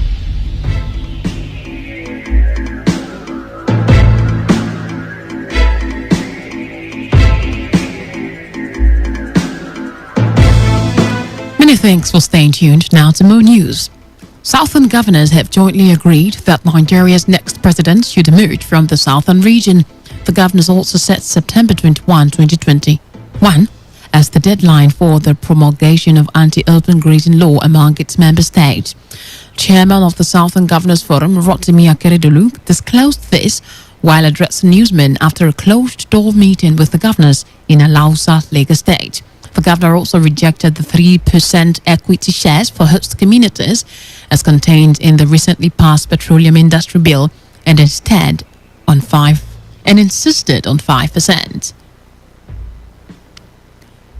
The Minister of State for Industry, Trade and Investment, Ambassador Miriam Katagum, slumped at an official event in Bauchi State on Monday.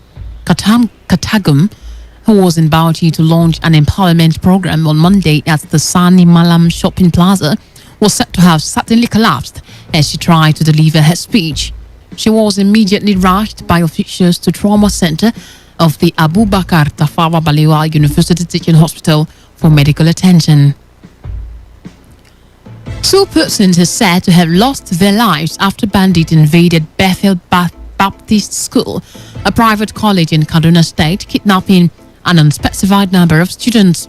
The kidnappers in the early hours of today attacked the private school located at Maraban Rido within the Chikun local government area of the state. Sources say the bandits came in gun blazing, shooting sporadically into the air before whisking the students away. 4 of the students are said to have escaped, while the rest were taken away by the gunmen to an unknown destination. This latest kidnap incident comes barely 1 day after gunmen suspected to be kidnappers attacked the National Tuberculosis and Leprosy Center in Zaria, Kaduna State, abducting no fewer than 7 people, including nursing mothers. The incident was said to have happened in the early hours of Sunday when the bandits invaded the center and started shooting sporadically and subsequently kidnapped 7 staff of the center and 2 others who are non-staff. Meanwhile, police in Kaduna State say they rescued 26 of the students kidnapped from Bethel Baptist School in Maraban Rido within the Chikun local government area. Police spokesman Mohammed Jalike, who confirmed the early Monday morning attack, however, did not disclose how many students were taken. Some witnesses claim that at least 100 students were whisked away by the bandits. Jalike said a joint team of the Nigeria Police, Army and Navy operatives, on getting information about the attack, immediately mobilized to the area with a mission to rescue the abducted students unhurt. He added that the operatives gave the bandits a hot pursuit occasioned by a tactical application of weapons and succeeded in rescuing 26 students, including female teacher, safely. According to him, the rescue operation is still ongoing to ensure that all victims are safely returned. A committee has been set up by the Nigerian Bar Association to streamline the professional charges of lawyers. The move is to ensure that earnings trickle down to junior lawyers who work in the chambers of seniors with a view to increasing their earning capacity. This was made known in a statement signed on Monday by NBA President Olumide Akpata. The statement contained a questionnaire to be completed by the legal practitioners who have been asked to support the committee with inputs. Already, the NBA has appointed a company as a consultant, which is to carry out a random survey amongst lawyers via phone calls and other means. The aim is get towards designing a workable and enforceable framework under which lawyers will charge the right fees for their legal services using acceptable and realistic metrics, and ensure that those fees, when earned, trickle down in terms of reasonable living wages and emoluments to those who work with or for the lawyers. And we move to the foreign scene. UK Prime Minister Boris Johnson has confirmed that face masks will no longer be legally required and distancing rules will be scrapped as the final stage of England's COVID lockdown roadmap. The rule of 6 inside private homes will be removed and work from home guidance eradicated as 16 months of on-off restrictions on daily life end. The Prime Minister said he expected the final step would go ahead as planned on 19 July.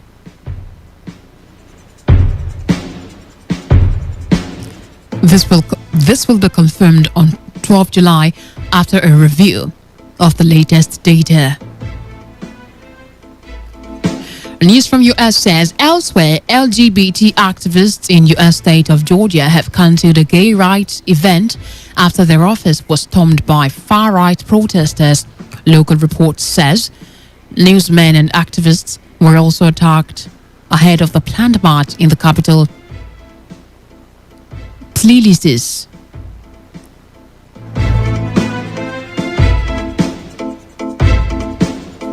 The attacks have been condemned by a number of embassies who have called for authorities to stop the violence. Activists had organized 5 days of Pride events, but in a statement on Monday, Tbilisi Pride said local authorities had not only failed to secure safety of their queer community and its supporters, but actively hampered them from exercising the right of assembly ahead of the planned march.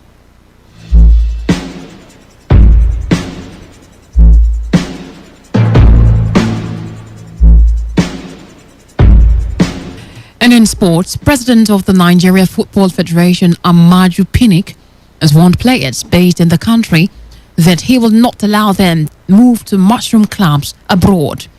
Pinnick stated this while addressing home-based Super Eagles players in Los Angeles. He also appealed to football agents to stop taking players to unknown leagues in Europe. NFF president promised to help players from the NFF league join top clubs in major leagues. That's it on Sport to Handy News. Here's a summary of the major stories. River State Governor Yinson Wike has said that the National Association of River State Students has become a tool in the hands of politicians. Southern governors have agreed that Nigeria's next president should emerge from the southern region. You heard that the Minister of State for Industry, Trade and Investment, Ambassador Miriam Katagum, slumped at an official event in Bauchi State. And on the foreign scene, we also told you that UK has confirmed that strict COVID-19 protocols will no longer be legally required at the final stage of England's COVID-19 lockdown roadmap. That was the news as edited by Ifunanya Obeme Ndukwe. For comments and inquiries, please call 0818-389-2850 or send your emails to news@3fnlive.com. You can also read our stories on www.todayfmlive.com. Do not forget, always take responsibility, wash your hands frequently with soap and running water, and avoid touching your face and high contact surfaces to prevent coronavirus. I am Gloria Karibi Tombury. Good evening and many thanks for listening.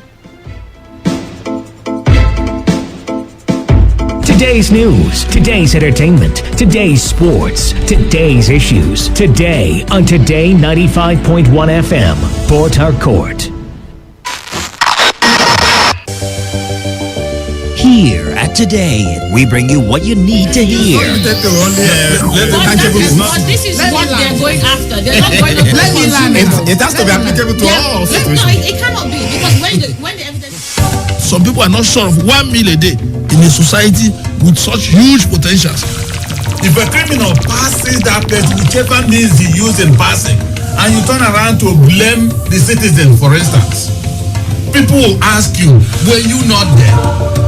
Malaria kills Nigerians. Malaria.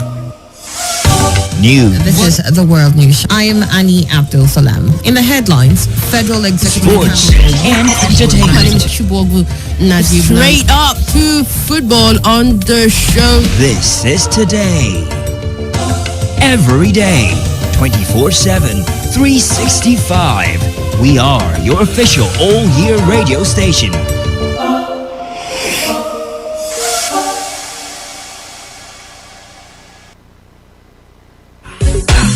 Baba God, now your hand working. Now your hand working. 8 years ago, we made you a promise of total information dissemination without any shadow of doubt or contradiction. It's been days, months, years of fulfilling that promise. And as we celebrate